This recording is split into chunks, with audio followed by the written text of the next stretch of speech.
Harry Potter, the Most Powerful Mage Chapter 201, a plan already determined. Relying on Mark-Sai's comprehensive grasp of herself, she dodged Pross' muscular attack dangerously, and at the same time created an opportunity for herself to attack. And the moment Mark-Sai appeared on Perrault's back was a strange trick Perrault could not imagine. In the next moment, Marx McClown made a straight fist and slammed into the back of Perrault's head fiercely. Perrault reacted swiftly and elbows back, asking Ding Mark-Sai's abdomen to let him rescue himself. In the end, however, Mark-Sai's fist was even faster and hit Perrault in the head straight. Perrault lost consciousness for a while, and Mark-Sai took advantage of the recoil to avoid Perrault's elbow. With a bang, Perrault fell heavily to the ground. Perrault never expected that Marx McClown had only learned all her fighting skills after only a week of learning from herself,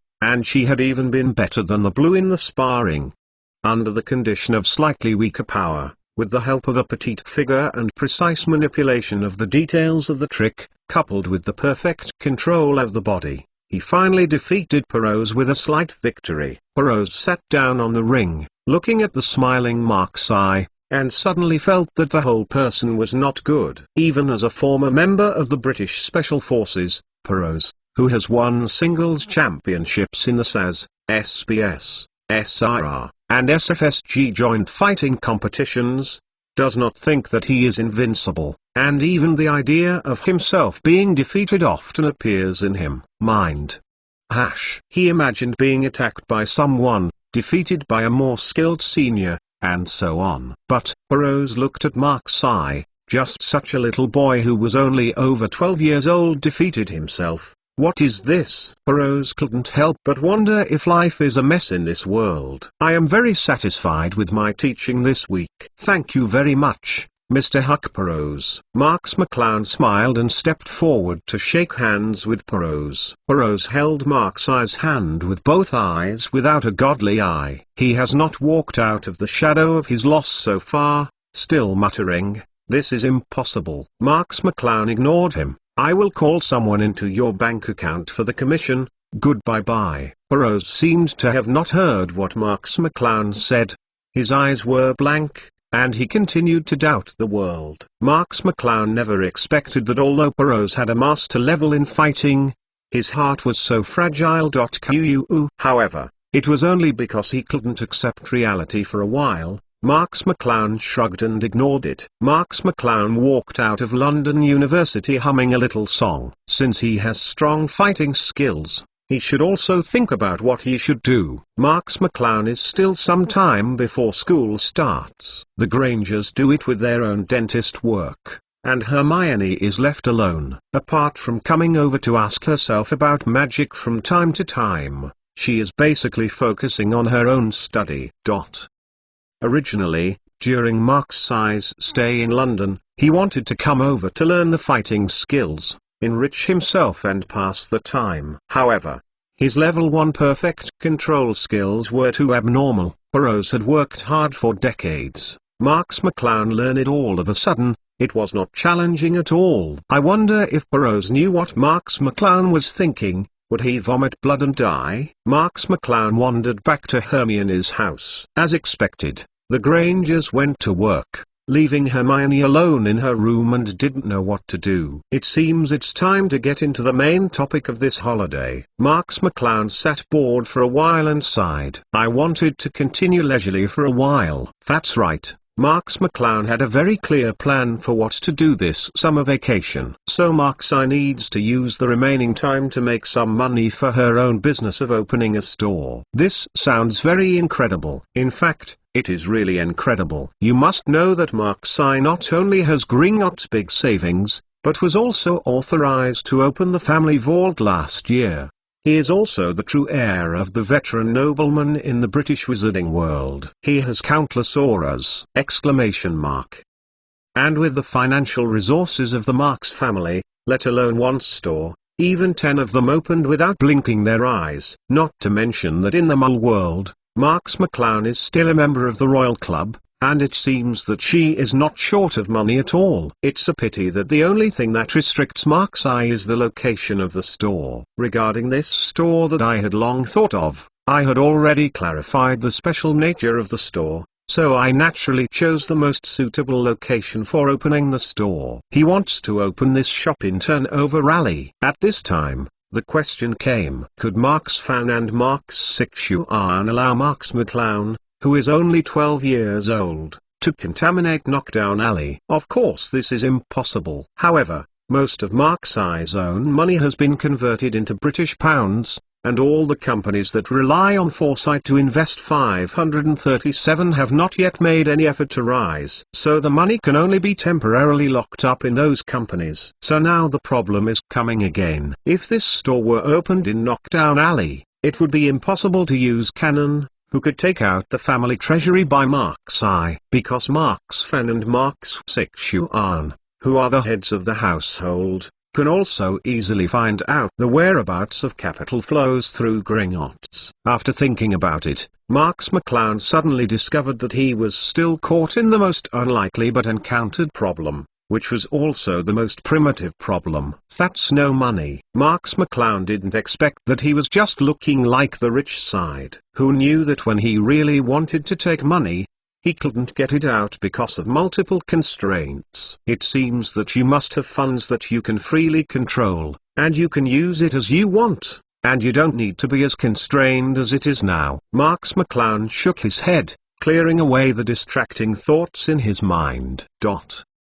Harry Potter, The Most Powerful Mage Chapter 202, Evil Taste. Hermione walked out of the room to take a drink, and saw Mark's Eye asking, "What are you doing?" Marks McClown watched TV boredly, and said, "Boring, watching TV." Cool exclamation mark hash. Hermione may have been a little tired from studying, and sat next to Marks McClown and said, "I didn't expect you to be so interested in the mole world." However, when Hermione saw the commercials on TV, she couldn't help laughing. Marks McClown, these are commercial advertisements that the mole world doesn't even want to watch. You won't be so boring, do you think it looks good? Marks McClown said in her heart that ghosts think these commercials are good looking, but she still said, "Anyway, I have nothing to do, just watch to pass the time." Hermione took a book and said, "If it's boring, look at this. It's Gillett Finn's book." His books have been selling well recently. Marks McClown took a look,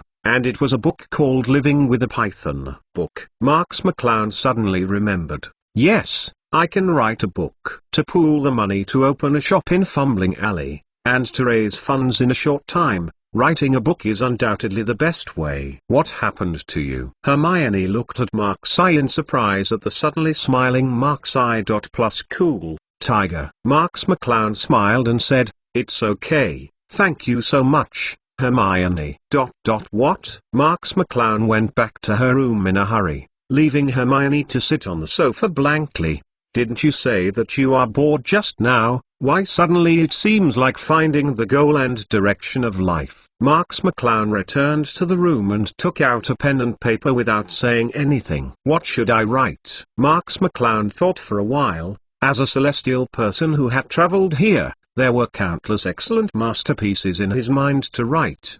But to make money now, it must conform to the British aesthetic and sell well. A name immediately appeared in Marks McClown's mind. Twilight. Twilight is the best-selling book after the Harry Potter series. The story of the whole book is very simple. It tells the romantic love story of high school student Bella and the young and handsome vampire Edward, but in those years it was popular all over the world. But from now on, this is Mark's Eye's work. Mark's Eye spent a whole week writing and editing the first draft of Twilight City. In terms of Marks McClown's current perverted mental power, even if he can't remember it completely, he can almost restore the original work to the point where he can. After reviewing it carefully, Marks McClown called the Royal Club again. "Hello, dear Mr. Mark's Eye. QO is at your service." Why are you still? Ming Ming Royal Club is a 24-hour commissioner. Don't you take a break? Marks McClown pouted and teased, but he didn't wait for QO to answer the question, and he was not interested if QO needed to rest. "Forget it. Compared to this, I want to ask if there is a Bloomsbury Publishing Company in London. Where is the company address? I want to publish a book. There was a page turning over the phone. Okay, please wait a moment. Marks McClown stood by the phone and saw Hermione leaning against the door, looking at Marks McClown with a puzzled expression. Marks McClown made a silent motion. Soon Hoffand replied, "Hello. Bloomsbury Publishing Company exists. It is currently located at 27 King's 3rd Avenue in London. We will immediately send someone to contact the editor-in-chief of the publishing house and make an appointment to visit it in person. Talk about the publication of the book by Mr. Marks I. It's really there." Marks McClown thought about it for a while and said,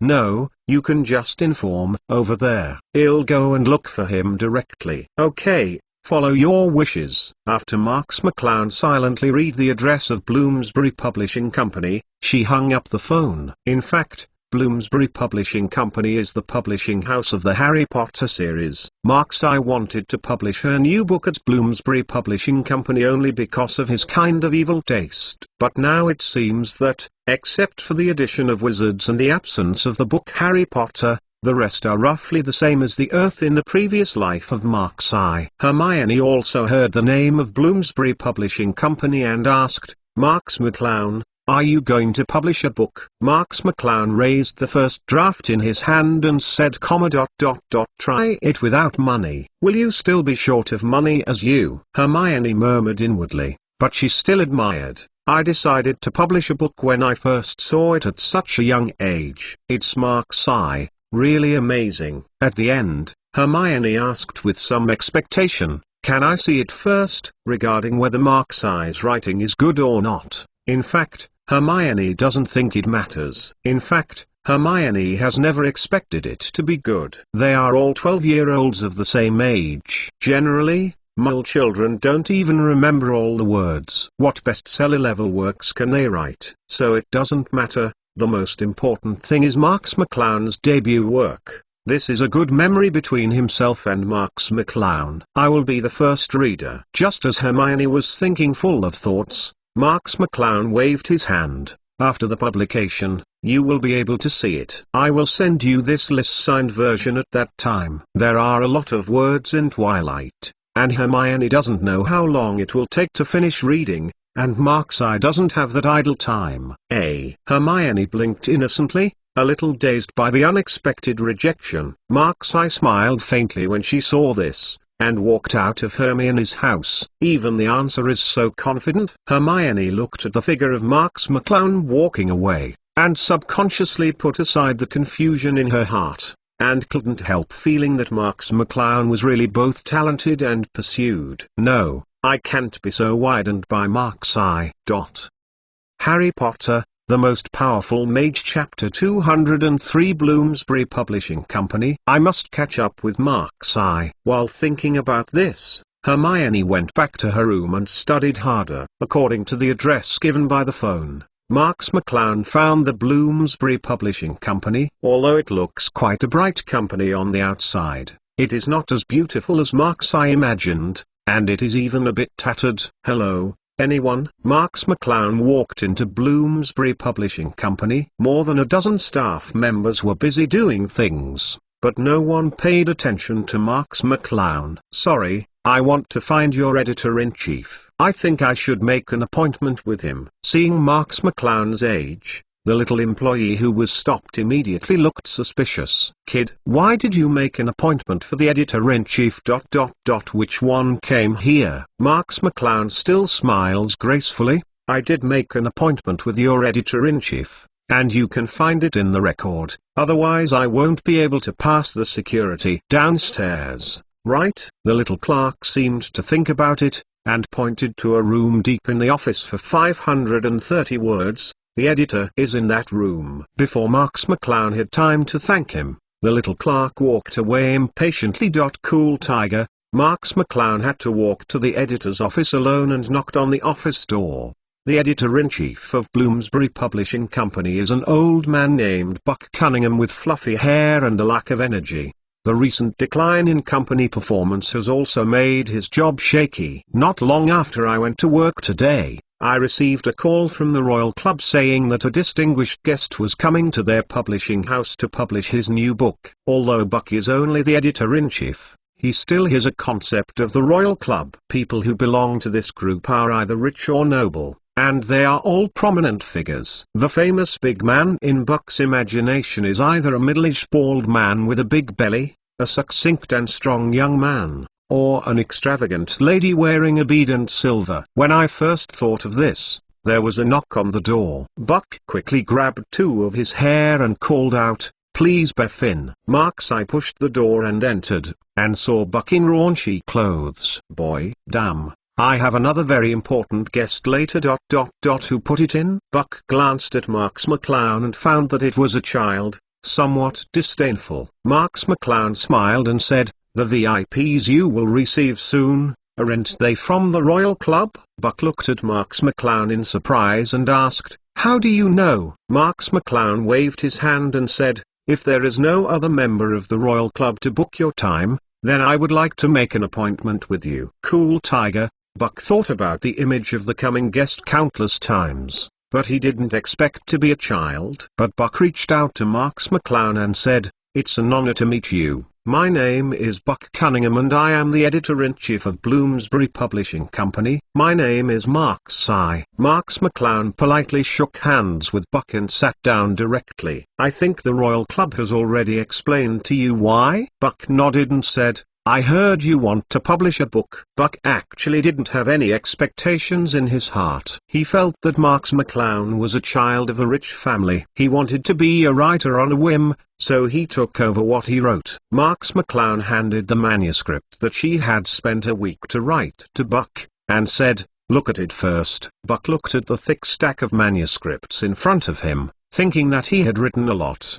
But don't make mistakes like elementary school students. Even Buck was still thinking about how to tactfully reject Marks McClown's naive idea, and tell Marks McClown that a writer is not a career he wants to be. Buck flipped through Marks McClown's manuscript pretendingly. In fact, he didn't think about the manuscript. He had no interest in reading the manuscript from an 11 or 12-year-old child. He was thinking about how to reject this distinguished guest without guilty of Marks McClown. Marks McClown said lazily, "Mr. Editor, if you keep looking at the last page, then I don't think you can understand the whole story." Buck blushed and realized that he had been looking at the last page of the manuscript and quickly turned to the first page. Twilight. In order to show that he was reading very carefully, Buck said the name. "The name is very elegant, and it's good." Marks McClown didn't have a hint of joy in being praised, and looked at Buck blankly. Buck had to read Marks McClown's manuscript carefully, thinking that even if the manuscript was bad, he couldn't really say it, otherwise it would hurt the pride of the distinguished guest. Who knew Buck was surprised to find that this manuscript is beautifully written, fluent in sentences, and clear, and it is not a work that can be written by elementary and middle school students. This is clearly the unobstructed feeling that a literati who has been in literary works for many years can write. One of the big features of Twilight was its elegant text, which made Buck shocked. Buck looked up at Marks McClown in surprise, and found that Marks McClown was still looking at him patiently, waiting for his own evaluation. Buck had no choice but to keep reading. This manuscript is about the romantic love story of high school student Bella and the young and handsome vampire Edward. The idea is novel, and the development of the story is not burdensome. There should be a lot of foreshadowing. It is definitely an excellent one. Good story. The voice of Buck flipping through the manuscript kept ringing,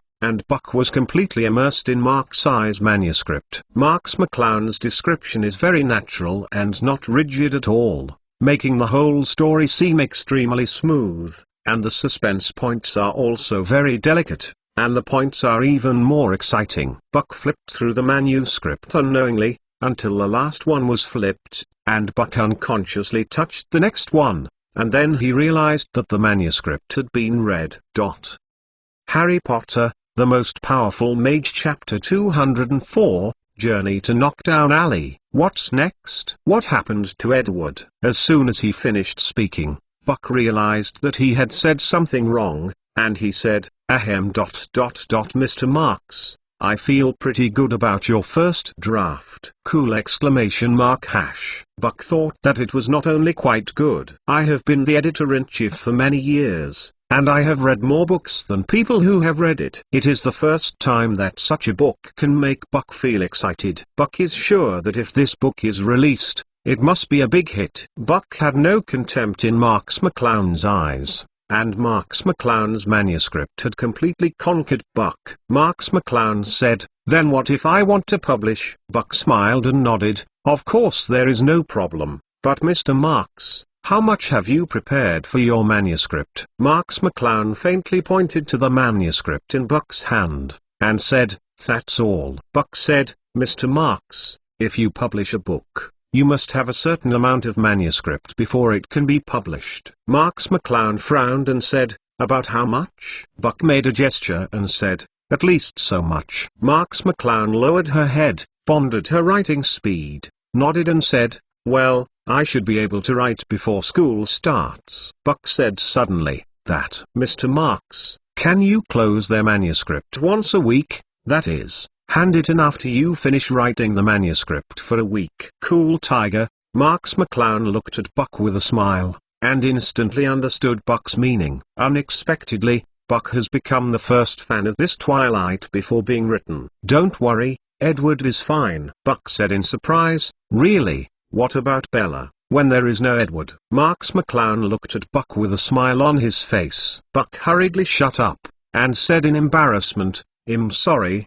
it's rude." Marks McClown said sternly, "Then, Mr. Editor, how do I calculate my manuscript fee?" Bucky righteously said, "As long as you can finish writing this novel, I will give you the most expensive contract of our publishing house. No.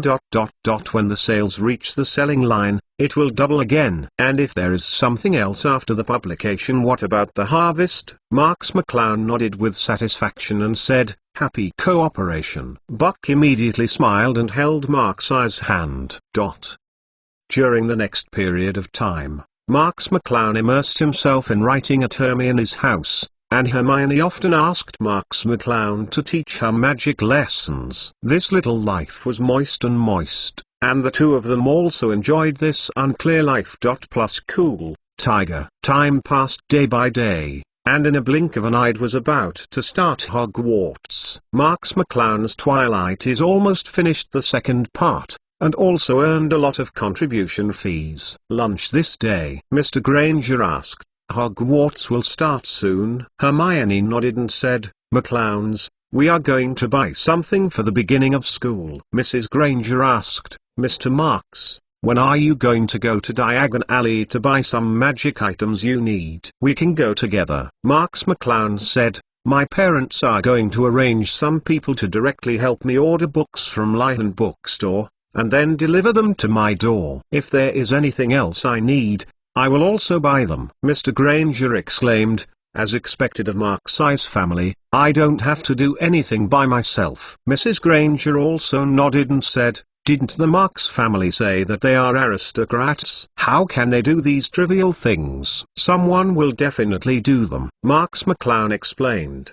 "Actually, I received the news that Lockhart would sign for it, so I don't want to meet Harlot. The messy signing scene is really annoying." "Lockhart?" Hermione's eyes brightened when she heard that. Marks McClown turned her head and asked Hermione, "Should I help you prepare books and props?" Hermione shook her head and said, "No, I'll go to Diagon Alley by myself. I still have something I want to buy. Besides, Ron also invited me to go shopping." Of course Lockhart's signing was also one of the reasons, but for some reason Hermione didn't want to speak out in front of Marks McClown. Seeking flowers. Marks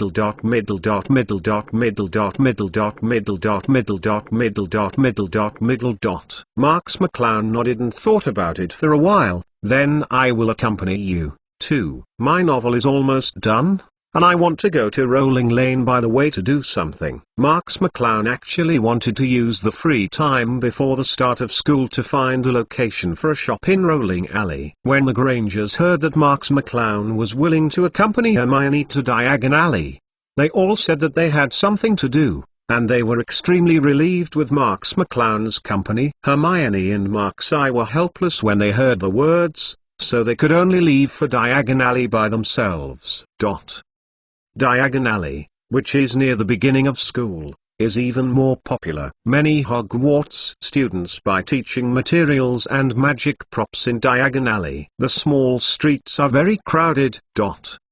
Hermione said to Mark's Eye, "There are too many people." "Or go to Rolling Alley first, don't you have something to do?" Marks McClown nodded and said, "Then I will go to you after I finish the work." Hermione smiled and said, "It's okay. I can do it alone." Marks McClown tapped Hermione's head. "Okay, remember to be careful." Marks McClown turned and left. Hermione blushed again, staring blankly in the direction Marks McClown had left. After bidding farewell to Hermione, Mark's Eye went straight to Knockturn Alley through the fireplace. Marks McClown walked all the way to the direction of Rolling Alley. Rolling Alley is a place for various underground transactions in the wizarding world, even organs and humans, and it is mainly a place for selling black magic items. Therefore, the wizards in Rolling Alley are all evil and gloomy. There are also rumors that they will catch some moles to do magic experiments. Marks McClown suddenly saw a small figure surrounded by a large group of wizards in front. "Harry?" Marks McClown recognized Harry's appearance and shouted,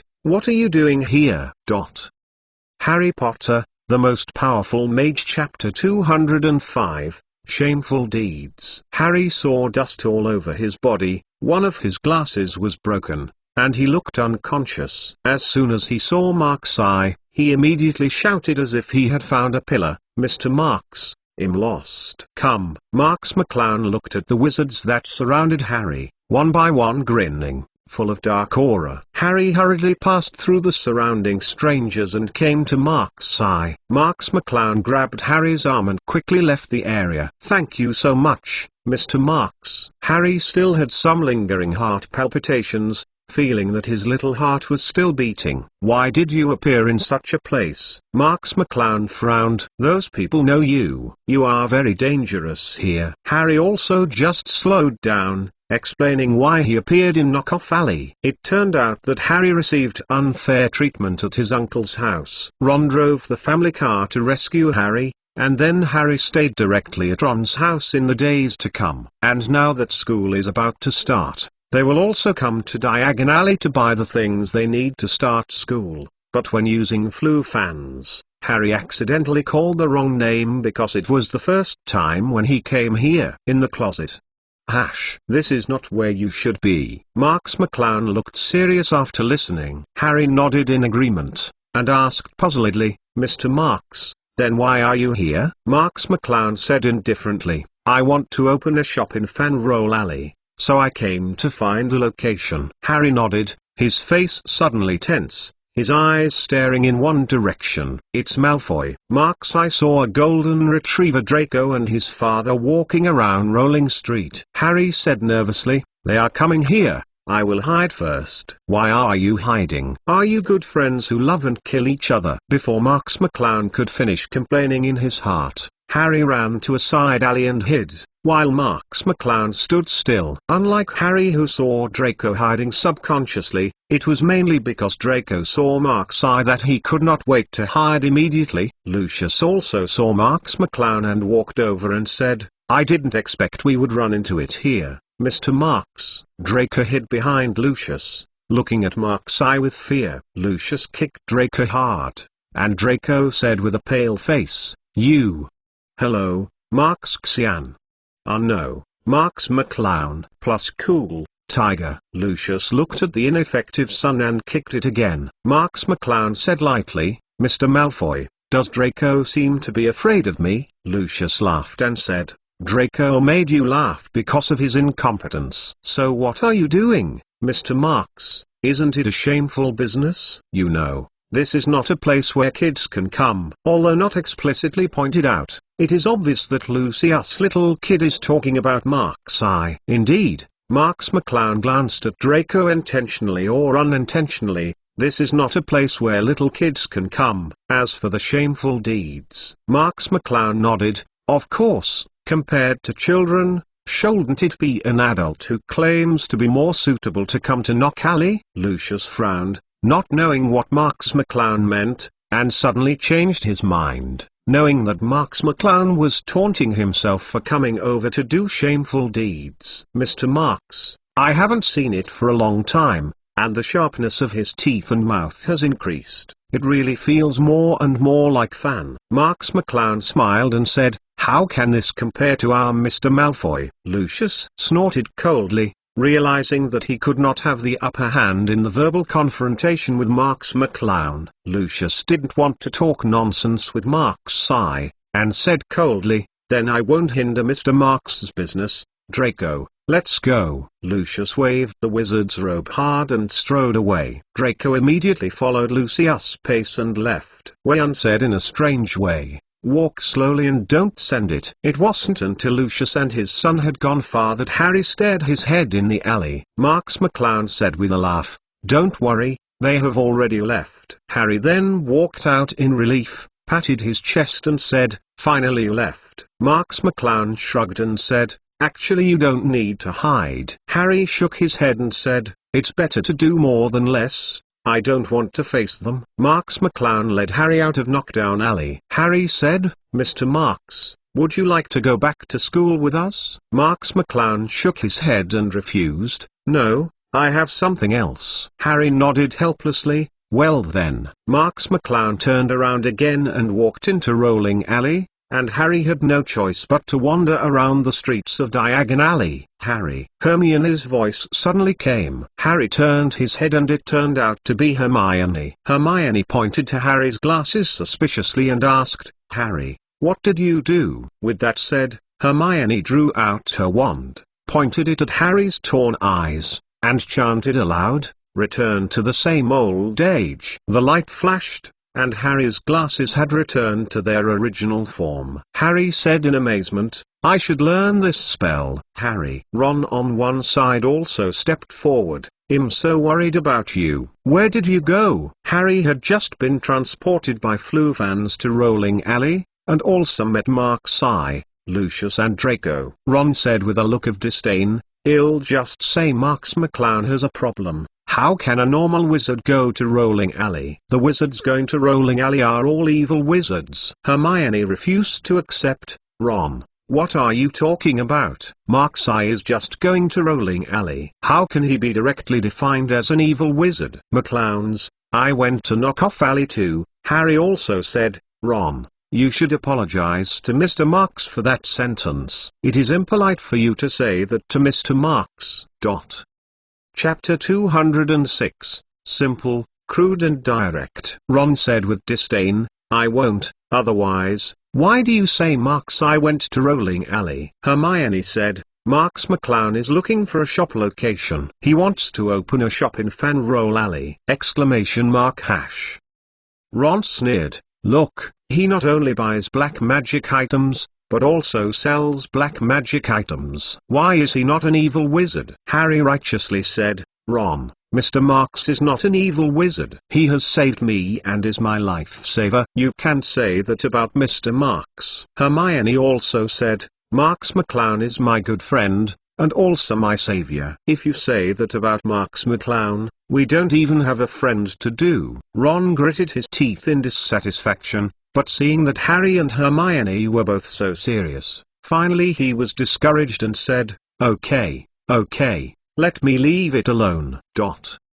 On the other side, Marks walked around Turning Alley, and he also had a few more satisfactory locations in his heart. However, because of the long walk, Marks McClown estimated that 11 was about to miss the Hogwarts Express. Marks McClown quickened his pace and walked straight across the Rolling Alley to the 9 3/4 platform. Harry and the three of them were also anxiously rushing to platform 9 3/4, and directly ran into Marks plus cool, Tiger. Mr. Marks, Harry exclaimed in surprise, why are you taking time? Ron, who was hiding behind Harry, was afraid of being caught out by Harry and the others to apologize to Marks, so he immediately shrank his head and hid behind. Marks McClown nodded and said, I didn't notice the time. Hermione said, let's hurry up. it's almost time out. Mark-Sai joined Harry and the others, and quickly reached platform 9 3/4. There are no Hogwarts students going to school nearby, and almost all have pitted in. Go and go. Ron took the lead, pushing his trolley and slamming into the wall that he could pass through. Boom! Ron slammed directly into the hard wall, the trolley fell to the ground, and Harry, who followed him, fell into a shit. Only Hermione was caught by Mark-Sai in time, and nothing happened. What happened? Ron screamed, getting up from the ground and slapped hard against the wall. Is this location right? I saw someone come in just now. Why suddenly I can't get in? Harry was also shocked, slamming the wall hard, but the solid wall didn't move. Cool Tiger. Marks McClown squinted his eyes and said, "This is someone using magic to prevent us from going back to school." As for who it was, Marks McClown almost recalled it. Ron said angrily, "Who is so wicked?" Hermione said, "If someone uses magic to obstruct us and block the wall that enters and exits the station, and we don't find and defeat the caster, then it is impossible for us to enter." Ron glanced at the clock on the wall and said anxiously, "It's over. It's almost 11 o'clock. The Hogwarts Express opened on time at 11 o'clock. Harry cast his gaze on Mark-Sai, but Mark-Sai just carefully observed the surroundings without speaking. Ron said suddenly, "I have an idea." Hermione asked anxiously, "What?" Ron said, "It's almost 11 o'clock now. I'm afraid the Hogwarts Express has started. Even if the door is reopened now, we will not be able to catch up with the Hogwarts Express." Hermione stamped her foot and said, "I know that too. Can you say something useful?" Ron said, "My car is outside." Harry suddenly understood the solution Ron was talking about. Hermione still looked blank. "What's the use of your car outside?" Harry explained. Ron's car has been modified and can fly into the sky. While talking, Harry thought about the feasibility of this method. Hermione shook her head and said, "No, even if Ron's car can fly, so blatant use of magic will be caught by the Ministry of Magic, and we may not be able to reach Hogwarts smoothly." Harry hesitated when he heard the words, "Well, this method is indeed a bit risky. There are so many valleys and plains on the way to Hogwarts. If there is a problem with the car on the way, it will be bad." Ron looked like he hated iron and steel, and said, "Otherwise, do you have any way to sit here and wait for the school to send someone else to rescue us? If we don't catch up, we won't be able to go to Hogwarts." Harry and Hermione were silent. But now there was no better way other than this. Marks McClown finally spoke and said coldly, "I don't know how many years your car has been used and how it has been remodeled. If something happens in the middle, will you be fully responsible? This is the most stupid way!" Ron dissatisfied. "Don't sit down. If you look down, you'll see if you can get to Hogwarts." "Harry, let's go. Don't worry about them." But Harry didn't move, looking at Mark-Sai. Ron took Harry and said, "Harry, you believe me? I promise with my personality that I will send you to Hogwarts." Harry shook his head and looked at Hermione again, and at the same time Hermione looked at Mark-Sai with confidence. At this time, Marks McClown's spiritual exploration has already had results. Suddenly pointed to a place and shouted, "Here!" A sharp mental impact stabbed in that direction instantly, and a scream came out. An ugly house elf with only a tattered cloth covering his body fell out of the grass, and was stunned by Mark-Sai's mental impact. "Dobby!" Harry exclaimed in surprise. Marks McClown nodded and said, "It was he who used magic to close the 9 3/4 of the platform." Harry wondered, "This is weird. Dobby asked me not long ago to stop me from going to school." Marks McClown waved his hand and said, "Don't say so much. It's more important to catch up with the Hogwarts Express. Chapter 207. After all, Marks McClown rushed directly into platform 9 3/4. This time there was no obstacle, and he passed directly. Harry and Hermione rushed into platform 9 3/4 without saying a word, pushing the trolley. Ron was left tangled in place, and Ron gritted his teeth in the end and rushed to platform 9 3/4. Sure enough, the Hogwarts Express was still smoking white smoke, and there was no time to start catch up. Marks McClown rushed to the Hogwarts Express, and Harry and the others rushed to the Hogwarts Express at the last moment. At the same time, the Hogwarts Express began to accelerate slowly, leaving the 9 3/4 platform, heading in the direction of Hogwarts. "Great, Mark's eye!" Hermione exclaimed sincerely. How many times she thought it was impossible, but Marks McClown reversed the situation again and again. Marks McClown is simply an omnipotent existence. Harry smiled and said, "Thanks to Mr. Marks again this time." Ron stood at the end, his face very ugly. Marks McClown didn't pay attention. He suddenly found a reward message appeared in the teacher system in his mind. "Congratulations to the host for defeating Dobby and getting a reward of 500 potential points." Marks McClown touched his chin, and as expected, Dobby was quite powerful, and he was rewarded with 500 potential points for killing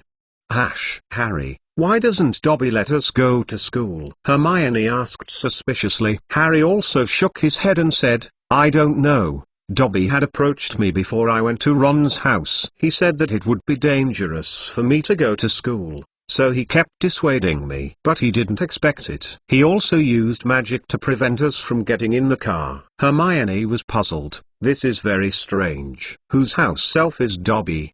Because of long-term questions about Mark's eye during the holidays, Hermione also knew about the existence of house elves early on. Harry shook his head and said, "I don't know." Marks McClown didn't have much interest in this matter. After all, Dobby was not targeting him. When Marks McClown walked into the train of the Hogwarts Express, a large group of Slytherin students were chatting around Barry enthusiastically. "It's Mr. Marks." I don't know which sharp-eyed Slytherin student spotted Marks McClown and cried out in awe. Immediately, all the Slytherin students turned around and saluted Marks eye respectfully. Today, Barry was also promoted to the position of chief prefect. Just now he was bragging with other students, and when he saw Marks McClown, he immediately ran to Marks McClown's side. "Quu, boss, the other prefects just said why you haven't arrived yet. It turns out that you just got on the bus now." Marks McClown nodded lightly and said,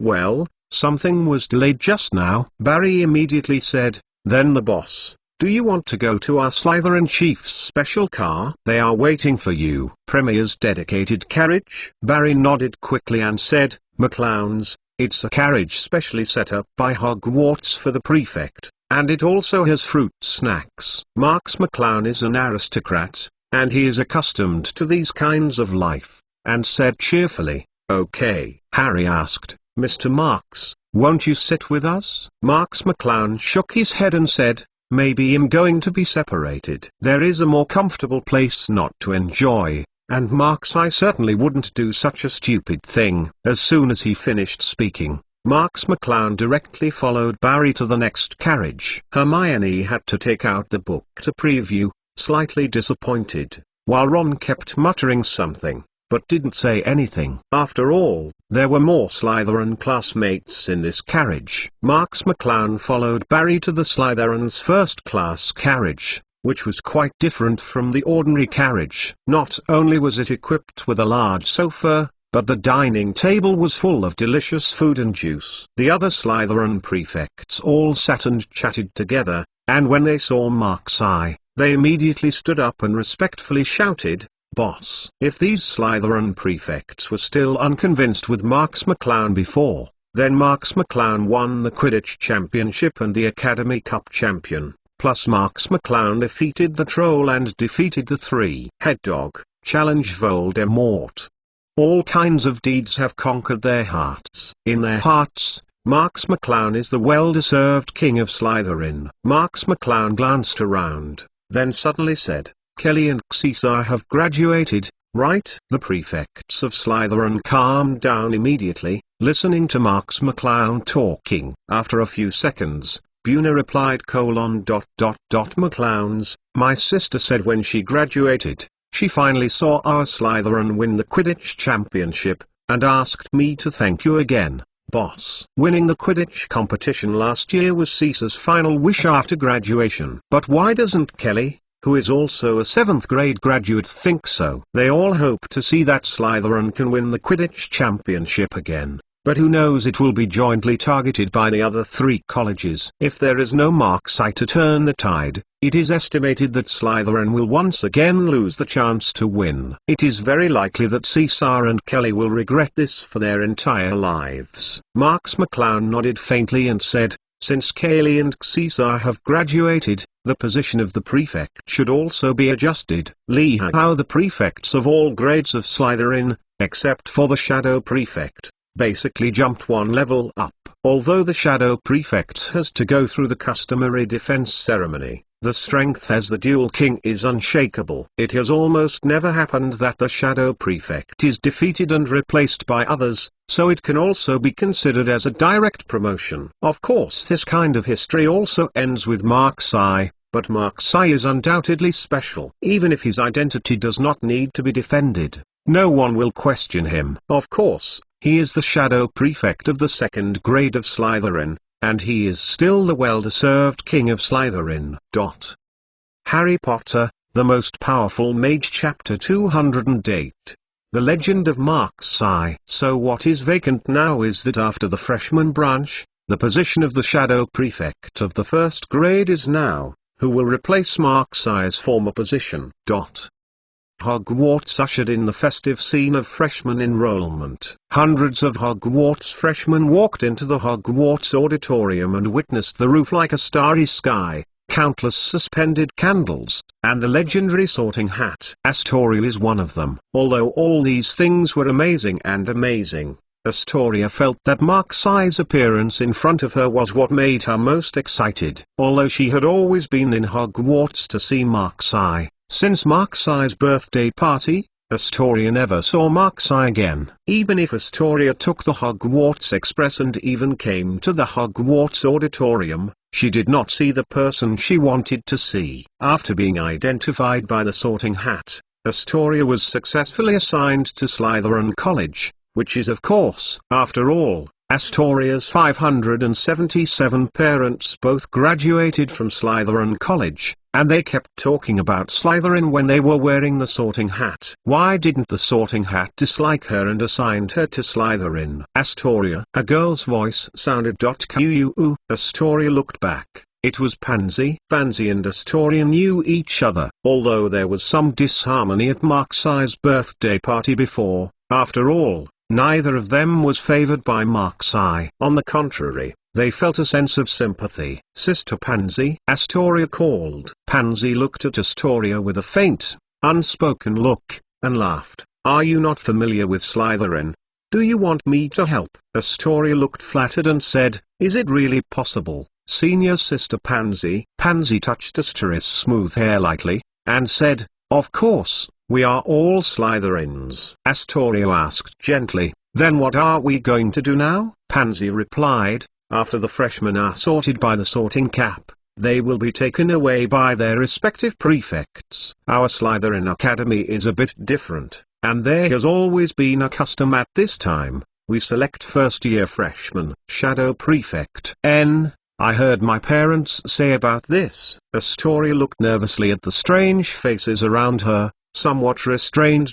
Cool Tiger, Pansy said with expectation. So, all the current prefects will appear, including Mark's Eye. Astoria was pleasantly surprised. Really? Brother Marks McClown is also the prefect. It's more than the prefect, Pansy said with a look of wrongness. Marks McClown is now the king of our Slytherin. All prefects must listen to Marks McClown. A girl next to him was already disdainful when he heard the words, I don't even know the origin of Mr. Marks, so why come to our Slytherin? Astoria's eyes burst into tears for an instant, and she felt like tears when she didn't agree with her. The girl next to her didn't expect Astoria to cry so easily, and quickly said, McClowns. I'm sorry. Don't cry. Astoria held back her tears and said, is Big Brother Mark's Eye really so good? The girl next to him immediately became interested. It's more than amazing. If there was no Mr. Marks last year, then our Quidditch competition and the Academy Cup would never win the championship. Do you think Mr. Marks is amazing? Some girls also mixed pffer and came in, saying, "What is this? Mr. Marks can defeat the man of the troll." Troll. I heard that even the professor may not be able to beat it. Obviously, in the rumors that are getting more and more biased, the trolls have also been upgraded. What is the giant monster? The three-headed dog is great, okay. It's not for Mr. Marks to clean up, fart. The troll and the three-headed dog are scumbags, the big demon who can't name them. Mr. Marks dares to challenge him, and he's just like Harry Potter, nothing at all. When it comes to Mark's Eye's past majestic history, a large group of girls chattering non-stop, feeling more and more intense. Astoria looked at these girls at a loss. He didn't expect that Brother Marks McClown had only entered Hogwarts for a year, and he had established such a stalwart image in the hearts of so many people. What else can defeat the giant monster, the three-headed dog? Astoria doesn't know how powerful it is, but the big monster who can't name it is really untouchable. Did Brother Mark's Eye still fight against that kind of demon? Isn't this dangerous? Pansy patted Astoria on the shoulder, and said, "Now you know how good your Brother Mark's Eye is. Even if I am in school and it is not a big event, I will not be able to be like that many times throughout the year. Get along with Mark's Eye for a long time." Astoria's heart is very complicated. First, he is happy that Brother Mark's Eye is so powerful. So many people admire him, and second, he is worried that he is not worthy of Brother Mark's Eye at all. After all, Brother Mark's Eye is. The halo is too heavy. Suddenly the students of Slytherin College screamed loudly and waved their arms desperately toward the stage. Astoria saw people in Slytherin uniforms appearing on the stage, men and women, turning a deaf ear to the cheers of the audience with a serious expression. "They are our Slytherin prefect." Pansy pulled Astoria excitedly, his tone full of pride. Astoria couldn't help but probe his head, looking at these legendary prefects. She was still in awe. Marks McClown, Marks McClown, Marks McClown, King of Slytherin. Suddenly the entire Slytherin venue was boiling, and everyone was screaming crazy. Astoria heard the sound and immediately raised her head, looking nervously at the stage. Harry Potter, the Most Powerful Mage Chapter 209. I saw Marks McClown wearing a Slytherin wizard robe, and when he walked around, his cloak was slightly blown by the wind, and he walked onto the stage gracefully. Cool Tiger. All the Slytherins stood up and called Marks McClown's name. When the Slytherin prefects saw Marks McClown, they all bowed slightly to show their respect for the Slytherin king. Astoria stared at Marks McClown in shock. He didn't expect that the other people who were the same as Marks McClown would still face Marks McClown respectfully. Marks McClown walked to the middle of the stage and said, "Welcome everyone to Slytherin First. Mark's Eye, Mark's Eye, King of Slytherin." The audience kept roaring, yelling Mark's Eye's name. Marks McClown frowned and pressed a button towards the audience. The mad fans of Slytherin reduced their fanatical enthusiasm, and the audience gradually calmed down. Seeing the crazy fans just now, Astoria calmed down instantly because of Mark's Eye's small movements, and felt the extraordinary sound of Mark's Eye more and more. Marks McClown continued, "I am the Shadow Prefect of the second grade of Slytherin. Marks McClown, today I will preside over the selection ceremony of the first grade Shadow Prefect." In the audience, Pansy looked up at Marks McClown and said, "Marks McClown is now in Slytherin. He is an absolute ruler. Even Professor Snape must give Marks McClown some face!" Astoria asked curiously, "What exactly did Brother Marks McClown do last year?" Brother Marks McClown didn't tell me in detail at the time what giant monsters they were talking about and what three-headed dogs meant. Pansy held Astoria's hand and said softly, "At Christmas last year, a giant monster broke into Hogwarts School." Astoria asked, "Troll? What is that?" Pansy patted Astoria's forehead, and said, "You should really study magical animals. Giant monsters are very ugly and powerful creatures, usually several times the size of ordinary people." Astoria surprised, Isn't that dangerous? Astoria imagined the image of a giant monster, just like the image of the demons when she read fairy tale books when she was a child. That's a super dangerous creature, Pansy said. However, this monster encountered Mark-Sai, so Mark-Sai directly defeated it. Oh my god. Merlin is here. Brother Marks McClown has no problem, right? Astoria covered her mouth in surprise. Pansy took it for granted. Of course. Mark-Sai can still retreat all over while defeating the giant monster. Astoria was fascinated. The Mark-Sai in her imagination, like the Prince Charming in a fairy tale, defeated all the big demons blocking the way. Pansy continued, there are three-headed dogs. Do you know what a three-headed dog is? Astoria said innocently. Three-headed puppy? Isn't that cute? Naive. Pansy interrupted Astoria's words and said, the three-headed dog, whose body is as huge as a mountain, has 3 heads, 3 pairs of bony eyes, 3 twitching noses, 3 drooling big mouth. There are still rows of slippery mucus hanging on the yellowed teeth. It is too difficult to avoid the attention of any of its eyes at the same time. Pansy exaggerated gestures. Even if a giant monster touches a three-headed dog, it will be cruelly torn into pieces. Astoria was completely stunned. The three-headed dog Pansy said was completely 2 different creatures from the three-headed dog she imagined. Pansy proudly said, even if it is such a fierce creature, it was finally defeated by Mark-Sai. Astoria had thought in his mind that Marks McClown was waving a sword and riding on a three-headed dog as high as a mountain. So strong, brother Mark-Sai. Now Astoria can't wait to rush to the stage and hug her brother Mark-Sai. Astoria suddenly felt a little strange. By the way, why do the prefects of Slytherin College treat brother Mark-Sai so respectfully? Pansy said naturally. Because Mark-Sai is the king of our Slytherin College. Find flowers middle dot. Astoria looked at Pansy suspiciously. Pansy suddenly realized, oh, you must have never heard others say about this. What?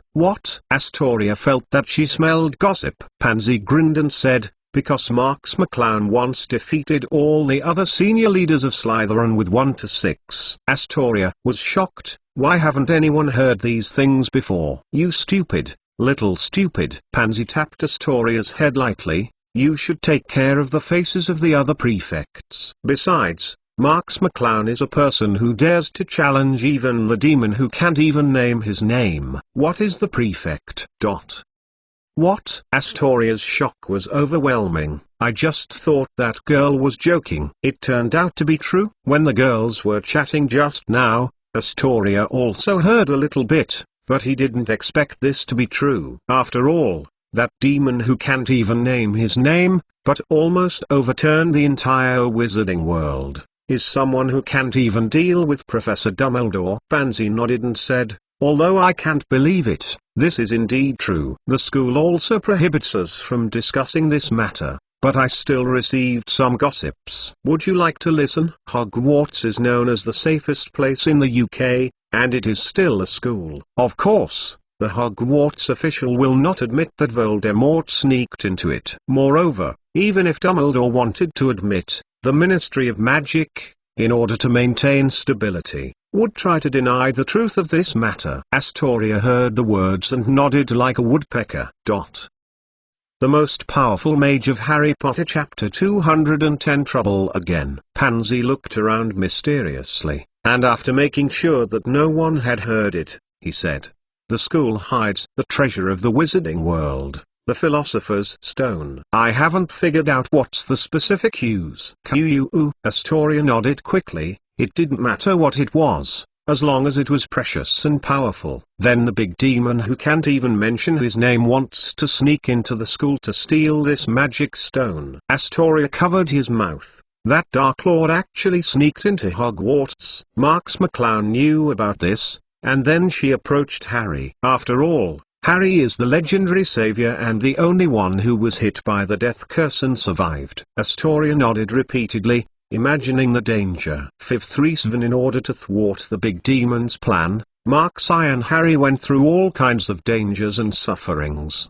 The three-headed dog was one of the dangers. and finally saw the big demon. Astoria's heart mentioned the highest. Her little hand grabbed her skirt tightly. Big Brother Marks, I won't have an accident, right? Astoria asked nervously. Pansy nodded. Astoria instantly felt as if the sky was about to fall, and she grabbed Pansy's hand tightly, and said nervously, where did it hurt? Is there any dark illness left behind? Pansy grinned suddenly. Ha ha, idiot. Are you so nervous, Mark's eye? Astoria froze, staring at Pansy blankly.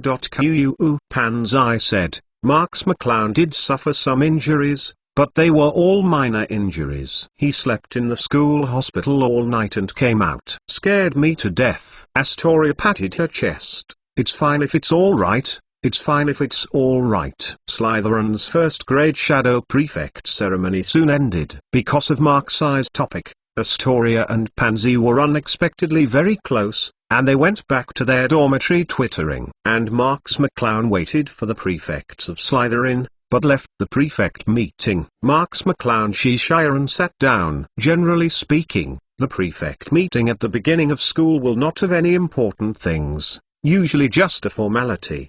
Who knows? Steve walked up to Mark's eye respectfully and said, Boss, this presidency meeting is about you. Marks McClown wondered, what's the matter? Steve said, Caesar and Gelly are the chairman of our Slytherin student union for the previous year. Do you know this? Marks McClown nodded and said, I know. Hogwarts Student Council chairperson is usually the 7th grade prefect concurrently. Steve continued, although there is this custom. But before leaving last year, Caesar specially recommended the boss with Kelly. I hope you will be the chairman of the student union of our Slytherin college. Another troublesome thing. This was Marks McClown's first reaction. His prestige in Slytherin was already very high, and he didn't really need a little more influence from the chairman of the student union. Marks McClown frowned slightly and said, but the position of the student council chairperson should be taken by the Slytherin 7th grade prefect, right? This is a Hogwarts tradition. Logically speaking, you and Lisa should be the student council chairperson. Steve hurriedly said, it's okay for us. If you are the boss of the student union, then we are all convinced. In fact, Lisa and I have both agreed with Caesar's recommendation. As long as the boss is willing to be the chairman of our student union, then the two of us are willing to give up this position. Mark's eye looked at Lisa, who also nodded, indicating that Steve was right. Marks McClown nodded and said, since you have all talked to this level, then okay. It's just that, let me be the chairman of the student union. I have no problem, but the professor may have opinions. After all, this is too anti-traditional. Steve said, we will definitely fight for this. As long as you don't object to the boss, it will be easy. I will submit the application now. Marks McClown nodded faintly. Steve's work efficiency is still very fast, and as soon as the application was submitted, it caused an uproar among the professors. That night, the professors started a discussion on the matter together. This thing is too out of the ordinary. Since the establishment of our school, Hogwarts has never said that we can be the chairman of the student council in the 2nd grade. McGonagall first expressed opposition. Flitwick shook his head and said, I think Mark's eye is so talented. It won't be a problem to become the chairman of the student council in advance. Anyway, didn't Steve's two children agree? Mrs. Hooch maintained the same opinion as McGonagall. It is indeed a bit absurd to say that you should be the chairman of the student council in the 2nd grade. If Slytherin sets the stage this time, it is impossible for other colleges to follow suit! Sprout said indifferently. But you have all seen the popularity of Mark's eye this year in the last year. I don't think anyone in Hogwarts history can get the support of many people like Mark's eye. I think this is his charm, and he is indeed capable of taking this responsibility. McGonagall looked at Snape and said, Severus, what do you think? Anyway, you are also the Dean of Slytherin on 5.2. I don't think you would agree to it, Snape said blankly. I just see how the principal decides. When all the professors heard the words, they all cast their eyes on Dumbledore. Dumbledore also looked at the application from the chairman of the Slytherin Student Union and said lightly, let me think about it again. Regarding Mark's eye's situation of getting into trouble at the beginning of school, Some students are just as confused as professors, but there are also some students who have long felt accustomed to it. Chapter 211, The Secret Skills of the Celestial Students. Make a big news or something. Just this something Marks McClown does every day? That's right. Regarding the change of the president of the student union, this is considered a major issue among the students, and it will naturally be known to most students quickly. It is not a matter of confidentiality. Have you heard? Prefect Steve submitted an application to make Mr. Marks the chairman of the Slytherin Student Union. I heard it a long time ago, but it seems that the school hasn't responded yet. I don't know if I agree. If you agree, then it really sets a precedent. I have never heard of the second-year student council chairman before. Is the little precedent created by Mr. Marks? I feel that the school will still be given to Mr. Marks. After all, Mr. Marks is so powerful. I don't think so. The campus was also a sensation by this incident. After all, Hogwarts has always been the 7th grade prefect as the chairman of the student union. If changes have taken place because of Marks' then other colleges will definitely be messy. However, people who think Marks McClown can be the chairman of the Slytherin Student Union still account for the majority. After all, what 11 Marks McClown did last year was really deeply rooted in the hearts of the people. In the hearts of Hogwarts classmates, Marks' is an omnipotent superpower. Of course, there are also a small number of students who disagree, although they also agree that Marks McClown's strength is quite amazing, and he has made a lot of contributions to Hogwarts and to Slytherin. But after all, Marks McClown is a second-year student. He doesn't know enough about the school and has insufficient qualifications. He shouldn't be the chairman of the student union, because Marks McClown's age restricts him to the corresponding responsibilities. As the party concerned, Marks McClown didn't take this matter to heart at all, so what he should do to him being the chairman of the student union is just a small honor, a change of appellation that is not significant. Ever since Quirrell was discovered to be Voldemort's spy and dead in Harry's hands, Hogwarts' defense against the dark arts teacher was vacant again. Professor Dumbledore finally invited the famous writer Gidro Lockhart as Hogwarts' new defense against the dark arts teacher. Many girls fell in love with the defense against the dark arts class because of this. After all, Lockhart had a handsome face and humorous speech while he was famous for writing.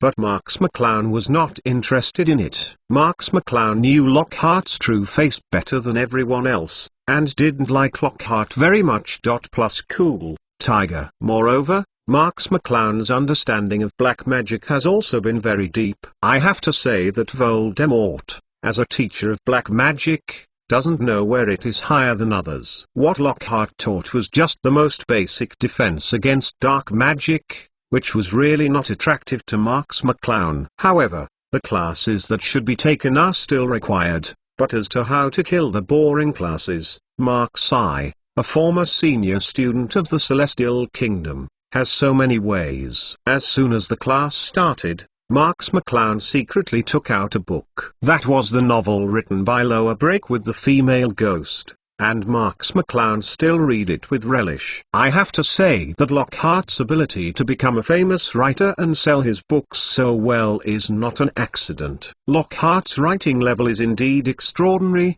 The vocabulary and sentence patterns used are matched with the atmosphere of the plot, and the rhythm is clear, which is really a masterpiece. While watching Lockhart's novels, Marks McClown was learning Lockhart's writing methods in the novels, thinking about how he would be more perfect if he described the same plot, and better express this meaning. After all, Marks McClown is also publishing books at Bloomsbury Press to make money. Although the first manuscript has been handed in, the second manuscript is almost finished. But Marks McClown is still preparing to write the third manuscript. It is impossible to completely restore the original taste by just copying it. Slowly, Marks McClown was already immersed in Lockhart's novels, forgetting that he was still in class. So he didn't know that Lockhart had issued a test paper on defense against the dark arts and let his classmates complete it in class. Other students thought it was Marks McClown who didn't like to do test papers,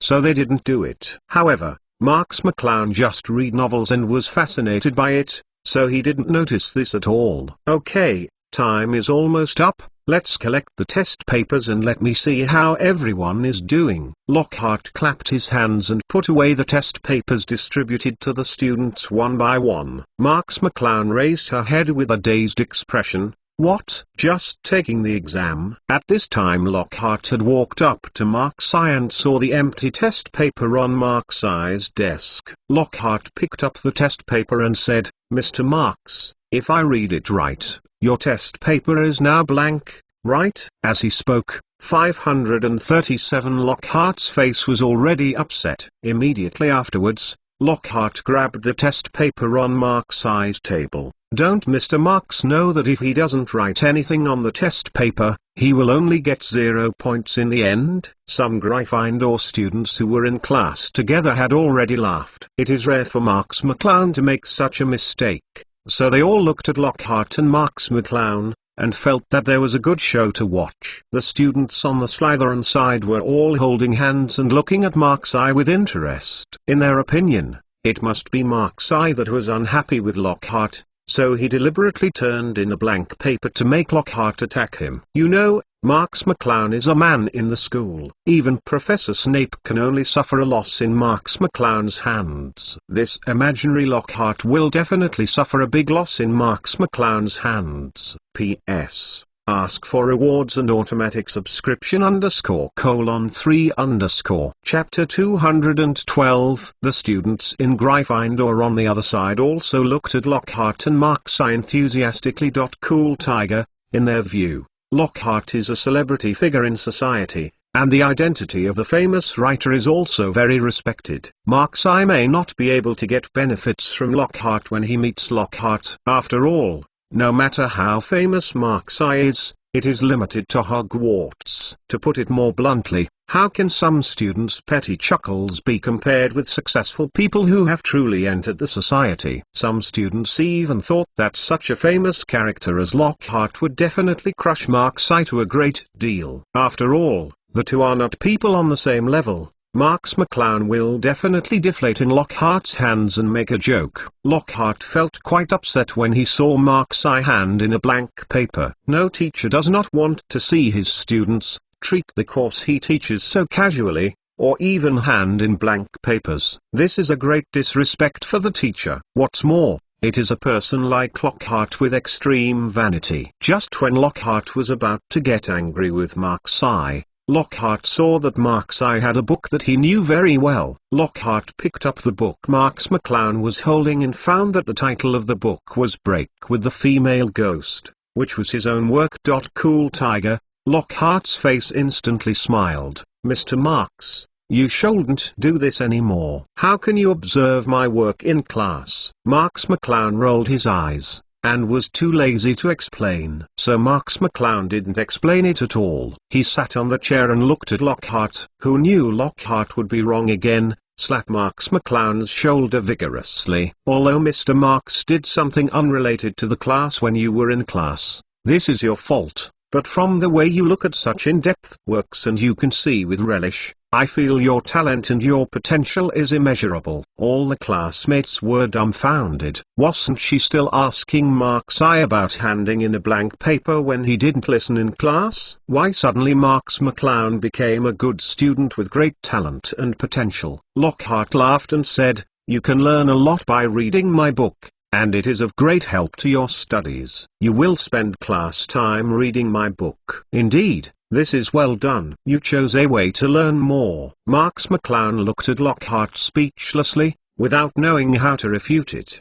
so she had to remain silent, allowing Lockhart to continue to indulge in the world he described. Cool Tiger, student Marks McClown, in this matter, I can tell you very responsibly that you are correct and your behavior is excellent. Marks McClown was speechless, so she nodded perfunctorily. Who knows that in Lockhart's eyes, Marks McClown's recognition of his works made Lockhart's inner vanity even more swelled. Student Mark's eye, even though you like me and my works again, I still hope you can spend your spare time to observe my works. and you can learn my personality in my class in the future. This will help you even more. Huge. Lockhart handed the book back to Mark's eye with a smile on his face. Marks McClown said perfunctorily with black lines : I see. The whole class looked at Lockhart speechlessly. Unexpectedly, Mark's eye could be praised by Lockhart when he handed in a blank paper. Marks McClown also secretly thought to himself that Lockhart's narcissism for his works was not as high as normal. It seems that if you take Lockhart's class in the future, you can use Lockhart's book as a shield as long as you take a short run, and Lockhart will never trouble himself. Well, this time,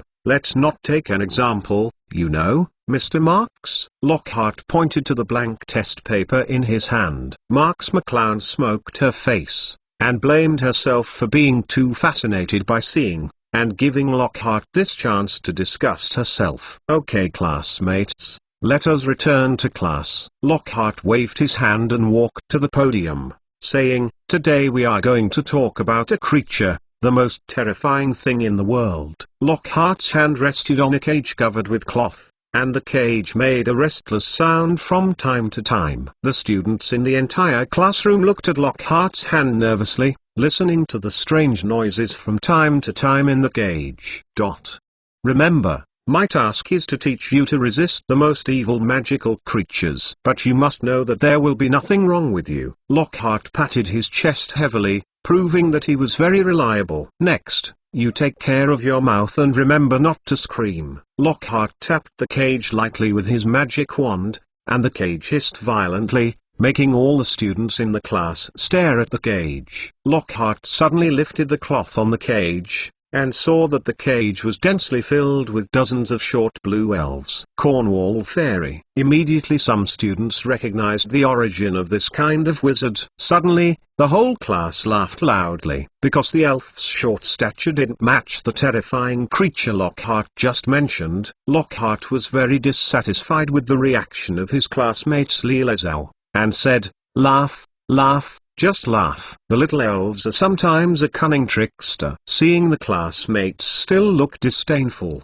Lockhart smiled and said, "Since you don't believe it, let's take a look at their power." Lockhart suddenly opened the elf's cage, and dozens of elf rushed toward the students like birds out of the cage. A group of children who had just been promoted to the second grade were immediately scared by the elf and jumped away from their position, hurriedly holding a book or something in their hands, and slapped the elf flying in the air.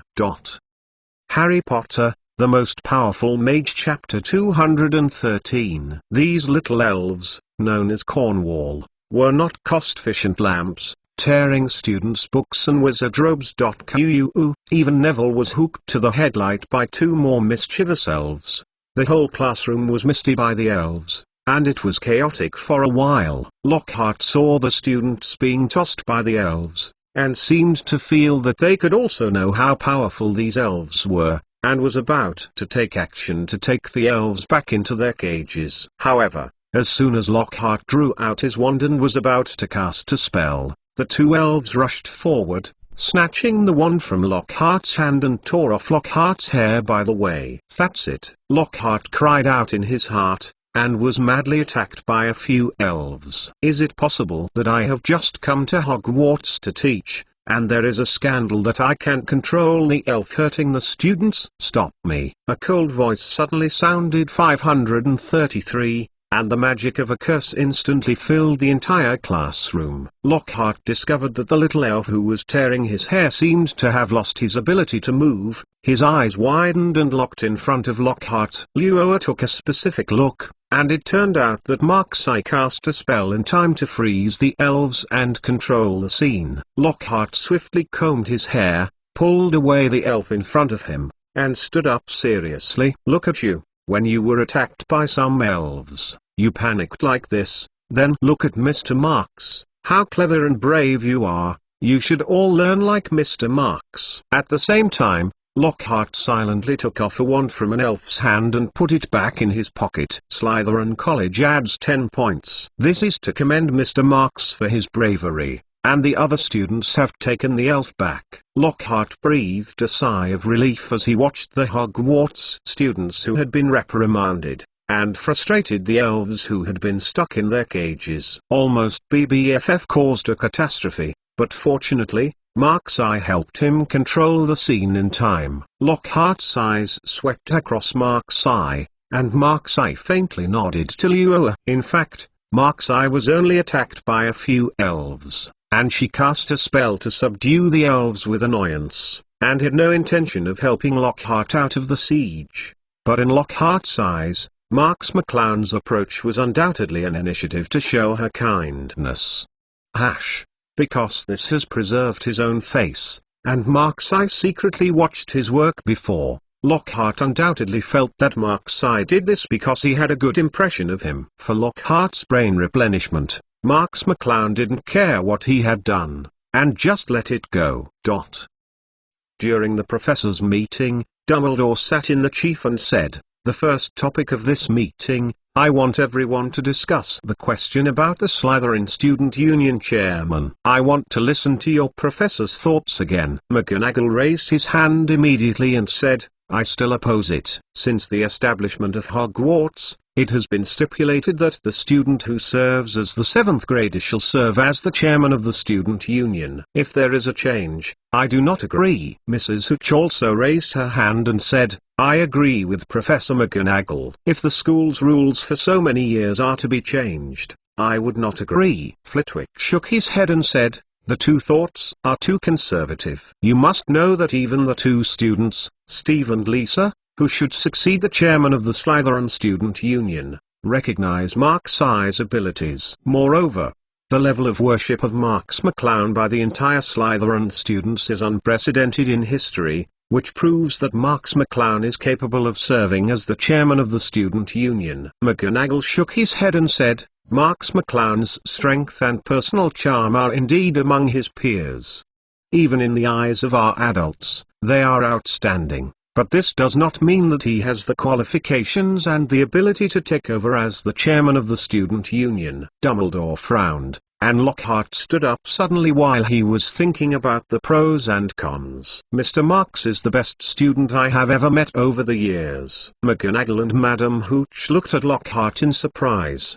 They didn't expect Lockhart, who hadn't cared about this a few days ago, suddenly supported Mark's eye so strongly. Even Dumbledore and Snape looked at Lockhart in surprise. Lockhart said to himself, "Professor Dumbledore can invite me back to be a professor of defense against the dark arts, and I am also a famous writer. I naturally have my unique vision. In my opinion, Mark's eye is enough to serve as the chairman of the student union in terms of strength, experience, and ability." "There is no doubt about this?" Dumbledore asked suspiciously. "Didn't Professor Lockhart not have any interest in this matter a few days ago? Why did you suddenly support Mark's eye?" Lockhart shook his head and said, "Now and then, I have carefully observed Mark's eye these days, and I support Mark's eye to become the chairman of the student union. This is the result of my observation these days." Dumbledore nodded suddenly, looking thoughtful. Snape looked at Lockhart blankly, thinking that there must be a ghost in it. It has been some time since the beginning of the school year, but things about the chairman of the Slytherin Student Union have not yet been determined. Marks McClown also resumed her previous study and life, either frequently appearing in Snape's office or in the library for information, as if who the president of the student union is, it doesn't matter to him at all. At Hogwarts College, which just started school, there was nothing particularly important to hold, and everything was very peaceful. However, Marks McClown was still worried about another thing: the special ability that he had drawn from the military division system during the summer vacation, Animagus. Harry Potter, The Most Powerful Mage Chapter 214. What exactly is it? It was a prize drawn only after drinking a blessing potion, and it was still a reward for defeating Voldemort. At that time, in order not to disturb his parents, but also to serve as his own trump card and not to be exposed, Marks McClown forcibly suppressed his curiosity. However, It has been nearly 2 months now. Shouldn't I also try this ability to see what I can become? If you want to try Animagus ability in school, there is undoubtedly the best place. The Forbidden Forest. The Forbidden Forest is a place where Hogwarts prohibits students from entering, because there will be many dangerous magical animals inside. It should not be surprising if any strange creatures appear in the Forbidden Forest. Therefore, the Forbidden Forest is the best place for Mark-Sai to experiment with Animagus. In the middle of the night, Mark-Sai sneaked out of Slytherin's rest area. Under the operation of the Wave Dog, Filch's favorite cat, Mrs. Loris, had long led Filch away, so Mark-Sai went straight to the Forbidden Forest. It was not the first time Mark-Sai saw a Hogwarts night. Except for the ghosts wandering around, Hogwarts was empty, quiet and scary. Marks McClown recalled the last time he accompanied Voldemort to the Forbidden Forest,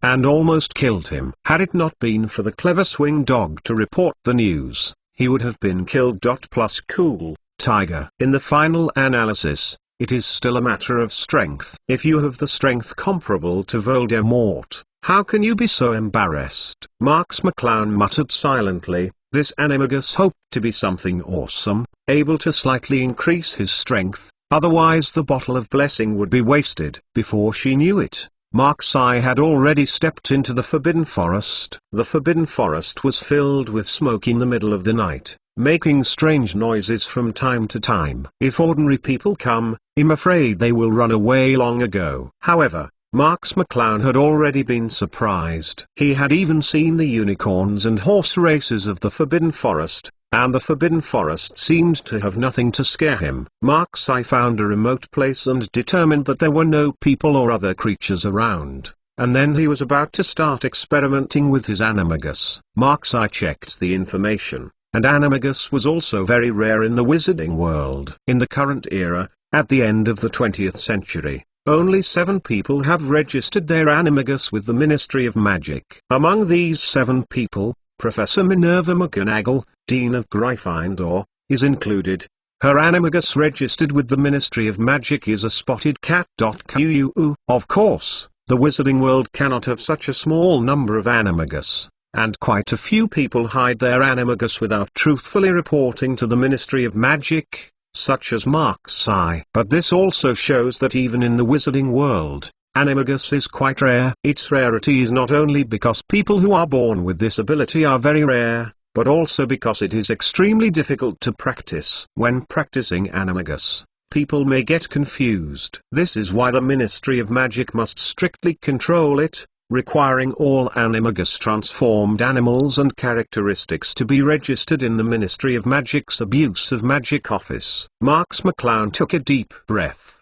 He knew the danger of practicing Animagus. But this is his own Animagus drawn from the military division system. Relatively speaking, it shouldn't be that dangerous, right? Marks McClown muttered the curse of Animagus in her heart, and a strange magic was acting on her. Marks McClown suddenly felt that her whole person was torn apart at once, and an indescribable pain was instantly transmitted from her whole body to her mind. Marks McClown hugged her head tightly, and the pain affected her entire brain nerves. It stands to reason that Animagus's performance should not cause pain, right? In the end, Marks McClown could only think that this might be because of her first performance. Suddenly, Marks McClown felt like she was going to be elevated.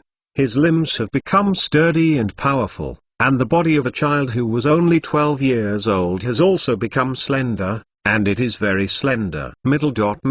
Find flowers. Middle dot.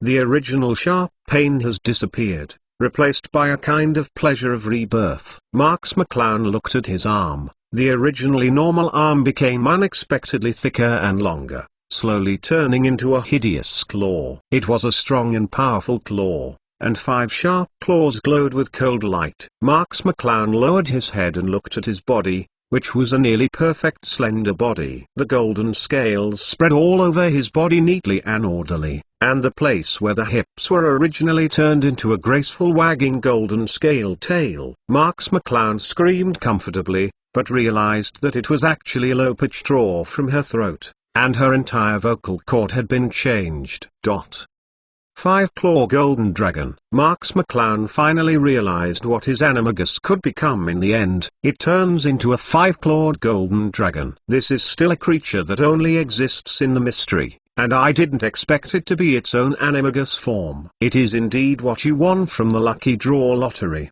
The 5-clawed golden dragon's animagus really earned it. Moreover, Marx McClown didn't fail, and he used animagus directly once, incarnate as this 5-clawed golden dragon. This is very different from what Marx McClown's materials say. The risk of practicing animagus is very different. It is indeed a good thing of the teacher system. Marx McClown opened the division system and found information about animagus skill, which was also detailed. Originally there was only the name animagus, but now this name has become a level 1 animagus dragon. But after reading the explanation, Marx I was taken aback soon. In the end he could only open his mouth. I always feel ... isn't this a bit subtle? Chapter 215. Regarding the self-healing level 2, this bug does exist. I went back and took a look. It should be because that time was too busy and there were too many things, so I just forgot to write it _3_.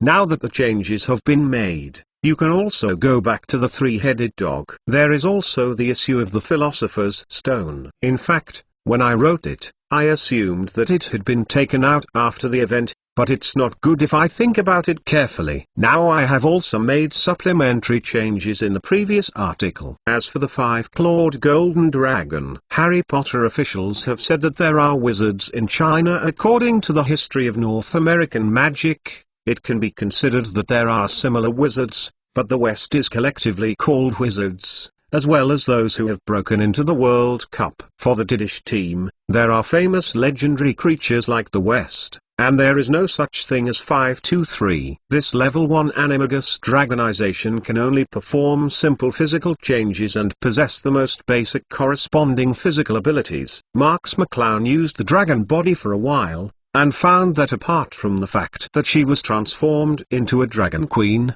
the strength of her entire body was greatly increased, and her strength became extremely huge, but she had no other special abilities.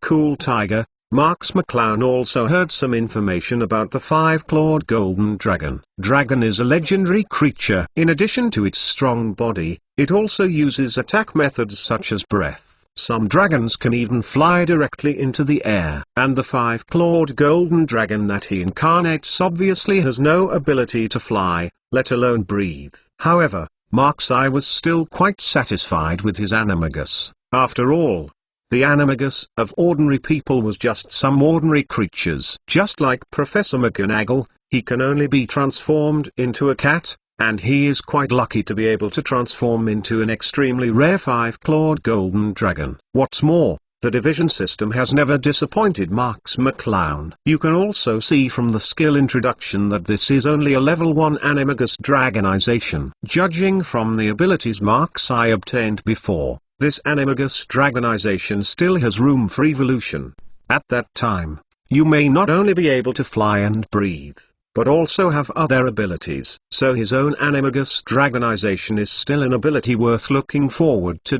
Cool Tiger. When Marx McClown was about to take back her animagus form, she suddenly felt an inexplicable breath in the distance. Marx McClown couldn't tell why she could feel the breath of the distant place, and after a little discrimination, she could feel the breath of a basilisk. However, Marx I could only roughly confirm the direction of Hogwarts, but could not sense the specific location. Maybe this is also a special ability brought by Marx I's animagus dragonization. However, Marx McClown immediately became vigilant. Although he could feel the breath of this basilisk, which was lower than the 5-clawed golden dragon he had incarnate, he did not guarantee whether the basilisk could sense him. Marx McClown put away his animagus dragonized state and turned into a human state again. Marx McClown just stood on the ground after he recovered, and a weak dizziness hit his forehead. This is a sign of excessive consumption of mana. Marx McClown shook her dizzy head vigorously, and was surprised to find that it was only a short while before she became a 5-clawed golden dragon, and that level 3 magic power was almost consumed. The consumption of this animagus dragonization is too terrifying, right? Marx McClunkson thought with lingering fears. It seemed that this ability could only be used as his final hole card, otherwise he would use it rashly and drain him alive before he could make a contribution. But this also shows that his magic power is still not enough. Even though his magic power is far surpassed by his peers, it may not be a big deal in the eyes of some senior wizards. Marx McClown patted his head and eased his mind. Marx McClown is still very satisfied with her own gains tonight. She is not anxious about the problem of magic power. After all, she is only a 12-year-old kid, and there is still a lot of time and space for the improvement of magic power. Now that animagus abilities have been clarified, it is time to go back.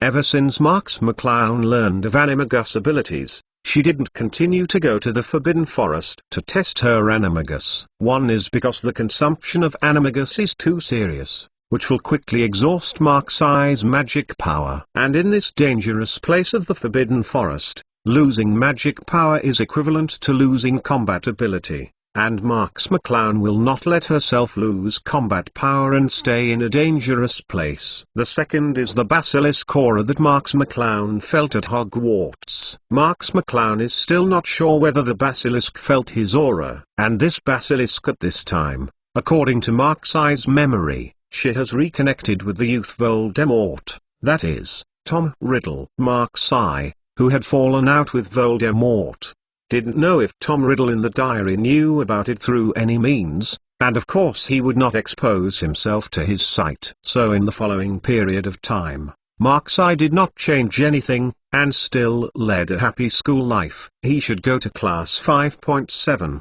and spend the rest of the time in the library or Snape's office. On the other side, classmate Draco Malfoy was very entangled. Draco is the successor to the next generation of the Malfoy family, and the Malfoy family has studied at Slytherin College for generations and has been the leader. So when he was in the first grade, Lucius made many expectations and requirements of Draco. But in Draco's generation, I met Marx McClown, a great genius. This resulted in Draco being in Slytherin, but as an insignificant little person. Facing Marxi, Draco really had no temper at all. Chapter 216 this time is still installed. Draco didn't even think about challenging Marxi's absolute dominance in Slytherin, which was equivalent to seeking death. Plus cool, tiger. Originally, when Marx McClown was not so famous, Draco was tossed to death by Marx McClown when he was a child. Now Marx McClown seems to be more mad than before. How can this make him live? But Draco is still the next generation successor to the Malfoy family after all, and being too inexistent at Slytherin College is not only a shame for the Malfoy family, but also quite unwilling to Draco himself. To gain a sense of presence in Slytherin Academy, joining the Slytherin Quidditch team is undoubtedly the best way. After all, Quidditch is the hottest sport in the wizarding world. If you can become a member of the Slytherin Quidditch team, it will definitely attract a lot of attention. This is what Draco struggled with. If the Slytherin Quidditch team was captained by Hisso as the previous 11, Draco was 100% sure that he could enter the Slytherin Quidditch team. But now Marx McClown had already ousted Hisso, the former Slytherin Quidditch captain, and became the captain of the Slytherin Quidditch team. Then it was difficult for Draco. After all, he had had many unpleasant things with Marxi before. Although he didn't dare to provoke Marxi after a few big losses, it doesn't mean that Marxi has no prejudice against him. It is still difficult to join the Slytherin Quidditch team. But Draco suddenly remembered the black face of his father Lucius like the bottom of a pot. During the summer vacation, I had already been scolded by my father. The reason was that, as a member of the Malfoy family, I was so badly mixed at Slytherin College, so unsatisfactory. If I don't get any results this semester, I don't know how my father will fix himself when I go back. Thinking of this, Draco finally made up his mind. Isn't it just joining the Slytherin Quidditch team? Draco didn't believe he couldn't do it. Draco thought that although he had some small holidays with Marxi, it was not a deep hatred that could not be solved. At most, he would spend a little more money. I believe Marks-Eye would not have trouble with money. Draco came to Marks-Eye with this thought. Dear Draco, is there anything wrong? Marks McClown's attitude towards Draco was neither salty nor indifferent, and he obviously didn't take Draco as a thing. Cool Tiger, of course. Draco could feel the indifference in Marks McClown's tone, and hurriedly said, Marks McClown, I want to discuss something with you. Marks McClown smiled and said, Why, Draco, do you still have something to discuss with me? Draco nodded nervously, and said, Marks McClown. Mr. Marks is our Slytherin leader, and naturally I am also Draco's boss. It is normal to ask Mr. Marks for something. Draco was still afraid that his things would not succeed, and his tone was full of compliments. Oh, Marks McClown felt in her heart that this matter must be tricky. Seeing Draco like this, it was a disintegration of his image. It was hard to imagine that he could still say this to himself. But Marks McClown didn't change his expression, and said lightly, Let's talk about it. Draco said, Well, I want to join the Slytherin Quidditch team. Draco looked at Marks McClown nervously, for fear that even the slightest rejection might be revealed on Marks McClown's face. Marks McClown looked at Draco playfully, and didn't know Draco's name anymore, but changed his name. Mr. Malfoy still wants to try Quidditch now? Draco immediately said, I don't want to play, I really want to join the Quidditch team. My flight class results last year are only behind Mr. Marks. My skills are definitely not questionable. Marks McClown held her hands in her arms and said, I will take the flight class with you. I know your level naturally. Draco nodded hurriedly, looking at Marks-Eye nervously. Marks McClown continued, But the problem now is that our Slytherin Quidditch team is in full capacity. If you want to join, shouldn't there be other places where you can contribute to the team? Seeing Marks McClown's meaningful smile, Draco immediately understood what Marks McClown meant. Like my own thoughts, no one will have trouble with money. Draco immediately put a flattering smile on his face, and said, Recently, Gwenlyn has released a new generation of broomsticks. Does Mr. Marks know? Marks McClown nodded and said, Of course I know that the Light Wheel 2001, the performance is better than the Light Wheel 2000, but it is more expensive. Draco raised his eyebrows and whispered, My dad bought 2 for me. The extra one is too wasteful. I plan to give it to Mr. Marks. Marks McClown faintly smiled. Thank you Mr. Malfoy for your kindness, but I think I can afford the money of Gwenlyn 2001. When Draco raised his brow at 530, he remembered that Marks McClown was also the heir to the Marks family with a deep heritage in the British wizarding world. How could this little money move him? Seeing Draco's face a little flustered, Marks McClown smiled again.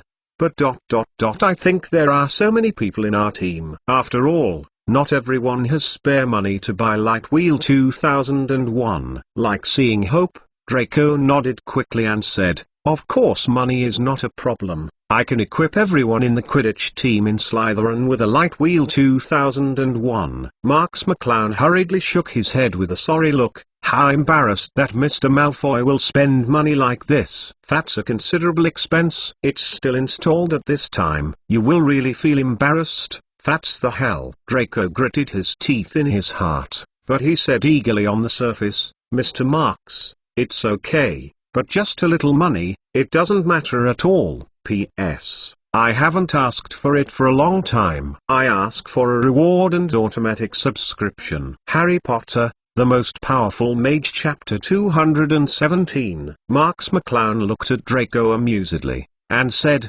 Then I will serve the Slytherin Quidditch team members. Thank you Mr. Malfoy for your generosity. Plus cool, Tiger. Draco pleased with a smile.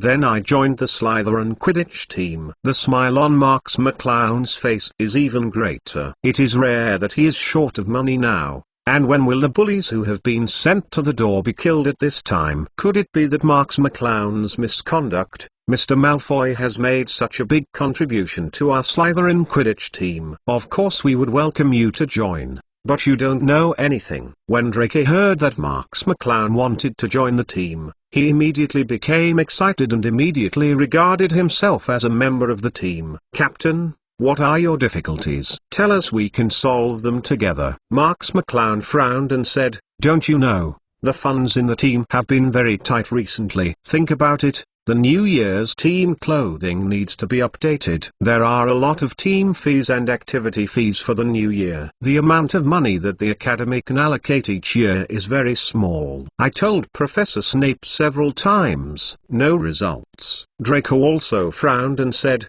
"How could this happen? There hasn't been such a thing in previous years." Marks McClown nodded and said, "The previous years are the previous years. Think about the fact that there were so many security issues before the school. What troll incidents and philosopher's stone incidents. Even the board of directors has less support for the school. And naturally, the allocation of fees is also less." Draco also nodded in agreement. There were really many things that happened in the school last year, and it is not surprising that the board of directors will reduce its support for the school. Marks McClown said, "So, it's already very difficult to maintain the Slytherin Quidditch, let alone expand the recruits." Draco frowned when he heard that Marks I might not be willing to expand the staff. Marks McClown shook her head and said, "Mr. Malfoy, I know your support for our Slytherin Quidditch, but this kind of thing is not what you and I want. So I may be sorry." Marks I continued to exert pressure. Draco was fighting in his heart. After all,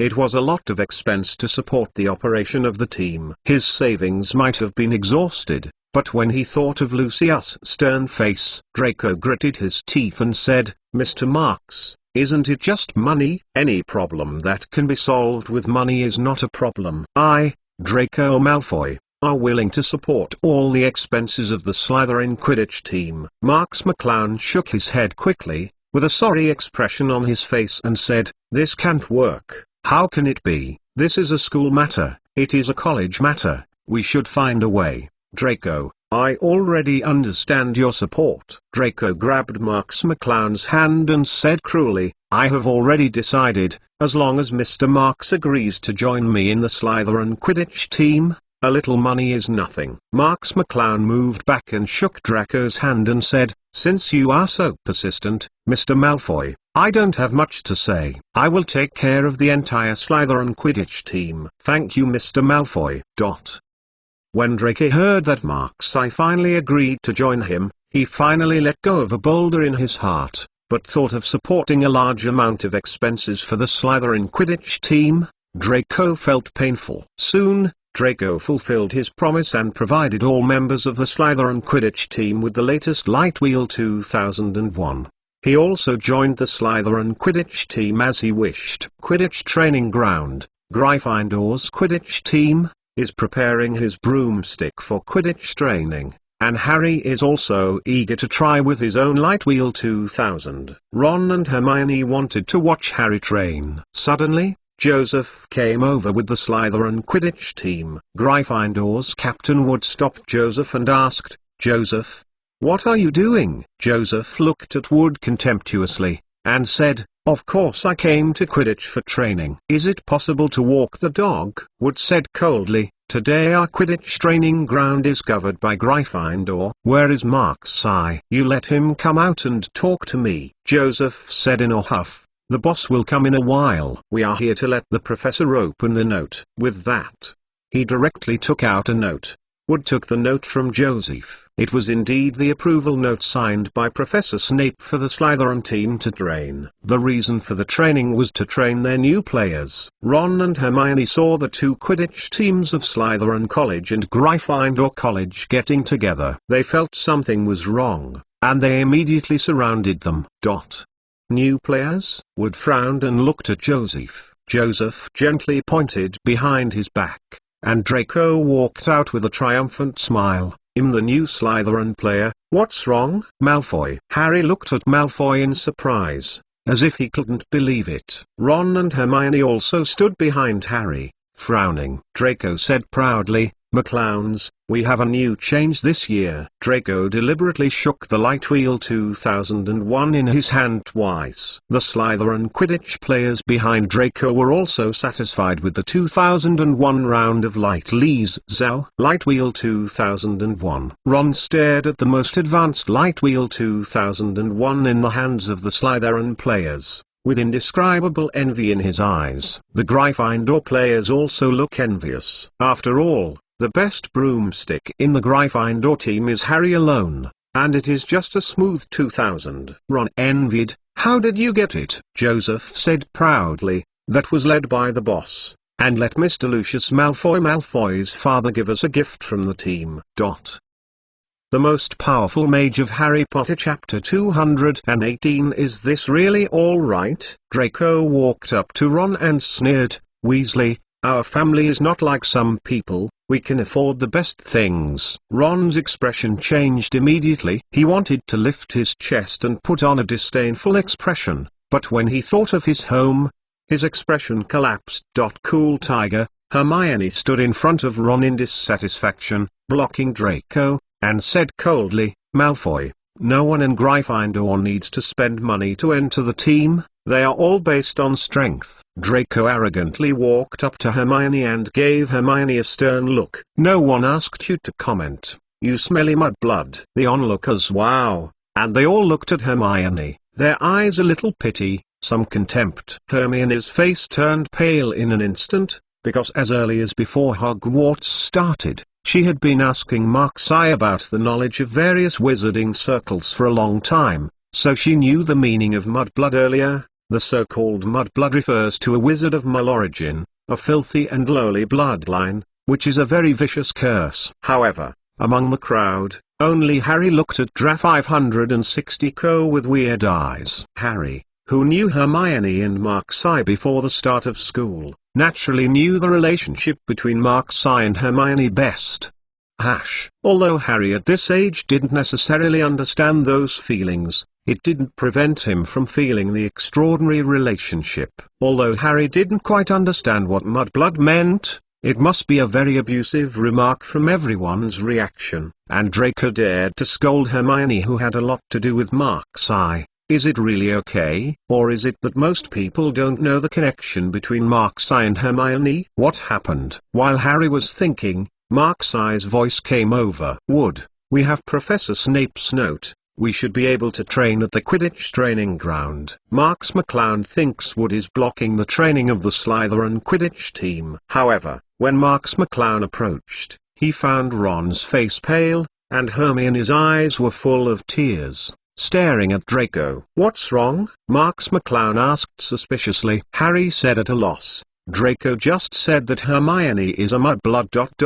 What does it mean, mudblood? Harry still didn't understand the meaning of mudblood. Of course Marks McClown knew the meaning of mudblood, and immediately looked at Draco's eyes, and said coldly, is there really such a thing? Draco originally felt that he had humiliated Hermione and honored Slytherin, but seeing Marks McClown's stern expression, he immediately knew it was not good, and quickly lowered his head. Seeing that Draco was afraid to answer, Joseph immediately said, Boss, that's what Draco said just now. Draco cursed Joseph in his heart and sold himself directly. Marks McClown walked up to Draco with a cold face, with an extremely cold tone. Draco, tell me personally, is this true? Draco felt the chill on Marks McClown and quickly argued, Captain, I said it. But this is true. To shut up. Marks McClown gave a cold drink, and Draco was so scared that Draco immediately shrank into a ball and looked at Marks McClown fearfully. What do you think you are? Hermione's grades are among the best, and you can't even compare to her. So are you even more mudblood than mudblood? Marks McClown stared at Draco coldly, and Draco did not dare to say a word. Apologize to Hermione, or you will get me out of the team. Marks McClown threw a word away and turned his back to Draco. Draco was frightened in a cold sweat when Marks McClown left the team. He finally spent such a high price to enter the Slytherin team. Now he is kicked out, but it is not worth the loss. Draco lowered his head and said humiliatingly to Hermione, I'm sorry. Hermione glared at Draco fiercely, but her expression relaxed a lot. Marks McClown said indifferently, "Next time you let me know about this kind of thing again, you just let me go. Do you hear it?" Draco bowed quickly, and Nono kept making noises, but there was a strange look in his eyes. But he could not see anyone with his head down. Marks McClown took Hermione and walked directly out of the crowd. "Are you okay?" Marks McClown asked, concerned. Hermione wiped away the tears from her eyes, and said calmly, "It's okay, just a little thing ... but thank you anyway." Marks I dragged Hermione to a corner and said, "Why do you conflict with Draco for no reason? It's not worth arguing with such a person." Hermione pursed her lips. "Even if Draco is this kind of person, he still can't get into the Slytherin Quidditch team with money, nor can he call me mudblood in public." Marks McClown laughed blankly. "Are you angry that I let Draco into the Slytherin team?" Hermione sniffed and didn't answer. Marks McClown smiled and said, "Draco is here to come. Can I refuse it?" "What do you mean?" Hermione heard something in Marks' talk. Marks McClown smiled and said, "He wants to join the Slytherin Quidditch team. He needs to be responsible for all the players to configure a Light Wheel 2001, and also responsible for all the expenses of activities. Then I will give him a small player, not too much." "No?" Hermione covered her mouth. "Is this true? He would do such a bad thing?" Marks McClown nodded and said, "McClowner, such a stupid person, what can't you do with him?" Only then did Hermione understand why Marks I asked Draco to join the team, and said, "But ... he also said to the public that I was a mudblood." Thinking of the humiliation, Hermione's eyes blushed again. Hermione's strong character shouldn't have cared about this for so long, but she didn't even know why. Once she was in front of Marks McClown, she couldn't help showing her weakness. Chapter 219 Deviation. It was as if all Hermione's strength had collapsed in front of Marks I. Plus cool, tiger, stupid. Marks McClown put his hand on Hermione's golden curly hair and gently rubbed it. "It's said that he is such a stupid person. You still care about him? It's not worth it at all." Hermione stood there blankly, feeling the temperature from Marks I's hands. Her face was as hot as a fever. "Promise me, don't think about that stupid thing." Marks McClown approached Hermione's ear and said softly. Hermione's ears were red and her mind was blank. She could only nod instinctively. After Draco joined the Slytherin Quidditch team, the whole person turned over. He was arrogant at Slytherin College, and because of his family background and identity, he was recognized by many Slytherin College students. However, Draco was still able to recognize his identity. Although he could be a bit of a blessing in front of others, he was a fart in front of Marks McClown and didn't dare to put it indiscriminately. Since Marks I warned Draco that time, Draco has been very cautious when dealing with Harry and others, especially Hermione, for fear that he might accidentally touch Marks I's bottom line. After all, Marks McClown still seemed to value this woman very much. Everything was normal at Hogwarts, but gradually some rumors spread from the school. "Have you heard what's up recently? It seems that some classmates often hear people talking in classrooms, offices, etc." "Huh? What did you say?" "Do not know." Many students were surprised when faced with this answer. Why don't they know? Because I don't understand at all. When I can only hear some hissing words, those words are said to be snake language. Snake language? Isn't that a language spoken by someone who can't even say a name? SHHH. Don't call it out. I also listen to others. There was a very strange situation in the school. Some students would hear people whispering in various places,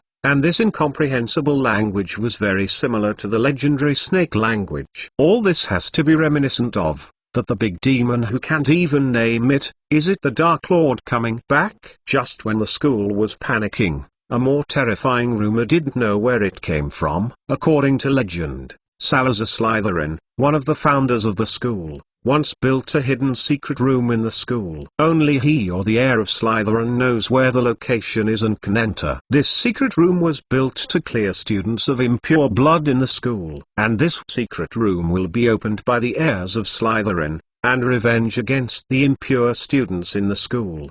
The whole Hogwarts was spread by such rumors, and even if it was explicitly forbidden by the professors, it could not stop everyone's mouths. What's the matter with this rumor that appeared early? The incident in the secret room obviously should be some time later, and students will know about it after McGonagall tells it in class. Marks McClown also heard about this, and really felt a little annoyed about it. As a Traverser, he certainly knew about the secret room. It was Voldemort's diary at work, but there was something different from Marks's memory.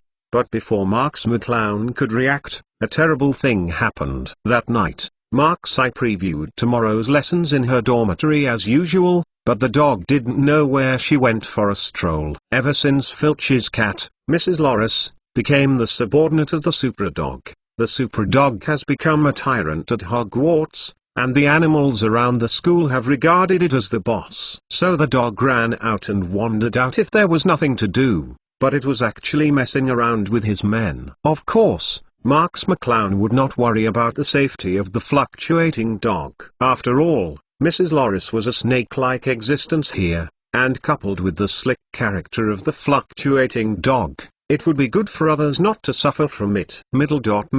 Find flowers. Looking at the book, Marks McClown was actually thinking about the secret room incident that went viral in the school recently.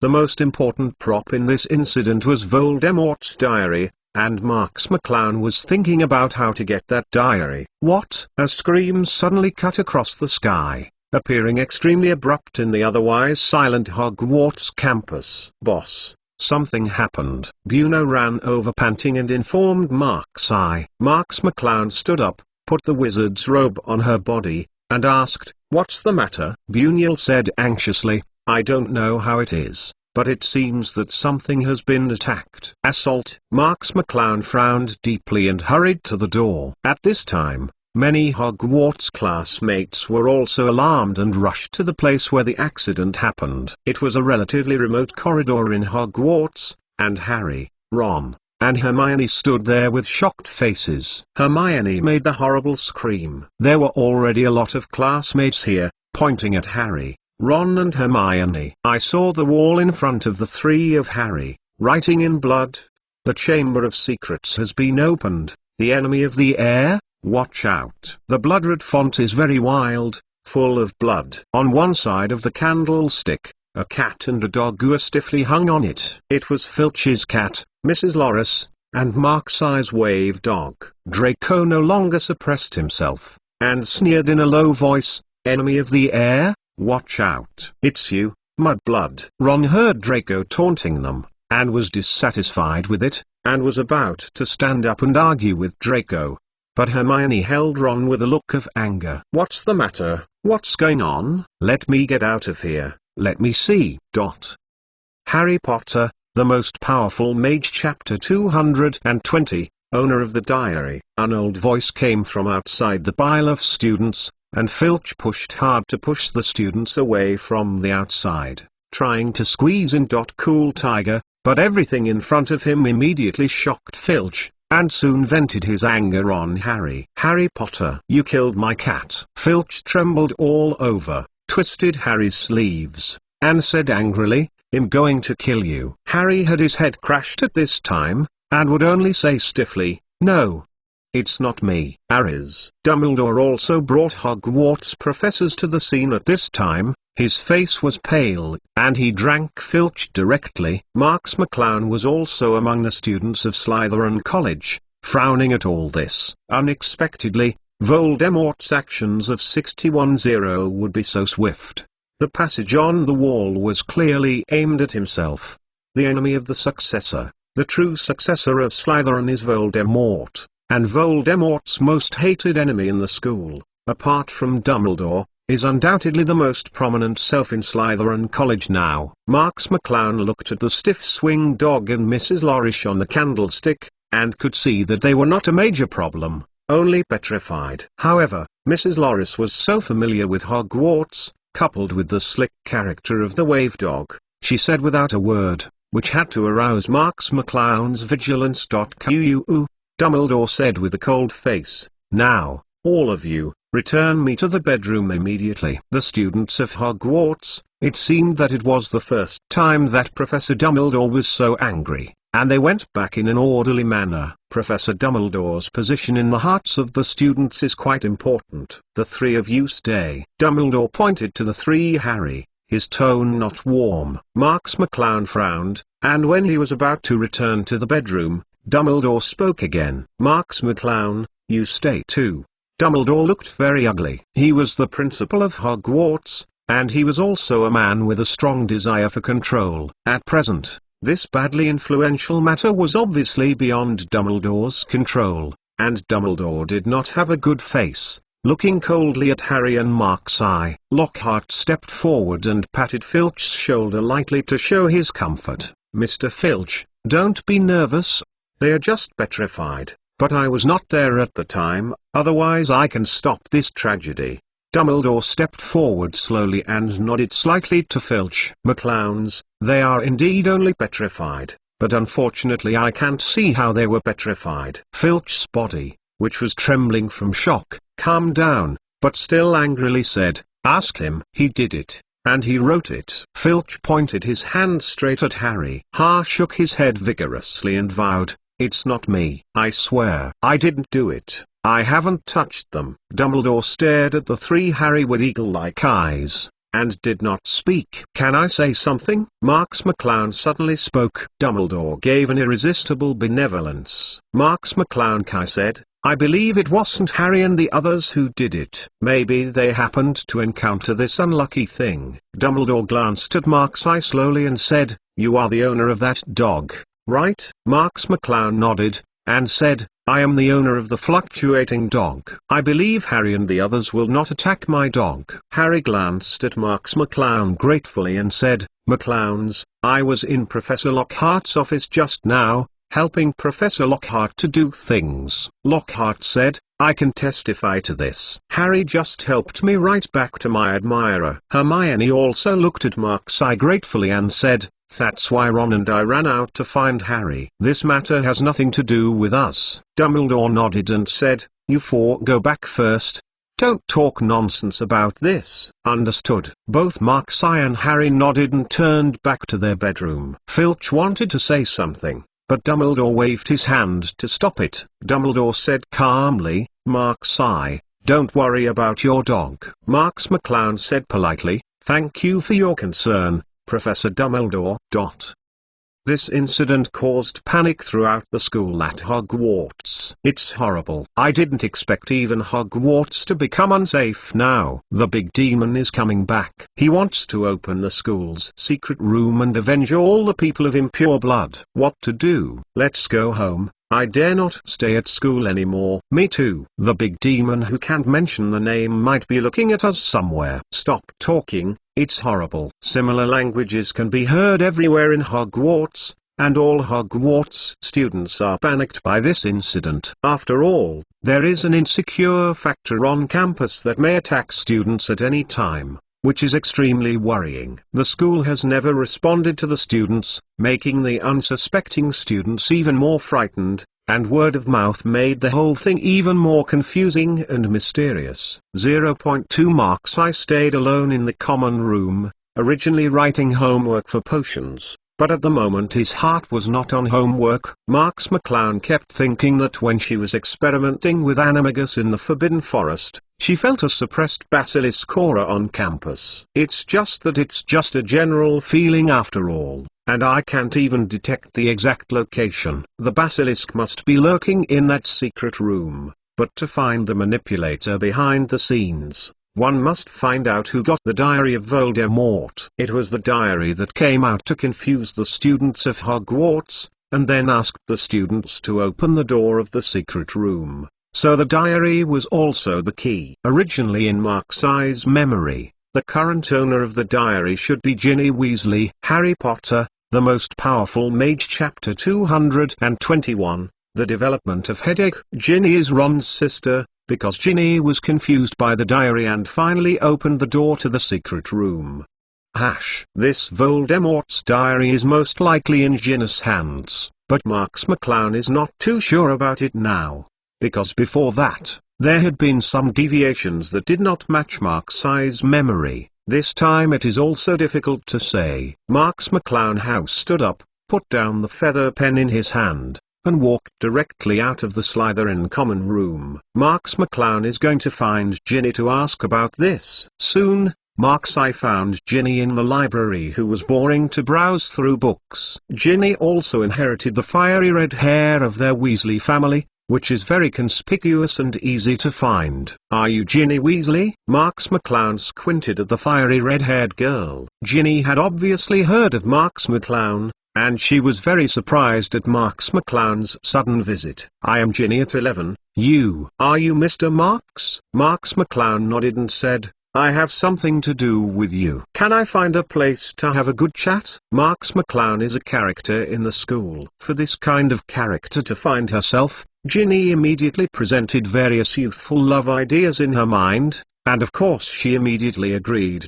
Plus cool, tiger. Marks McClown took Ginny to a corner. Marks McClown, who was originally kind and polite, immediately changed into a blank expression and stared at Ginny coldly. Ginny looked at Marks who suddenly became serious, and asked cautiously, "What's wrong?" Marks didn't have any preparation, and went straight to the subject and asked, "Where is the diary?" When Ginny heard Marks McClown mention the diary, her whole expression changed. She looked at Marks McClown nervously, and said, "How do you know this thing?" "No, I don't have any diary," Marks McClown said coldly. "Don't pretend to be stupid. The diary you found, take it out to me immediately. That diary is very dangerous, you can't keep it." Ginny grabbed her fiery red hair and shook her head desperately. "I don't know what you said. I don't have a diary." Marks McClown looked at the panicked Ginny, knew that Ginny was lying, and even took a step forward,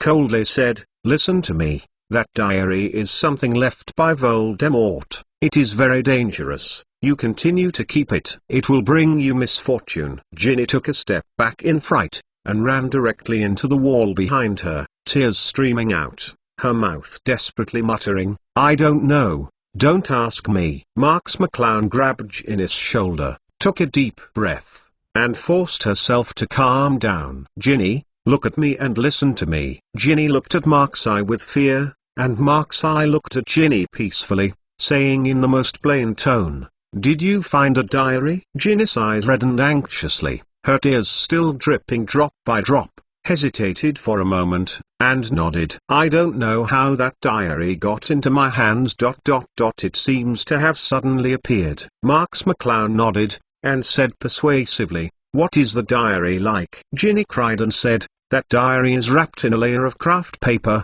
and it's amazing. He will reply to you like a human when you write on it." Marks McClown nodded and said, "Very well, you did a great job." "Then what?" Ginny sobbed and said, "I like talking to this diary very much. It also answers my questions very carefully and cares about me. No one has ever cared about me so much." Marks McClown asked carefully, "Where is the diary now?" Ginny suddenly held her head madly and screamed in pain, her whole body curled up, as if she was suffering from extreme pain. "What happened to you?" Marks McClown anxiously went to inspect. Ginny suddenly raised her head and looked at Marks strangely, as if she had suddenly changed a person, like a snake staring at Marks Marks McClown looked at Ginny vigilantly. Ginny's weird state remained for less than a few seconds before she became painful again, muttering, "It's gone. The diary is gone." "Gone?" Marks McClown didn't dare to keep asking. After all, Ginny's current mood was extremely unstable, and she didn't know what would happen if she kept asking her questions. Marks McClown had to send the crying Ginny to the infirmary for examination. After Madame Pomfrey's examination, Ginny was just a little frightened, and there was nothing serious about it. After Marks McClown asked Madame Pomfrey to take good care of Ginny, she returned to her bedroom. According to Ginny's answer, if the diary was not in Ginny's hands, whose hands would it appear in it? Could it have appeared in Harry's hands? Marks McClown shook his thoughtful mind, puzzled. wondering what exactly Voldemort had made. While Marks McClown was investigating this matter secretly, something that made Marks McClown a headache even more happened. The sentence written on the wall 513 in blood was attacked by Ishbiagu and Mrs. Loris before, and I don't know who spread it. The whole school became concerned about this sentence. The secret room has been opened, the enemy of the successor. Watch out. The Chamber of Secrets was established by Salazar Slytherin, the founder of Slytherin College, when Hogwarts was founded. Many people already know this tidbit, even Professor McGonagall explained this to the students, so there is nothing to pay attention to. But the next sentence, enemy of the heirs, be wary, but it aroused everyone's curiosity. The literal meaning is obvious. This is a warning. Let the enemy of the successor be vigilant for revenge from the successor. Who is the enemy of the successor? Who is the successor? The Chamber of Secrets is to take revenge on the wizards of impure blood, and the founder is Salazar Slytherin. Is it possible that the successor is talking about the heir of Salazar Slytherin? The heir to Slytherin College? Chapter 222, The Controller of Thinking, and Saying. Many people remembered the time when the big demon who couldn't be named, was also the leader of Slytherin, and finally became the greatest dark wizard in history, bringing despair to the entire world. And now, the leader of Slytherin is undoubtedly Marks-Eye. All the evidence points to Marks-Eye. Cool Tiger, just like what Marks McClown thought when he saw this sentence. It is indeed easy for people to notice Marks McClown. Is Marks-Eye the heir to the secret room? He is the one who petrified his own dog and Mrs. Loris. It looks a lot like. Except him, who has the ability to do this without knowing it. Of course, some people also raised doubts, but why did he attack his pet dog? It doesn't make sense. Unfortunately, on this issue, this rumor has actually been further confirmed. You don't care what he thinks. Now all the evidence points to him. Maybe it's twisted in his heart. It is also possible that he deliberately attacked his dog to remove his suspicion. Some people maintain a disgusting attitude towards this, and their eyes towards Marks-Eye also become bad. However, some people have become more admiring Marks-Eye.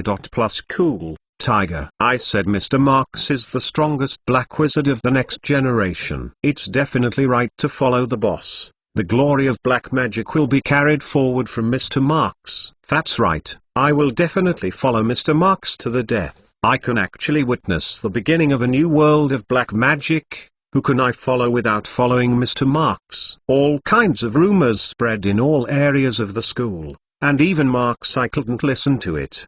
Because this is not just as simple as dissemination, but also obviously affects the students in the 4 colleges. So that there are strange eyes and whispers everywhere. Although due to Marks-Eye's power, no one dared to treat Marks-Eye clearly in the same way that Harry was treated in the original history, but Marks-Eye still annoyed him. Listen to me, all the students of Slytherin College are not allowed to discuss anything about me in the secret room. As long as I find out, they will all be treated as violations of the rules of the college. Finally, in a Slytherin meeting of prefects, Marks McClown gave orders to his prefects. Although the news about Marks McClown becoming the chairman of the Slytherin Student Union has not been confirmed, the position of the chairman of the Slytherin Student Union has been vacant.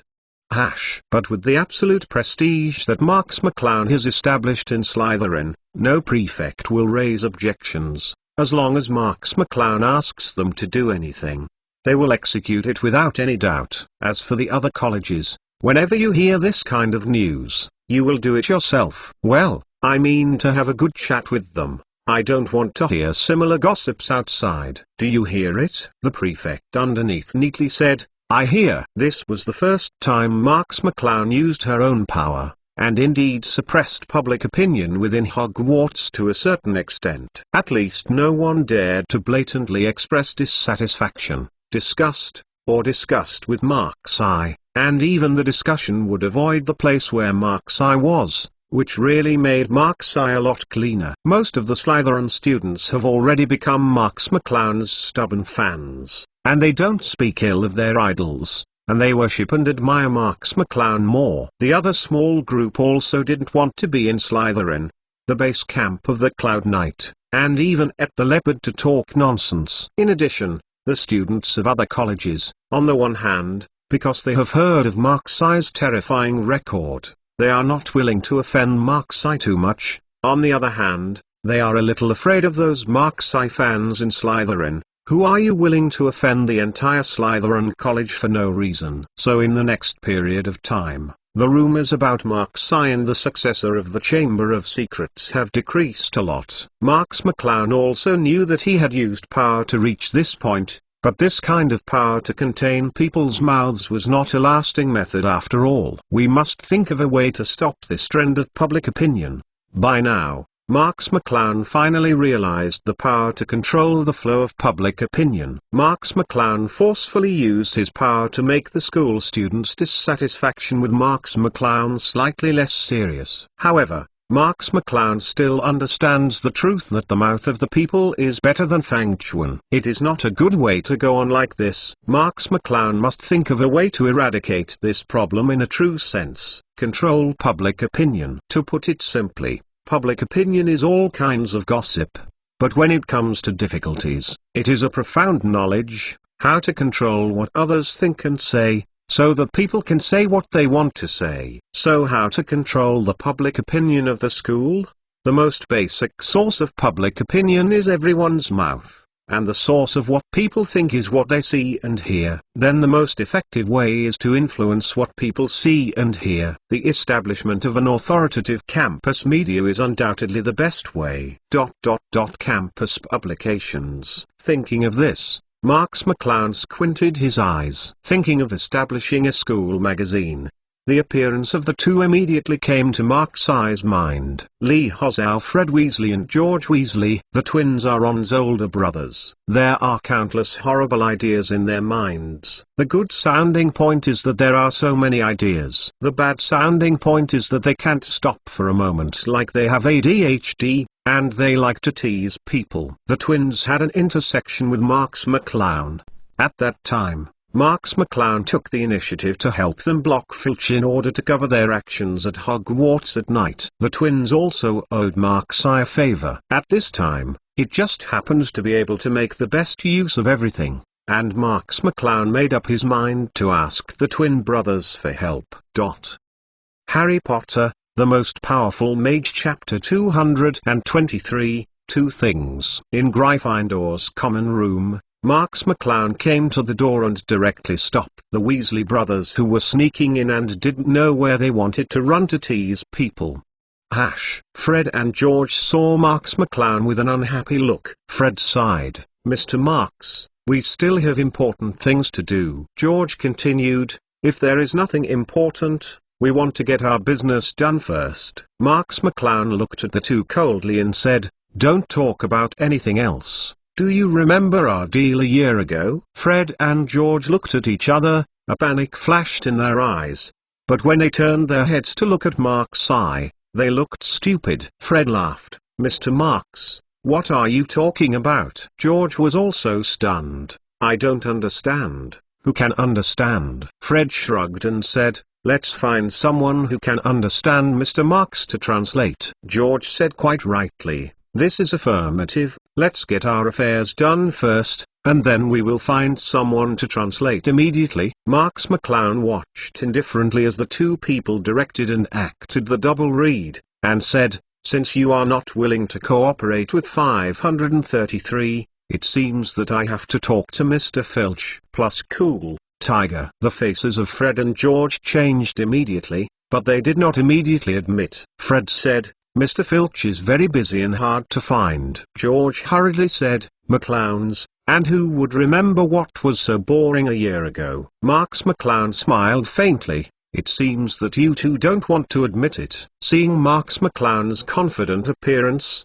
the two looked at each other and saw each other's panic inside. Fred said, "What do you want?" George said, "We really don't know what you are talking about." Marks McClown looked at the two people not acknowledging the appearance of being beaten to death, sneered, and turned away. At this moment, the two of them had no confidence. Of course, They had not forgotten the deal Mark-Sai had with them a year ago. As long as Mark-Sai helped them block Filch and prevent Filch from discovering that they secretly came out to stroll at school that night, they agreed to Mark-Sai's request. Bath. It was true that Shikai and the others wanted to play tricks. What they thought was that since this was a year ago, no one should care about their behavior.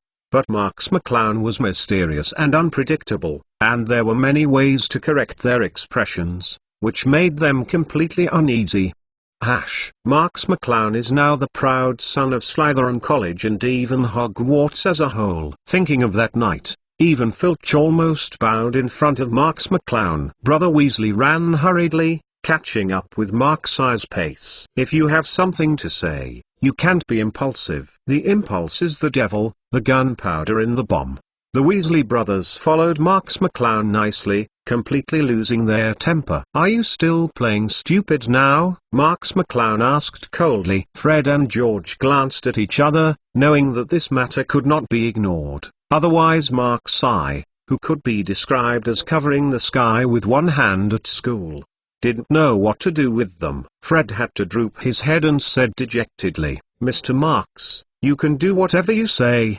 Don't sue me. George also said, that's right, Mr. Marx. How do you want our Weasley brothers to go up and down the fire? Marx McClown stopped and looked at the two people coldly and said, don't give me a slippery head, or you just pack your things and go home. The Weasley brothers stood dejectedly in front of Mark-Sai, like a pair of students scolded by the teacher. Marx McClown said, I want you to help me collect some information, and at the same time run a school magazine. School magazine? The Weasley brothers looked at Mark-Sai in surprise. Why is this master so boring and still has to run a school magazine? It is understandable to collect information, but the school magazine? Marx McClown nodded solemnly, without a trace of joking. Fred scratched his head in distress and said, we have no experience in running a school magazine. George also looked embarrassed, and said, nothing at all. Marx McClown smiled faintly. I believe in your abilities.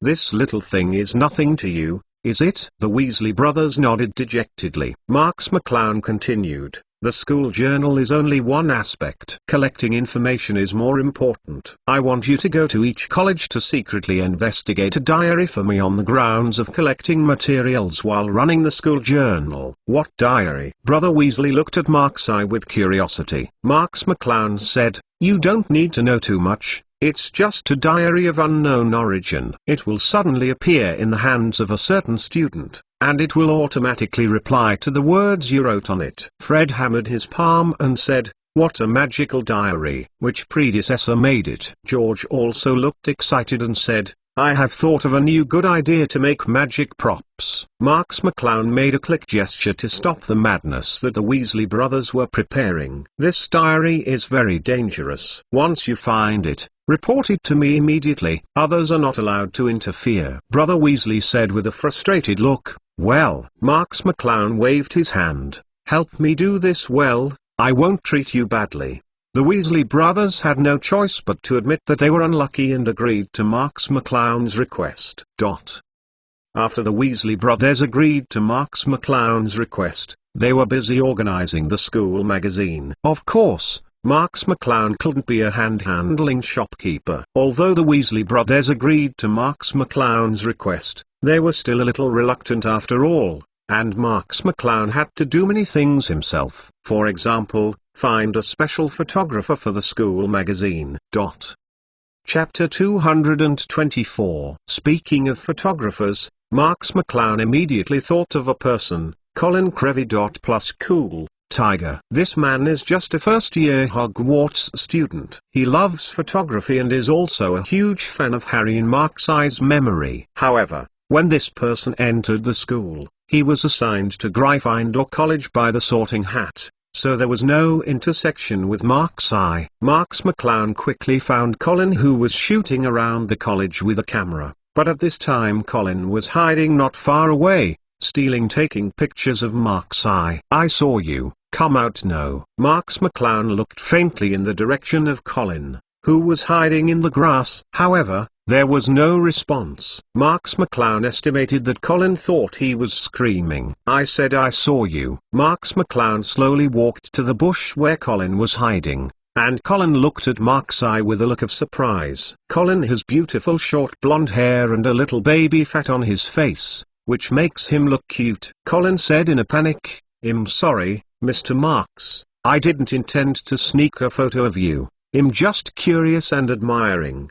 Only second. Marks McClown gave Colin a faint look, and said, "It's okay, I'm also looking for you specifically." "Looking for me?" Colin stared at Mark's eye and said, "Mr. Marks, are you really looking for me specifically?" Marks McClown nodded casually. Colin was excited, holding his cute face, and said, "Mr. Marks, tell me I am not a dream. Mr. Marks came to me personally." Marks McClown looked at Colin helplessly, and said, "What are you excited about?" Colin said excitedly, "Mr. Marks is my big idol, I must be so excited when the idol comes to me." Marks McClown wondered, "Isn't your idol Harry?" According to the plot of Harry Potter, Colin should be a big fan of Harry. Colin's excited cheeks flushed and said, "Harry is my former idol, but my current idol is Mr. Marks. Mr. Marks knows even the things I used to worship Harry before, and he deserves to be the magical Mark's eye." Marks McClown touched his nose. It was the first time he was worshipped by a little boy in front of him. It was a bit embarrassing. Colin quickly explained, "I still admired Harry more than a year ago, after all. Because Harry is the only one who can survive under the demon who can't name him, he's like a savior." Colin's voice changed, looking at the rainy night admiringly. "But in just 1 year, Mr. Marks's performance in the Academy can be described as unprecedented, creating countless legends. What Quidditch match, the troll incident, the Philosopher's Stone incident, and the recent rumors of the secret room. I have always followed Mr. Marks, even Senior Harry can't catch up with Mr. Marks's reputation, right? Marks McClown said, "Do you also know the rumors of the secret room?" Colin nodded and said, "I know everything about Mr. Marks's major events at Hogwarts." Marks McClown smiled and said, "Since you know the legend of the secret room, do you still worship me?" Colin nodded naturally and said, "Of course. What is the secret room incident?" "I believe that my idol, who dares to fight for the magic stone in the hands of the devil who can't name his name, can be a bad guy." Marks McClown said, "But with your personality, if you admire me, why don't you come to harass me?" "I thought you harassed Harry," Colin asked puzzledly. "Why does Mr. Marks know me so much?" Marks McClown smiled without saying a word, just looking at Colin. Colin bowed his head and said dejected, "It's not because Mr. Marks's prestige at Slytherin College is too high, and it is not an existence that can be casually contacted. And I am a freshman in Gryffindor, and I don't have any access to it. Mr. Marks's opportunity." Marks McClown smiled and said, "Then how about I now give you a chance to contact me often?" Colin's eyes glowed immediately, and he said excitedly, "Really? Is today my lucky day? Find flowers middle. Marks McClown nodded and said, "I'm preparing for the Hogwarts School magazine. I would like to invite you to be a photographer for the school magazine." Colin jumped up excitedly and hurriedly said, "McClowns. I am willing to say whatever Mr. Marks said." Colin looked afraid of Marks' eyes' sudden remorse. Marks McClown stretched out his hand and smiled, then cooperate happily. Colin looked at Marks McClown's outstretched hand in surprise, and was shocked. He hurriedly stretched out his hand and rubbed it on his clothes, fearing that his hand was dirty. So he held Marks McClown's hand with a serious face. Happy cooperation. On the other side, in Hogwarts library.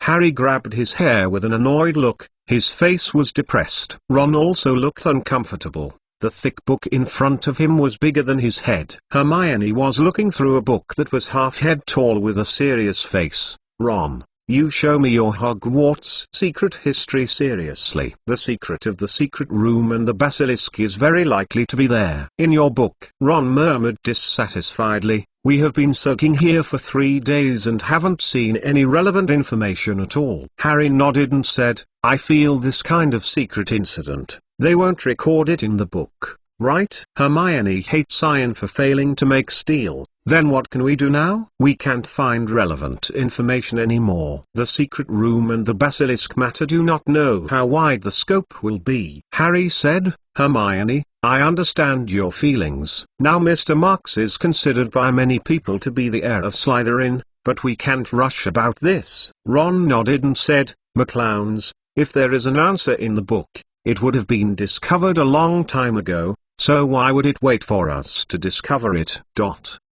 Chapter 225. Hermione reddened her eyes anxiously, but now Marks McClown is misunderstood by everyone, I must find a way to help Marks McClown. Ron said, what can I do to help? Who knows if Marks McClown is really the successor of Slytherin? Is it really related to the Chamber of Secrets and the Basilisk? Hermione glared at Ron dissatisfied. Cool tiger. Harry hurriedly came out and said roundly, Mr. Marks is our friend. We have good reasons to help him, but the library seems to have no news about the secret room and the basilisk. Hermione was also exhausted by nothing in the past few days. Hearing Harry's words, she sat down on the stool in despair. Actually, it's very simple, Ron said suddenly. Harry and Hermione looked at Ron at the same time. 527. Wondering why Ron suddenly became confident. Ron sneered, let's just ask Marks McClown directly. After all, he is the boss of Slytherin and the most suspicious person right now. Asking it clearly is that he has solved everything? No way. Harry and Hermione said in unison. Ron seemed to be frightened by the sudden determination of the two, blushing, and said dissatisfied, why? Harry shook his head and said, Mr. Marks must be annoyed by this incident now. If we ask Mr. Marks about the secret room and the basilisk, wouldn't it make Mr. Marks even more headache? Hermione nodded in agreement and said, Harry is right. Now Marks is suspected to be the heir of Slytherin. It has something to do with the Chamber of Secrets and the basilisk. If we ask him this question again, it is equivalent to breaking his scars. Ron flushed, still arguing with dissatisfaction. Harry interrupted, stop talking Ron. Asking Mr. Marks is the least feasible way. Ron snorted heavily and said, then you guys think of a way to come out. I would like to see what you can do, which is excellent. Harry lowered his head helplessly, he didn't have any good ideas. Hermione suddenly seemed to have thought of something, and stood up with a loud voice. What's wrong with Hermione? Harry asked. Hermione clapped her hands and said, I have an idea. Mrs. Pince in the distance said dissatisfied, that girl over there, keep your voice down. Hermione's actions were obviously too loud just now. Hermione apologized back to her seat and motioned for Harry and Ron to come over. Harry leaned in at once. Ron hesitated for a moment, and he leaned in reluctantly. Have you heard of compound decoction? Hermione whispered. Harry and Ron both shook their heads blankly. Hermione said, the compound decoction is a potion that can turn a person into another person. We can configure the compound decoction to become someone in Slytherin and enter Slytherin to find out information. Ron said, how do you know that you can get information when you enter Slytherin? Harry ignored Ron and asked directly, then how to prepare this compound decoction? Hermione also automatically ignored Ron's words and said, I saw it in the library before. I'm going to find it now. After speaking, Hermione left her seat and went to find the book. Ron dissatisfied. Harry, you still don't know what the so-called compound decoction does. Is there any way to sneak into Slytherin to find out? Harry said, I have to try everything. Ron mumbled, then you don't try my idea. Harry did not hear clearly, and asked, what did you say? Ron hurriedly said, nothing is nothing. On the other side, since agreeing to Marks's request, The Weasley brothers have also started to get busy. While secretly helping Mark-Sci collect things about the mysterious diary, they were preparing to start the school magazine with great fanfare. Suddenly, the rumor that the school magazine was about to be launched spread to every corner of the campus, and many people paid close attention to the upcoming school magazine. In addition, Mark-Sci asked the prefects to secretly release the news. The key content of the first issue of the school magazine is the special reports and prevention methods for the Hogwarts School Secret Room and the Basilisk. For a time, the entire Hogwarts students paid great attention to the school magazine. Many people were secretly inquiring about the school magazine. Have you heard? The first issue of the school magazine is a special report on the school secret room and the basilisk. I've heard about it a long time ago. I also heard that Colin Creevey, a freshman in Gryffindor, was specially invited by Mr. Marks to be a cameraman for the school magazine. What? The school magazine has something to do with Mr. Marks. McClown, you are not so uninformed, are you? Although the school magazine looks like a masterpiece of the Weasley brothers, the actual boss behind the scenes is still our Mr. Marks. But Brother Weasley and Colin Creevey, aren't they all from Gryffindor? That's right. But they all listened to Mr. Marks' words and helped Mr. Marks start the school magazine. Doesn't this mean Mr. Marks' magical powers? It really is Mr. Marks. A large part of the students' concern for the school magazine is because they already knew that Marks McClown was the initiator of the school magazine, and the Weasley brothers and Colin were recruited by Marks McClown. Now that the students were all spreading this about 0.7, the professors were naturally talking about it. Professor McGonagall was very in favor of Marks McClown's approach,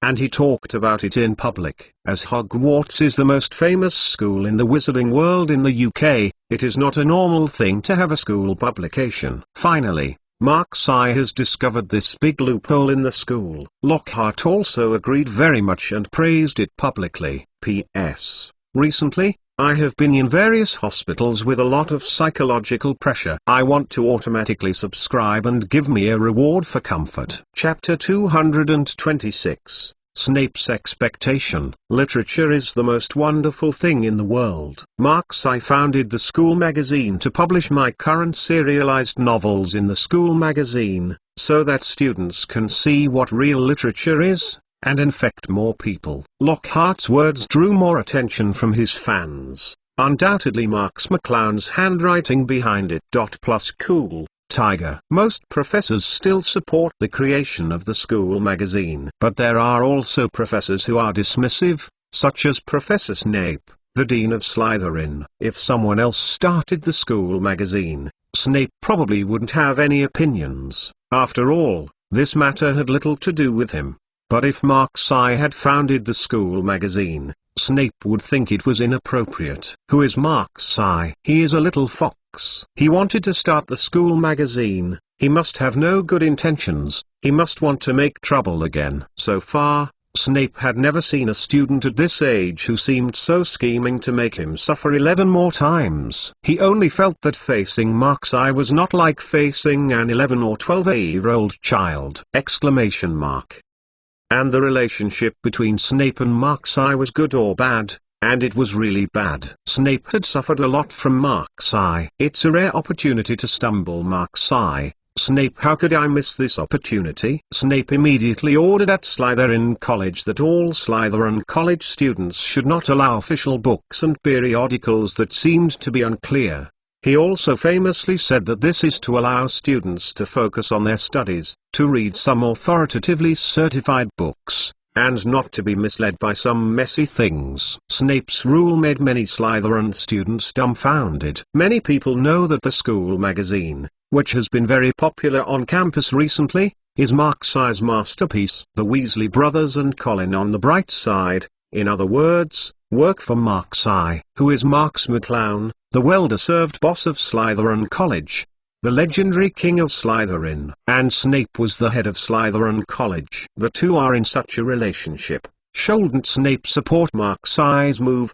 But the facts were the opposite. Instead of supporting Mark-Sci's move to start the school magazine, Snape also banned informal books that the Slytherin students seemed to be unclear. A discerning person can tell at a glance that this seemingly irrelevant regulation is actually aimed at Mark-Sci.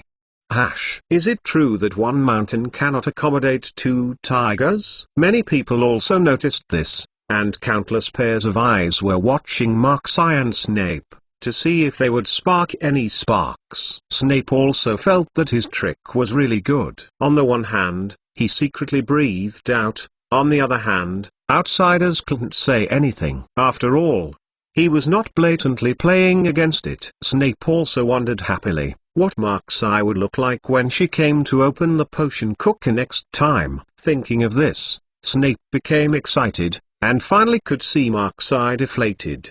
But things were not as simple as Snape thought. Just when Snape was looking forward to it, trying to see what Marks McClown looked like with his ugly face, Mark-Sci, who was looking for Snape to open a small stove, finally came. Marks McClown pushed open the door of Snape's office expressionlessly, and walked in carelessly, just as usual. Snape still had a bitter face, but he had been paying close attention to Marks McClown's expression. "Marks McClown, didn't I tell you to knock on the door before entering?" Snape took the lead. Marks McClown said indifferently, "I know you so much, you still care about these?" Snape stared at Marks McClown closely, but there was nothing wrong with Marks McClown's face. "What are we going to learn today?" "I am taking Professor Sprout's herbal medicine class today." "That Mandela grass is very interesting." "Is there a potion formula for Mandela grass?" Snape said coldly. "Since you come to my class,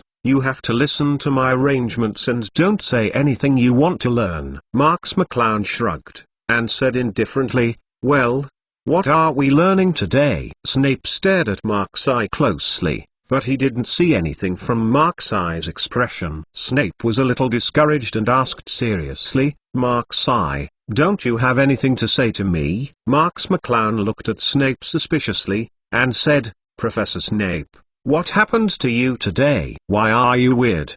Did you take the wrong potion?" Snape didn't give up, but said seriously, "I asked you the question first. Answer me." Marks McClown shook his head and said, "I didn't want to tell Professor Snape what you wanted to say, and Professor Snape, please hurry up and start teaching today. After all, I don't have much time." Snape stared at Mark-Sci strangely. It's impossible for Marks McClown to fail to see that the rules she set are aimed at him, so Marks McClown is so calm and breezy now in 530. Is Marks McClown really not aware of this? Impossible. Snape shook his head vigorously. Marks McClown is such a shrewd person, and even himself often suffers from his hands. It is impossible not to see this. Then there is only one explanation left. Marks McClown doesn't care about her aim. Snape looked at Marks McClown's growing impatient appearance, so he had to start today's teaching.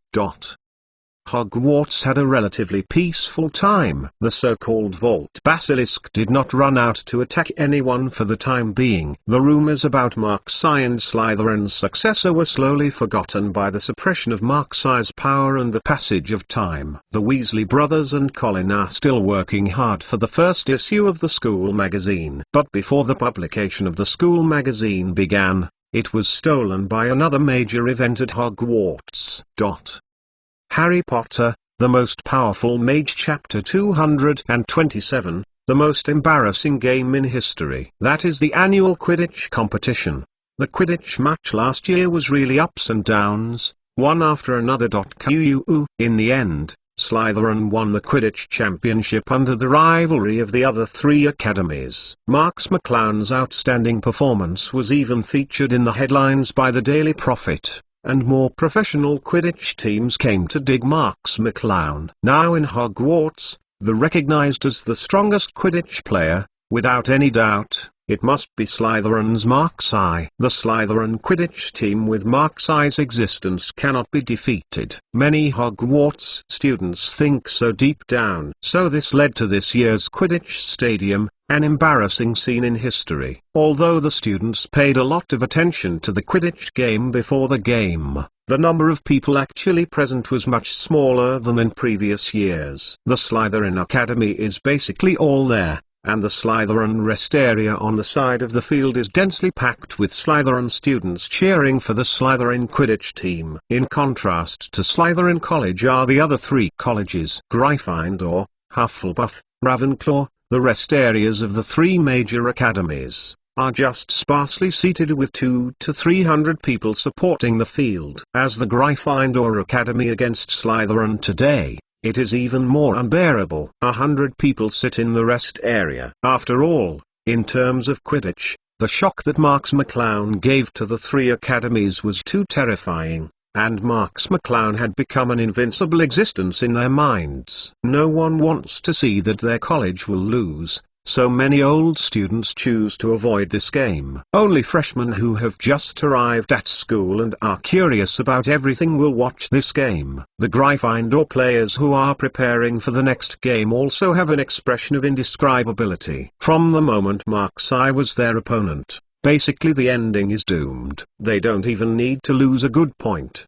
Miss you, because as long as you fly up, the game is over. At this moment, in a dark corner of the arena, an ugly house elf stared at Gryffindor's Quidditch team with wide eyes. He is Dobby, Lucius house elf, and the unlucky ghost who tried to prevent Harry Markseye from returning to school, but was stunned by Markseye. Cool Tiger. This time Dobby wanted Harry to be injured in the Quidditch match so that Harry could be sent home, so he had already done tricks on the game's roaming ball, waiting for the moment the game started. Lee Jordan's voice also sounded on the radio, but Lee Jordan's voice also appeared weak. After all, the commentary of a game with no suspense and a very short period of time. The key is that a game with few audiences is not worth mentioning. Spiritual things. This year's Hogwarts Quidditch game is about to begin again. Today we can see the Slytherin Quidditch team and the Gryffindor Quidditch team. The members of the Gryffindor Quidditch team rode feebly into the air on their broomsticks, and even Harry couldn't lift any energy. Seeing Harry look a little sluggish, Dobby was more attentive. He couldn't mess up this thing. Lee Jordan continued, I won't say more nonsense. Next, I will directly announce the Hogwarts Quidditch match. The first game, Slytherin vs. Gryffindor, will begin now. With the referee's whistle, Dobby's eyes widened, and the prepared spell was about to be cast. The referee made another whistle, and the students of Slytherin College immediately stood up and cheered loudly. Dobby was stunned for a moment. He still didn't know what had happened. Lee Jordan's voice appeared in time. Slytherin team captain Marks McClown grabbed the golden snitch. Congratulations to Slytherin Academy for winning this game. Dobby was dumbfounded to find that the golden snitch had been held in Mark's hand. The Slytherin students cheered in unison. In contrast, the other three academies looked extremely lonely, and many freshmen who didn't know Marks McClown's cruelty were dumbfounded and dumbfounded. The Gryffindor Quidditch team members have already landed on the ground, including Dobby's target, Harry. In fact, Dobby was like those freshmen, stunned to the extreme. Draco was just as stunned as Dobby. Although Draco was a new golfer at Slytherin College, he also knew that Mark's Eye would definitely be a seeker when it came to the game. Draco could only be regarded as a reserve. In order to play the game, Draco applied early. He is now a batsman and can also play. However, Marks McClown's performance was what he expected, and it also exceeded his expectations. What he expected was because he had seen it a long time ago. Mark's Eye could capture the extraordinary seeker's strength of the golden snitch at the beginning.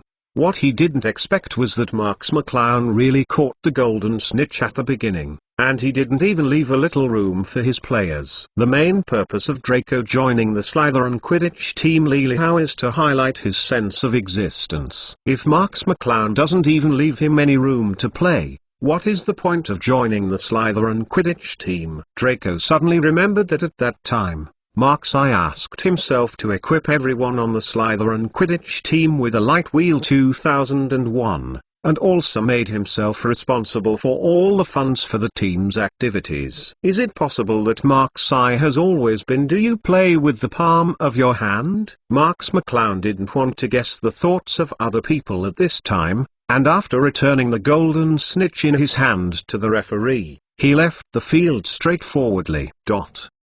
Harry Potter, the Most Powerful Mage Chapter 228, next set. Marks McClown will continue to plan his own school magazine work. In the recent period of time, various preparations for the school magazine have been almost done by the Weasley brothers. Although the Weasley brothers didn't have any experience, they had a lot of ghost ideas in their minds, and they were very reliable in doing things, which made Marks McClown very relieved. But now the school magazine is facing some problems again. The school magazine naturally publishes articles, so where can I find the articles to be published in the school magazine? As a descendant of the veteran pure-blood aristocrat in the British wizarding world, Marks McClown can certainly use her famous advantages to find some famous wizards in the wizarding world to write manuscripts. In fact, Marks McClown did the same, but the family advantage is on one side, and his own financial constraints are also on the other. The wizards that Marks McClown can find are just small famous authors, not worse than Lockhart. Less. So Marks McClown turned his attention to Lockhart, a well-known writer who is ready to go. It is rare for Lockhart to have a good impression of him. How could he not use it? Marks McClown came to Lockhart's office, and gently knocked on the door of Lockhart's office. "Please come in." Lockhart's voice came from the office, but Lockhart was in a bad mood at this time. "Hello, Professor Lockhart." Marks McClown pushed the door in and looked at Lockhart with a smile. Lockhart looked a little better when he saw that the person who came was Marks I, and said, "It's Mr. Marks." Marks McClown slightly paid attention to the copywriting on Lockhart's desk. It turned out that Lockhart was writing, and it was indeed a bit unhappy to be interrupted. "Is Professor Lockhart writing the next novel?" "It's great, I can read it again." Marks McClown gave a small compliment to Lockhart. Lockhart smiled and said, "Of course, I will show you first by then." Marks McClown was very excited and said, "That would be the best. I have seen Professor Lockhart's writing style before, and that is pretty awesome." Lockhart smiled and said, "Then why does Mr. Marks come to me for?" Marks McClown said, "Does Lockhart know about the school magazine?" Lockhart laughed and said, "Why don't you know? Isn't it that you want to start the school's school magazine?" Marks McClown said, as expected of Professor Lockhart, "He is truly supernatural, you all know that." "So, what is your purpose for coming today?" Lockhart had probably guessed Marks McClown's purpose, but he still asked without knowing it. "Cool Tiger." Of course Marks McClown knew that Lockhart wanted to be complimented by others at this time, so he had to follow Lockhart's meaning and said, "The school journal is going to publish the first issue, but there is a problem." Lockhart asked, "What's the problem?" Marks McClown continued, "It's about Professor Lockhart. Hogwarts has Professor Lockhart, the most famous writer in the wizarding world, but the first issue of the school journal does not have Professor Lockhart's manuscript. Isn't that a lot of color?" When Lockhart heard Marks I praising himself as the most famous writer in the wizarding world, his vanity was satisfied a lot, and he said, "What does Mr. Marks mean?" Marks McClown looked at Lockhart with a smile, and said, "On behalf of all Hogwarts students, I implore Professor Lockhart to publish an article in the first issue of the school journal." "Please, Professor Lockhart can agree." Lockhart laughed loudly and said, "Since Mr. Marks has asked so, how could I disagree? I will give you a face. I agree." Marks McClown smiled even more. "Then thank Professor Lockhart." Lockhart smiled, dreaming that the school magazine would publish his own article, and his reputation at Hogwarts would definitely rise to another level. Now that Lockhart was done, Marks I didn't bother Lockhart much, and she still had to keep busy with her own affairs. Now that the manuscript has been found, and with Lockhart's help, the manuscript should have attracted enough attention. But there is one last question. Snape had clearly ordered the students of Slytherin College not to read irrelevant books and periodicals. If they could not pass Snape's level, no matter how famous they were, no student would dare to violate the college order to buy the school journal. But as to how to solve this point, Marks McClown had actually thought about it a long time ago. Preparing everything well is the last word. Because of this, Marks I did not fluctuate in front of Snape, and even wanted to laugh. To treat an old viper like Snape, the usual method would not allow him to compromise easily. But Snape also had his own most obvious weakness: Lily. That's right, it was Harry's dead mother, Lily Potter. Snape had a crush on Lily. I'm afraid that only a few people in that era knew about it, but who Marks McClown was. As Marks McClown that travelled through, he knew everything about Snape. As long as you grasp Snape's weakness and prescribe the right medicine, then you are not afraid that Snape will object again. Marks McClown had already used various channels to collect details of Lily's daily life and the night she died. With the help of the Marks family's prestige, Marks McClown easily obtained a lot of information about that night. For example, I found the neighbors of Lily's house, and also found Lily's former professor, and unearthed a lot of information about Lily. If Marks McClown is not a descendant of the Marks family, it would take a lot of effort to find these materials, but thanks to the Marks family's backing, some preparations for the school journal can be easily completed. Marks McClown decided to set up a special column for Lily's affairs, and he wrote this article himself. Marks McClown introduced Lily's life in detail, and sensationally described Lily's sacrifice that night. Harry Potter, the Most Powerful Mage, Chapter 229, Silent Snape. Because there have been watching more Lockhart's novels recently, Marks's writing level has also improved a lot. After learning Lockhart's writing technique, Marks McClown carefully described Lily's sacrifice that night, and described Lily's sacrifice in a very miserable way. But in the miserable he has unyielding courage and determination, which makes people see it. Feeling unbearable and born sympathy and admiration. After Marks McClown had prepared everything, he was finally ready to publish the school journal. However, Marks McClown asked the Weasley brothers to print some trial editions of the school magazine first, instead of immediately publishing it in the name of the first issue. After all, if you want others to buy your own school magazine, you must first have a certain number of readers. Of course, the most important thing is to set Snape. A small part of the trial version of the school magazine was circulated by Marks McClown, and many students rushed to read it. Marks McClown has already been marked on the trial version. In the first issue of the school magazine, it not only marked the publication of the most popular thing in school recently, the album of the Basilisk in the Chamber of Secrets, but also the publication of well-known writers headed by Lockhart. The article, and at the end there is exclusive information about Voldemort on that mysterious night. Every news strongly attracted Hogwarts students. Many students circulated the trial version of this small number of school journals, and they were full of expectations for the official publication of the school journal. On the other hand, Snape was dismissive of Marks's opening a school magazine, but he thought that he would ruthlessly hit Marks with the things that Marks made.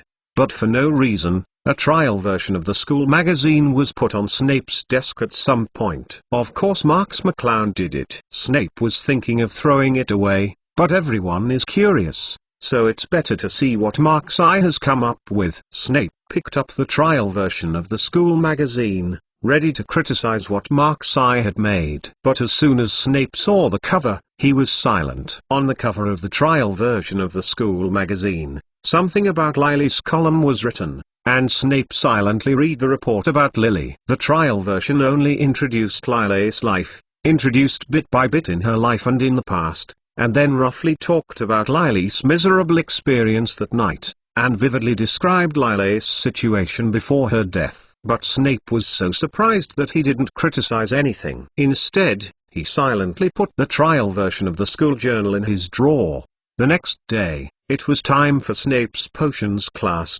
Plus cool, Tiger. All the students talked about it underneath. It turned out that Professor Snape, who had always been rigorous every minute and couldn't take things seriously, was late for class. While the students were discussing Professor Snape below, Snape walked into the classroom with a dark face. The students below immediately calmed down and looked at Snape quietly. Classes begin. Snape looked a little haggard, with two eye sockets sunken. He picked up the book and lectured directly, without a hint of communication with the students. The students whispered underneath again, and according to Snape's past character, he would definitely deduct all the points for all of these lustful students immediately. But today Snape seemed very listless, and he was surprised that there was no targeted behavior in the face of the students speaking in class. Professor Snape was even talking about the lecture, but he suddenly paused for a long silence before continuing the lecture. The students below were extremely puzzled by Professor Snape's behavior today, and could clearly feel that Professor Snape had become different from usual. Marks McClown looked at all this faintly, knowing that the trial version of the school magazine he had placed in Snape's office yesterday worked. Seeing how Snape was not keeping his house today, Marks McClown knew that the last factor blocking the publication of the school magazine had been removed, and then the school magazine could be published in a true sense. The Weasley brothers received Marks's instruction to publish the school magazine that had been prepared long ago directly on the Hogwarts campus. According to Marks's order, each school magazine only sells 10 psyches. Find flowers. This price is determined by Marks after thinking about it for a long time. For Hogwarts students, 10 psyches money is not expensive, and even a bit cheap. This price can be accepted by most students. There are also some students who don't like to read with others, and students who don't like trouble can buy a copy for themselves. There is no need to share it with others. After all, the price is not expensive and they can be accepted and affordable. Since the trial version of the school magazine has been circulated in the hands of students, many students know that the first issue of the school magazine will publish a news about the school's secret room basilisk, as well as articles published by famous writers headed by Lockhart.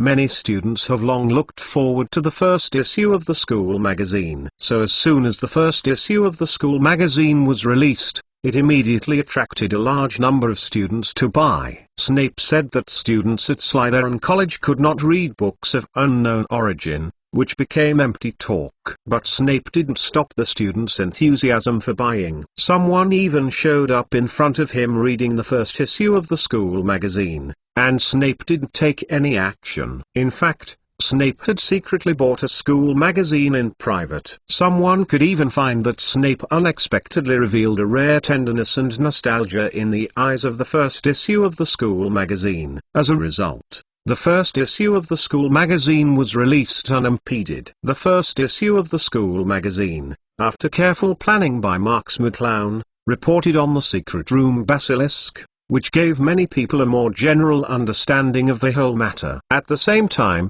it has collected some methods for dealing with basilisks in books and legends. This column is popular with students who are frightened, and articles by famous writers such as Lockhart have attracted many students' pursuit. Harry Potter, The Most Powerful Mage Chapter 230, The Non-Existent. Have you bought the first issue of the school magazine? I lent it to you if you didn't buy it. It's really wonderful. I bought it a long time ago. Who wants to see you? How to Say It is the first issue of our Hogwarts school magazine. Keep it as a souvenir! ! Have you seen the article published by Professor Lockhart? My Life. I saw it. It's wonderful. I'm going to turn my fan on Professor Lockhart. What's so good about Professor Lockhart? Didn't you see the report about the basilisk in the Chamber of Secrets? That is the best one. McClowns, I didn't expect that in Hogwarts, which is known as the safest in the UK, there has always been such a dangerous thing. The students talked a lot about the content of the school magazine, but they all followed the school magazine and paid great attention to the things published in the school magazine. Not only the students, but also the professors at Hogwarts, bought a few school journals with curiosity. However, most of them are not surprised by the reports of the secret chamber basilisk. After all, they are also the people who know the secret chamber, and their focus is on Lockhart. When they met again after work the next day, many professors expressed their praise in front of Lockhart. Professor Lockhart, this My Life of yours really expresses the aspirations of our scholars, expresses the feelings delicately, and every word hits people's hearts. This is what McGonagall said. Madam Hooch also nodded and said, McClowns, I like this sentence best. I am lost in life, floating in time, struggling in time, just want to see the last light. How wonderful this is. Sentence. Flitwick wiped his wet eyes, only to choke. Only those of us who have experienced the vicissitudes of life can feel this inexplicable feeling, but Professor Lockhart, you perfectly express this feeling. You are worthy of being the most famous author in the wizarding world. Lockhart, as the client, was humble and said, "It's nothing. I just embodied real emotions into feelings. If you liked my articles, you can buy more of my novels." Surprise. Tomorrow I will go and buy your entire novel. Seeing the reactions of other professors to his articles, Lockhart's humble appearance was already upset, and he could not help secretly agreeing to Marks McClown's move to publish his article in the school journal.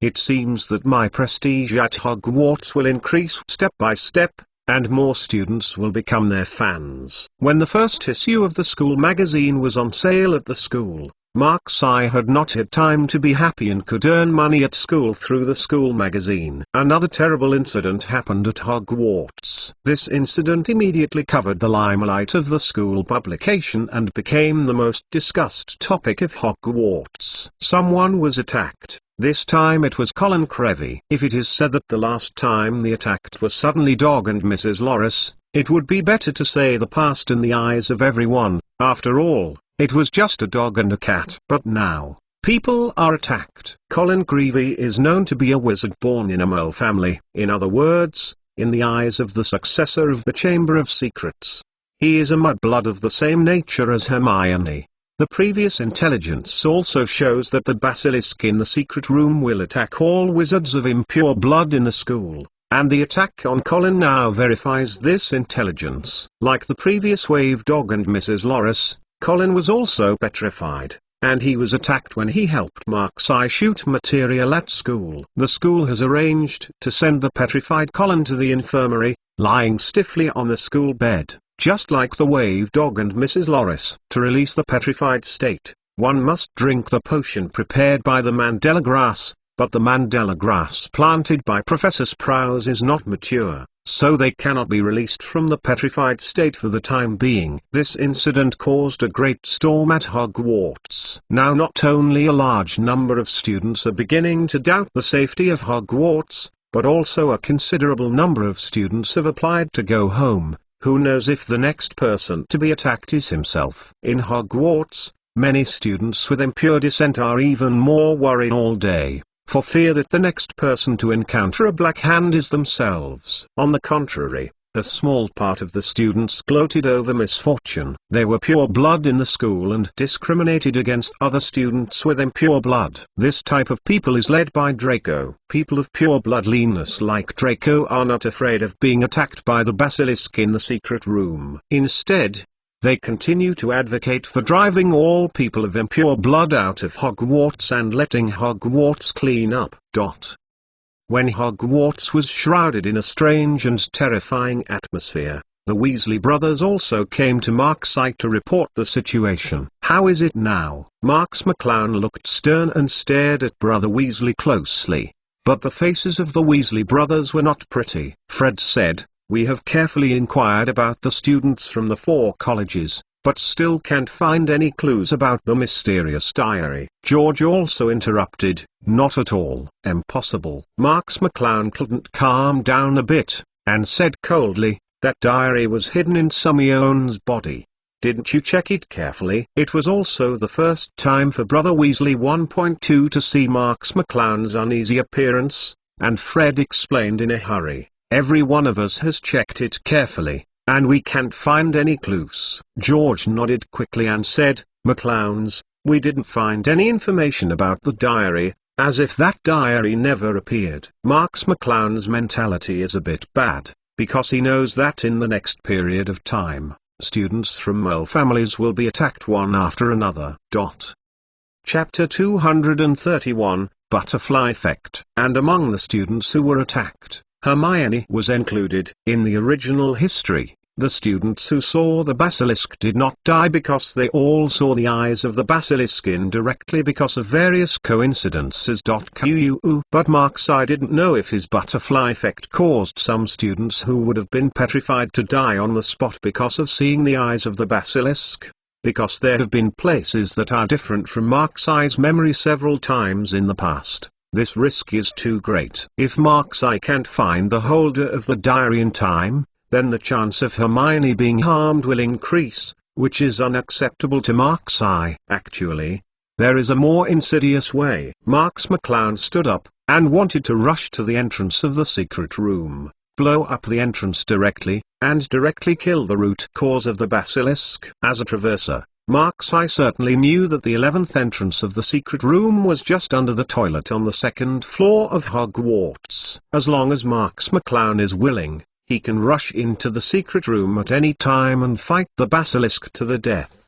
But Markseye, who was always calm, finally stopped abruptly. If he is now impulsively looking for the basilisk to single-handedly, wouldn't it prove that he knows the location of the secret room and confirm the rumor that he is the heir to Slytherin? The current situation is very subtle. Although Marks McClown knows where the basilisk is hiding, the reason why Marks McClown knows it is only because he is a traverser. Plus cool tiger. But at present, there is no evidence that can prove the location of the basilisk in the chamber. If I rush to find the basilisk in the chamber, no matter what the result is, someone will definitely find it afterwards. When everyone didn't know where the basilisk was, he appeared in that place. Doesn't it coincide with the rumor that he is the heir of Slytherin? Can't explain at all.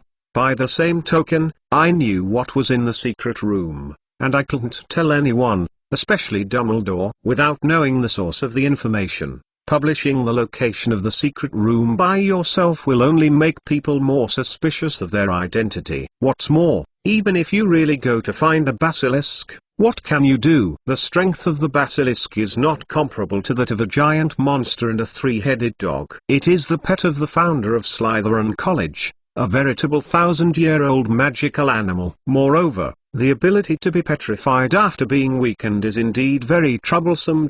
Plus cool tiger. Even Markseye, there is no certainty that he can defeat this basilisk. Mr. Marks? Brother Weasley watched Marks McClown's face constantly changing, and asked aloud. Marks McClown shook his head and signaled that he had no problem, and said, "You two go back first, continue to inquire, and report to me as soon as there is news." The Weasley brothers nodded and went back to Gryffindor College first. Marks McClown quietly thought about what she should do. Hermione's situation is very dangerous now. The holder of the diary may attack Hermione at any time, but she can't do anything. So now Markseye is extremely distressed. Boss Joseph suddenly ran over in a hurry and said, "Something happened." Marks McClown frowned. Now that he is tired enough, what else is going on? Joseph said anxiously, "I heard that Professor Dumbledore was taken away by the board of directors, and he is likely to be dismissed. It is because of the recent school attack." Professor Dumbledore was taken away? Marks McClown frowned, and things were getting more and more troublesome now. Marks McClown knew that behind this incident, someone must be contributing to the flames. Otherwise, with Dumbledore's prestige for so many years, who would dare to move Dumbledore casually? And this person is Lucius Malfoy. Unexpectedly, the speed of Lucius' attack was faster than in the original history. Damn it. Is this another difference due to his own butterfly effect? Marks McClown gritted his teeth secretly. Dumbledore has been in charge of Hogwarts for so many years, and there must be some opponents who can't understand Dumbledore, which can be used by Lucius Malfoy. Now that Hogwarts is troubled by this strange attack, it is not surprising that Dumbledore was temporarily dismissed. Marks McClown clenched his fists, and now even if he knew who was moving Dumbledore, it didn't make any sense. And even if Dumbledore was not there, it would not give Markseye any convenience, because the other professors were basically loyal to Dumbledore. Now Marks McClown felt that what she should think most was how to find the holder of the diary, or to destroy the basilisk. Boss, will it be okay for Professor Dumbledore to be taken away? Joseph asked anxiously. Dumbledore still has a high prestige in the hearts of the students, and the students are very consciously worried for Dumbledore. Marks McClown took a deep breath, shook 537 and said, "Don't worry, that old fox will definitely be fine." Old fox. Joseph smiled secretly in his heart. The boss is indeed the boss, and Professor Dumbledore, who was longing for everyone, dared to call it that way. But Joseph was still very anxious in his heart. Now that something like this has happened in the school, they have to take Professor Dumbledore away. They don't know what the school board thinks. Marks McClown casually said, "They have their own consideration for doing this, and it's useless to say more." Joseph sighed and said, "The boss, what should we do?" Now the whole school is panicked, afraid of being attacked by the basilisk and the opener of the secret room. Marks McClown said, "Go back and let the Slytherin students stay in the dormitory or lounge as much as possible, and avoid walking alone." "Roger that." Joseph quickly nodded in response. Harry Potter, The Most Powerful Mage Chapter 232 Mission Impossible 6. Marks McClown also stood up and said, "Let's go back first." Cool exclamation mark hash. Marks McClown couldn't think of a solution to the matter now, so she had to go back and think about it slowly. On the other side, the compound decoction made by Harry and the three in the women's bathroom was similarly adjusted. Hermione asked, "Have you gotten Crabbe and Gore's hair?" Harry and Ron nodded, both taking out a bunch of hair. Ron said, "The two idiots are so stupid. They are just fooled." Harry said, "Hermione, did you get Bansy's hair too?" Hermione filled the 3 cups with the compound soup and said, "I got it long ago. Are you ready?" Harry and Ron each picked up a cup and said, "Ready." "Add hair." Hermione gave an order, and the 3 of them added the hair on their hands to the compound soup, pinched their noses and drank. The unpleasant smell of the compound decoction made the 3 people nauseous. "No, I'm going to throw up." Ron turned and ran into the toilet. "Me too." Hermione followed. Harry resisted the compound decoction rolling in his stomach, and suddenly felt the rapid changes in his skin and flesh, and finally completely changed into Gore's appearance. Ron also walked out of the toilet, but became Crabbe. Ron asked in surprise, "Harry, is it really you?" Harry looked at Ron's funny face and fumbled with curiosity. "You have also become Crabbe." Ron turned his head and shouted, "Hermione, are you all right?" Hermione's voice came from the toilet, but the voice was not quite right, and said, "You go first, I feel a little sick, so I won't go." Harry asked, "What's wrong with you?" Hermione was a little anxious and said, "You go. The compound decoction has a time limit." "Okay then." Harry hesitated for a while or agreed, and walked directly to the Slytherin lounge with Ron, who had become Crabbe. And Hermione, hiding in the toilet, looked aggrieved. She stole the hair from Pansy's clothes. She didn't expect it to be cat hair. So now Hermione looks like a cat, and of course she is inhuman. Harry and Ron went straight to the Slytherin lounge. They saw Gryffindor acquaintances along the way and couldn't recognize them. On the contrary, some Slytherin students they didn't know kept greeted them. This is a very magical and wonderful feeling. Harry and Ron walked into the Slytherin rest area together. Before Draco could be found, Draco appeared in front of them with an unhappy expression. "Crabbe, Gore, where have you been?" Harry and Ron hadn't adjusted to the new name before they realized they were shocked. Draco waved his hand. "Follow me." Harry and Ron had to follow Draco and walk to a remote corner of the lounge area. "Sit down." Draco sat down on the sofa carelessly. The stiff Harry and Ron also slowly sat on the sofa, looking at Draco nervously, for fear that Draco could see any flaws. "Why are you two weird today?" Draco looked at the two of them suspiciously, looking up. Harry quickly said, "No, I'm not feeling well today." Draco looked at Harry,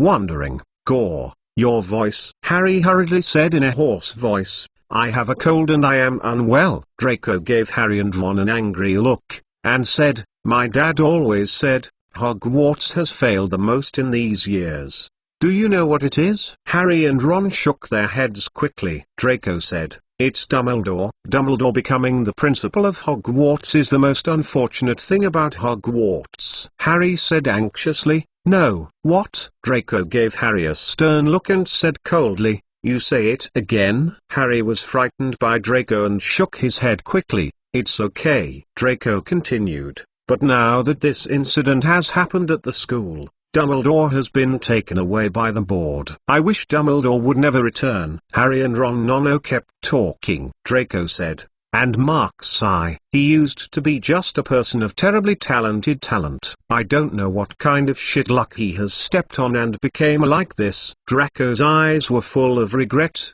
and he bragged: I used to crush his existence, but I didn't expect that now. Oh. Harry pretended to comfort him. You are also very good, but Mr. Marks. Oh, Mr. Marks is indeed too strong to compare with him. Draco said helplessly. Last year, Marks's Limelight really did not do well. He defeated the cooperation of the Slytherin chiefs, and defeated the trolls, then the three-headed dog, and that adult is really better than dead when fighting against each other. Harry and Ron glanced at each other, and they both noticed that Draco referred to Voldemort as the Lord. Draco looked envied and said, why is fate not me? But that shit Marks. If I am as good as Marks, I must be better than him. Ron asked tentatively, is that secret room really related to Marks? Draco shook his head and said, how do I know? What does it matter to me? Li Wang Zhao. But Draco changed his conversation and said, but my dad did say that 50 years ago, the door of the secret room was opened. At that time, a mudblood died and the person who opened the door was fired. Someone died? Harry and Ron looked at each other in shock. And this time the secret room was opened again. Is it going to die again? Draco sneered. If someone is going to die this time, I hope it's Hermione Granger. Harry stood up and wanted to do something to Draco, but was stubbornly held back by Ron, who was quick. Harry Potter, the Most Powerful Mage, Chapter 233. New ideas. Draco dissatisfied. What happened to the two of you today? Are both weird. Just when Harry was trying to find something to evade, he suddenly saw Marks walking in front of them. Marks McClown said with a smile on his face. Draco, what's wrong? Draco's face became very ugly. After all, he had just said bad things about Marks McClown, and he cursed Hermione to die. And I don't know if Marks McClown heard it. Draco shook his head quickly and said, it's nothing. Marks McClown turned his head and looked at Harry and Ron. Of course Marks McClown could see that these were Crabbe and Gore, who were secretly pretending to be Harry and Ron. Harry and Ron bumped into each other and said quickly, Marks, Mr. Marks. Well. Hello, Mr. Marks. Marks McClown looked at the two and asked meaningfully, why do you have time to chat here so much? Harry and Ron's hearts tightened, and Harry quickly said, it's nothing important. Just talk about it. Ron nodded hurriedly beside him, staring at Marks' with fear in his eyes.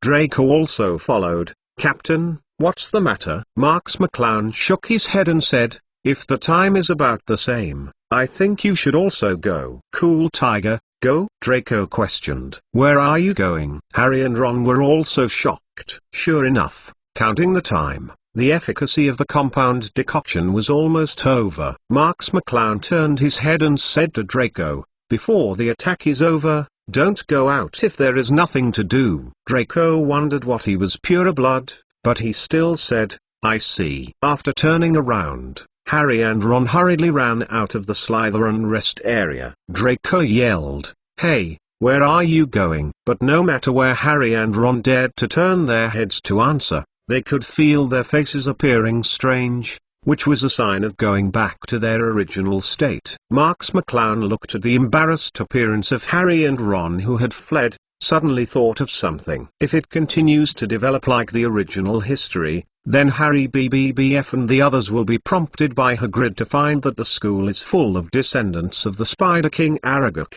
and countless small spiders continue to appear in various places in the school. Then the two will follow the spider and find Hagrid's pet Aragog. And these spiders are all very afraid of the basilisk in the secret room. So, is it possible that the large number of spiders all over the school have found any clues, or even clues to the diary holder? Marks McClown seemed to have opened a new way of thinking, and the road that had been blocked was immediately opened. That's right, the appearance of the spider is undoubtedly a brand new clue. To keep Hermione from being harmed, he must act quickly. While thinking about this, Marks McClown took a big step and walked outside the Slytherin public rest area. Only Draco was left in the same place with a dumbfounded look. Why does everyone seem to have something wrong today? Crabbe and Gore are like this, even Mark's eye is like this.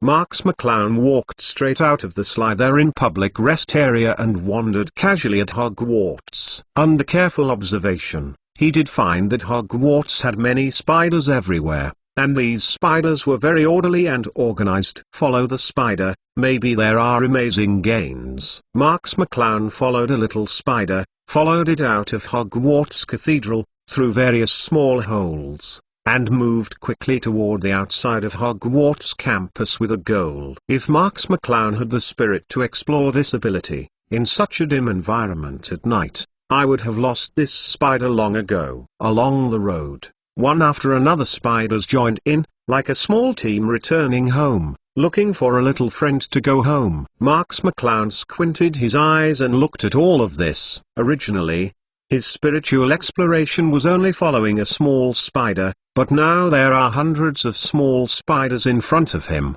moving quickly towards a goal outside the school. Sure enough, they are going to the Forbidden Forest. Marks McClown has discovered that the destination of these spiders is the Forbidden Forest outside the school. Following the small spider team in front of him, Marks McClown once again walked into the Forbidden Forest. The original Forbidden Forest had all kinds of strange animals. Marks McClown had also seen a lot, like horse people and unicorns. But the route taken by this group of spiders is different from what Marks McClown imagined. The spider walked on a more remote path, a path Mark's eye had never seen before, and he didn't know where it would lead. Along the way, the gathering of spiders is even more spectacular, and now there are thousands of spiders in front of Mark's eye. And spiders are big and small, but the small ones are just the size of their nails. But the big ones are half the length of an adult, and they look abominable. Marks McClown slowly took out a black wand from her wizard's robe. In such a strange scene,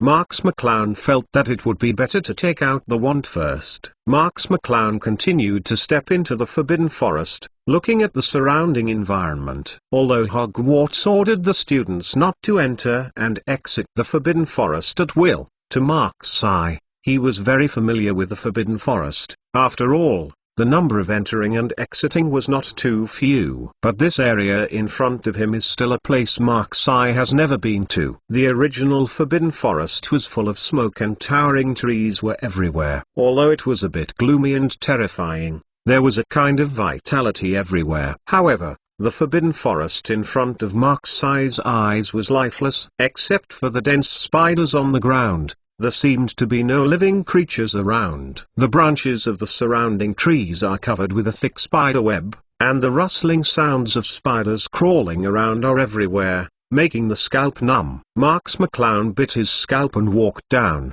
and now he could see all kinds of spiders. Harry Potter, the Most Powerful Mage, Chapter 234, Not Obedient. These spiders crawled back and forth on the thick spider web, and the ground was also covered with a thick layer of spider web. Mark's eye could walk through a hole with 1 foot. Cool tiger. Soon a huge cave appeared in front of Mark's eye, and the inside of the cave was exuding a pungent stench. Marks McClown frowned, stopped, and looked at the cave vigilantly. If you didn't guess wrong, you should have arrived at your destination. Who is it? A dull voice came from the cave, somber, very hoarse. My name is Mark's eye. I am a student at Hogwarts. Marks McClown tried to talk, staring at the cave closely with a look of alertness. A thick spider leg slowly stretched out of the cave, covered with spider hair, looking very disgusting. Is it Hagrid? The hoarse voice seemed to have not heard Marks McClown's answer, and asked self-consciously. Marks McClown said coldly, no. A few similarly thick spider legs stick out of the cave, and a huge hairy spider head comes out. Marks McClown took a slight breath, calming down her shocked heart. It was a huge and ugly spider head with several disgusting compound eyes, turning back and forth, looking at the Mark's eye in front of him. Plus cool, tiger. Marks McClown can already see the size of the entire spider at this time, which is almost comparable to a big truck in the mole world. This spider is covered with fine hairs, plus its huge size. If it is an ordinary timid person, I'm afraid I was scared away long ago.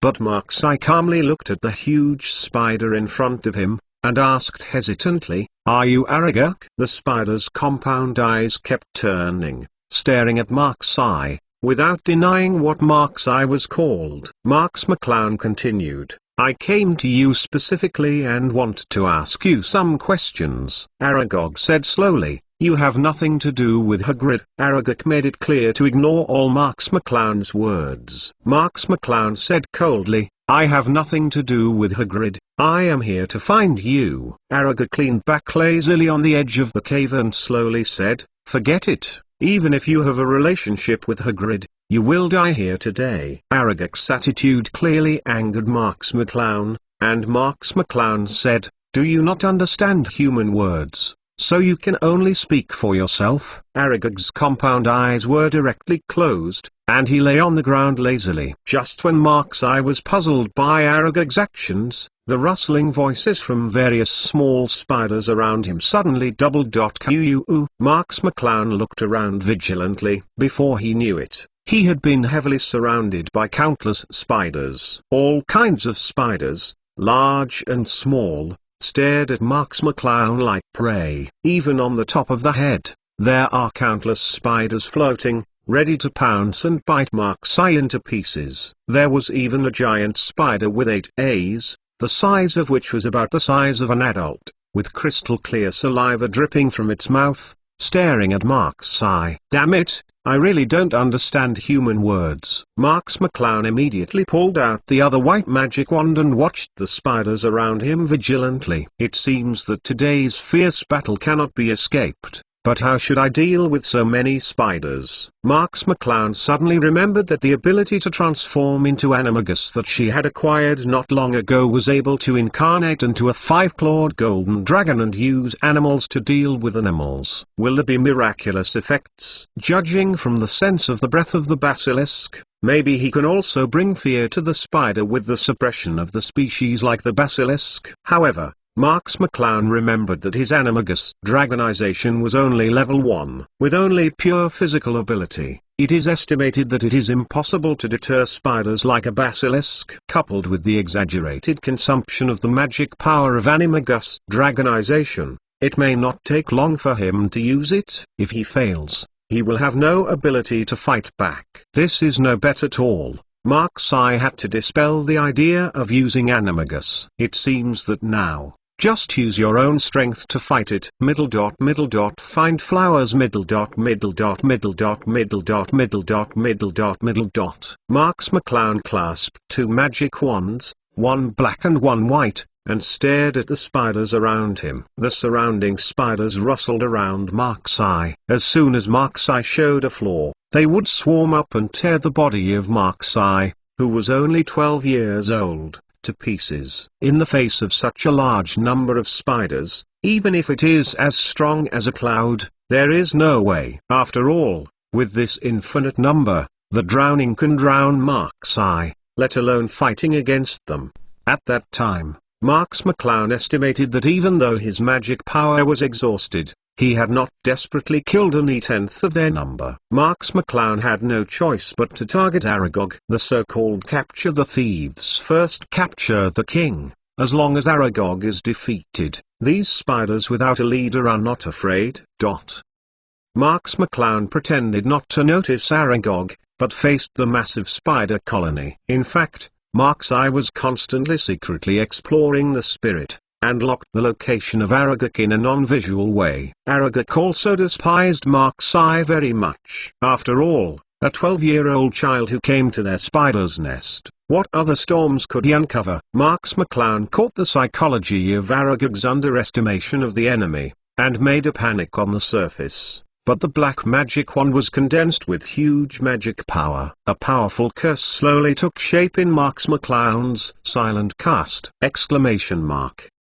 Marks McClown turned his back to Aragog, stepping back, seeming to be afraid of the spiders around him, but actually approaching Aragog step by step to maximize the power of the spell. Malnia. In the next moment, Marks McClown used her strongest curse. The huge spell energy suddenly blasted towards Aragog, and the shockwave made a violent buzzing sound in the air, full of momentum. P.S. Ask for rewards and automatic subscription. Chapter 235. Qualitative change. Aragog immediately opened all his compound eyes. From this huge magic power, Aragog could feel a strong threat. All come here! Countless spiders suddenly jumped up and stood in front of Aragog, very swift, and immediately formed a thick wall of flesh in front of Aragog. The mighty Myrnia then hit this wall of flesh formed by countless spiders. Boom! Countless flesh and blood spattered from the wall of flesh, and in a moment I don't know how many spiders died on the spot. Plus cool Tiger. Most of the huge wall of spider flesh was cut off in an instant, and you can vaguely see the appearance of Aragog through the fragmented spider flesh. Marks McClown frowned. He didn't expect that Aragog's anti-5's arrow should be so fast, and immediately let its descendants cast a wall of flesh for it. Scared me. I didn't expect a child to use such a powerful magic. Aragog also felt the heavy threat Marks McClown was threatening him through this curse. The spiders around immediately received Aragog's instructions and surrounded Aragog heavily, forming a more dense and airtight defensive net, at least several times the previous one. This has greatly reduced Marks McClown's pressure, and the spiders surrounding him have become much rarer, but the number is still very scary, and Marks McClown cannot resist it alone. Plus cool Tiger. Marks McClown hurriedly used a flaming fire curse, lit a fire around herself,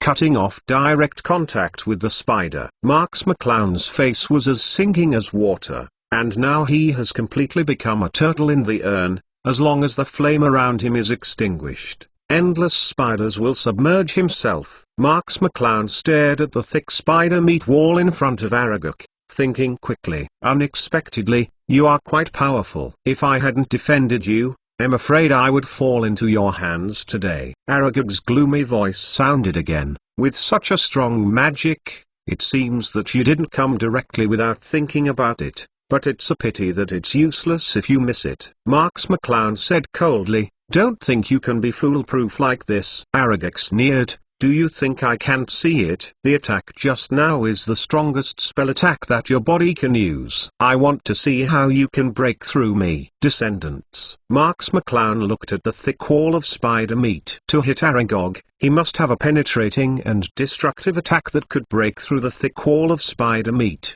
But Marks McClown's strongest curse is Mio-Urnia. If even Mio-Urnia can't break through, Marks I really doesn't know what to use to attack. If you talk about mental shock, it is also a powerful penetrating attack, but the scope of mental shock is really too single. At most it can kill a few spiders on the periphery. It is not a breakthrough at all. Of course, Mjolnir had already been used by Marks I, and Aragog must have taken precautions. The second use of the same trick was estimated to have no effect at all. In fact, looking at the thickness of the flesh wall, Marks McClown already knew this fact. Aragog continued, come on, let me see what you can do. Marks McClown kept silent, and suddenly remembered the situation when she was practicing Mio-Urnia. Concentrate the power at one point, increase the attack power per unit area, and enhance the overall impact. In the end, it created the power as the name of the spell, swinging the Thor's hammer straight down. The smaller the force receiving area and the greater the pressure, the stronger the penetration. If I forcefully compress Mjolnir to an extreme point, can he form a very penetrating and destructive curse? Seeing that the circle of fire he cast gradually weakened, the spiders who watched from the side slowly moved forward, and he had no time to think about it. Try it. Marks McClown clasped his black and white wands in both hands, mobilizing the magic power of his whole body, and another new magical curse was formed, but this level could not break through the spider-meat wall of Aragog. Aragog sneered when he saw this. You have to use the same trick twice. Are human beings so stupid? Marx McClown clasped the magic wand in his hand, and Mjolnir held it at the top of the wand. Marx McClown tried his best to compress Mjolnir into a small energy source. However, Marx McClown quickly discovered that she was far from reaching this point just by relying on her own magical power of level 3 now. There is still no change in the power of Mjolnir. Seeing that the flame that could temporarily protect him was about to extinguish, the Mjolnir at the top of the Cloud Knight wand showed no signs of compression. Is it going to fail? Marx McClown gritted his teeth and directly turned on the Master System. Since the level 3 magic power can be achieved, then upgrade me to the level 4 magic power. Spend 1000 potential points to upgrade level 4 magic power. Marxai charged all her 1000 potential points into the division system, originally marking her 3rd level magic power position. Suddenly changed for TH level magic power. The magic power of level 4 is completely comparable to those of adult wizards. Marx McClown suddenly felt a huge amount of magic power emerging from his body like a volcanic eruption, which is not the same dimension as the magic power of level 3 ! 1.7. Marx McClown hurriedly manipulated his level 4 magic power, compressing the Mjolnir at the top of the wand. Compress, compress, compress again. Aragog laughed and said, "Are you scared to be incoherent now? Take it to death, you ignorant human being trespassing in the forbidden area." The flame in front of Marx McClown died out. Countless spiders opened their mouths and were about to cross the burned traces of the fire and tear Marx McClown's body to pieces. P.S. Ask for rewards and automatic subscription. Chapter 236 Gangna. The magic wand in Marx McClown's hand has been compressed to the extreme, leaving only a small spot of light, but it reveals amazing magic fluctuations. The extremely small attack area brings extremely large penetrating power, and the power that is projected out is like the gun of fate that penetrates everything. Gangna. Eternal Gunslinger. Marx McClown's wand pointed straight at Aragog, and the slender magic light spot suddenly shot towards Aragog, looking like it turned into a spear. Although the shape of the magic power has changed, Aragog can clearly feel that the inner nature has not changed, which makes it still laugh confidently. Cool Tiger, do you think the same trick can be useful in a different way? Ignorant humans. Countless spiders gathered at the place where the magic spear was about to arrive, forming a shield of flesh and blood for Aragog with their flesh and blood. Puff. The eternal sharp spear pierced the wall of spider flesh, and the slender spear was suddenly submerged in the endless wall of spider flesh, as if the energy dissipated. Ha ha ha ha ha ha. In Aragog's arrogant laughter, 11 The thick spider meat wall in front of it suddenly projected a light spot. Hash. In the next second, a long spear pierced into Aragog's body with an unstoppable momentum. Boom. When the spear pierced Aragog's body, there was originally only a small wound, but after entering Aragog's body, the terrifying magical energy exploded fiercely, leaving a large arm wound directly on Aragog. Even through this terrifying bloody mouth, one can vaguely see the scene behind Aragog. Aragog trembled all over, all eyes widened, looking at the blood hole in his body in disbelief. Aragog cut to earth, shattering wailing, and all the spiders were so scared that they curled up on the ground, including those who had opened their mouths and were about to bite Mark's eye. Marx McClown took a deep breath. She was really betting her life just now. If that eternal sharp gun did not have such power, I am afraid that I would have been bitten to death by the endless spiders around him. Aragog roared, "You hateful human, you will pay for your recklessness." Aragog's roar was shaking, and the spiders beside Marx McClown grinned at Marx McClown, as if they were at a disagreement. Threw up and bite. Marx's wand pointed straight at Aragog and sneered, "Let's see who will pay the price first. This time I will aim directly at your head. I want to see if your head was blasted first. I was killed by your offspring first." Aragog was going to issue an offensive command desperately, and when he heard Marx McClown's desperate statement, he dared not move at once.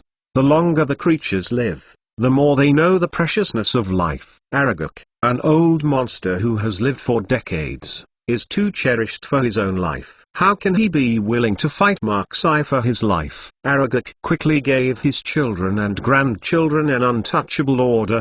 Boy, think about it. As an 8-eyed giant spider, I have lived for decades like a human life, and now I'm dead a little. What a pity. And you are just a teenager, you still have many good times in your life. Are you sure you want to fight me hard? Aragog also wanted to persuade Marks McClown, who knew that Marks McClown categorically said, "Don't talk so much nonsense, you just need to listen to me." Marks McClown directly talked about what Aragog said as nonsense, and Aragog was furious for a while, but once he remembered the terrible penetrating power of the eternal gunslinger, he did not dare to move. Now I ask you one sentence, and you will give me an answer. Once I am dissatisfied, I will smash your head directly. Have you heard? Aragog originally wanted to be harder. When he saw Mark-Sai's wand pointed at his head, it began to emit a faint light source, and quickly said, "I heard it." Marks McClown said coldly,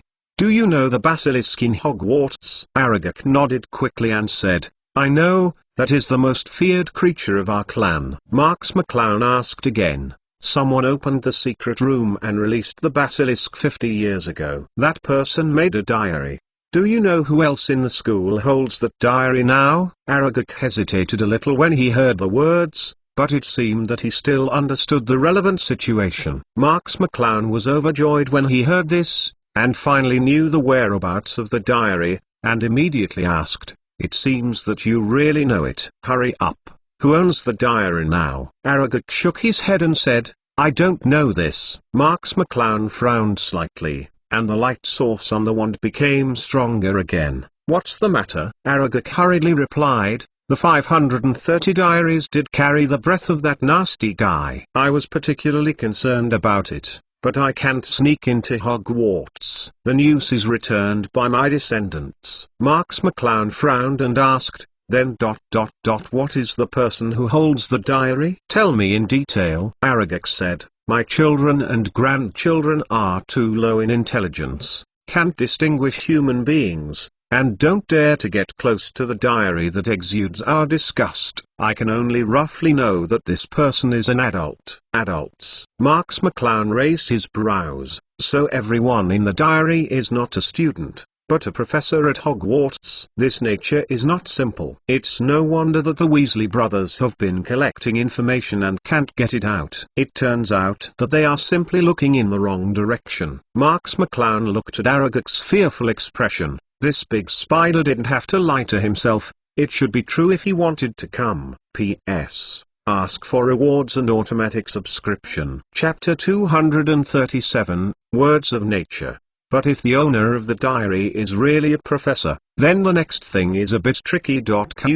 At this time, the police division system also sent a message, "Congratulations to the host for defeating Aragog, and a prize draw." But the joy of winning the lottery can't get rid of the haze in Marks McClown's heart. Obviously, there is a bigger conspiracy hidden behind the diary. Seeing that Marks McClown's complexion was even more gloomy, all of Aragog's compound eyes were staring at the magic wand in Marks McClown's hand, extremely nervous. "I really didn't lie to you. Although my children and grandchildren have low IQs, they can still distinguish simple things like adults and children." Marks McClown nodded lightly, still pointed his wand at Aragog's head, and said coldly, "I believe what you say. You dare not lie to me." Aragog said in a calm tone as much as possible, "Since you believe me, why not put down the magic wand in your hand? Can we still be good friends?" Marks McClown shook his head and said, "When dealing with old monsters like you who live far beyond the expected lifespan of a race,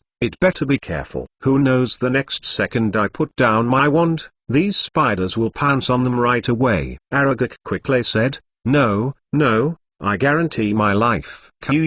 Although he said that, there was clearly a fierce color in Aragog's eyes. Want to come to Aragog in the Forbidden Forest? It can be regarded as a creature that exists as a domineering party. How can he be threatened by a child willingly? Marks McClown is almost certain that as long as he puts down his wand a little bit, Aragog will immediately give orders to his descendants to tear himself into pieces. You stay where you are.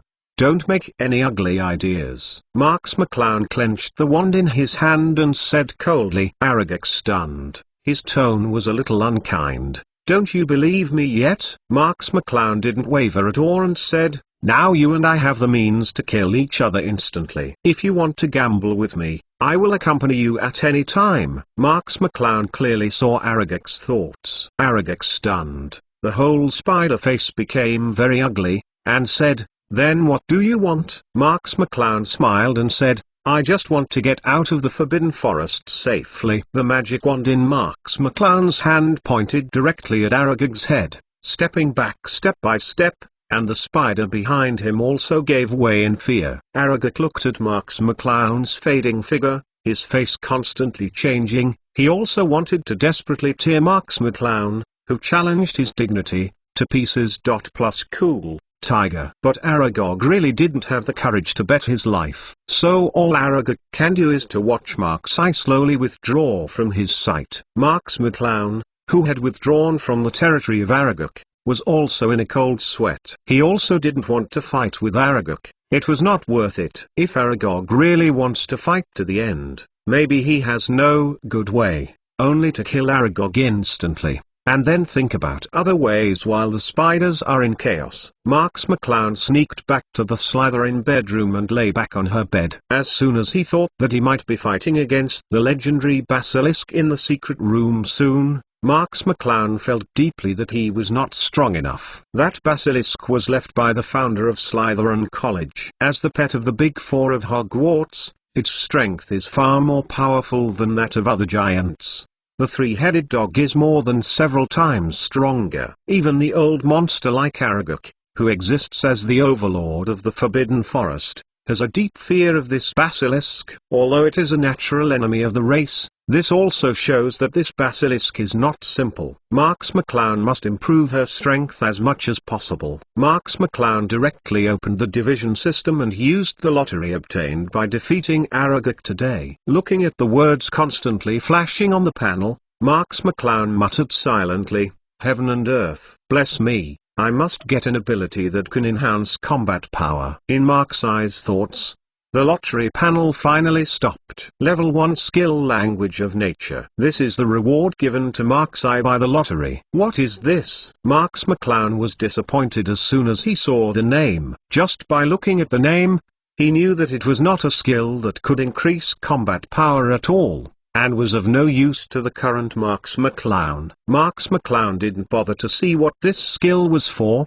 so he could study it carefully when the matter was over. Marks McClown recalled the information he had obtained from Aragog, and the news he had received tonight was really shocking. If there is any professor at Hogwarts who is tempted and manipulated by the diary, who will it be? The first thing Marks McClown thought of was Lockhart. Lockhart is an embroidered pillow. He doesn't have much abilities in his own right. He likes to steal the results of others, and becomes a public celebrity by virtue of his writing and forgetting spell. If there is a professor in Hogwarts who is the most vain, it is Lockhart. However, the adults in Hogwarts are not only professors. McClowns. Marks McClown thought of Filch again. This weird campus administrator is always talking about him, wandering around the college every day.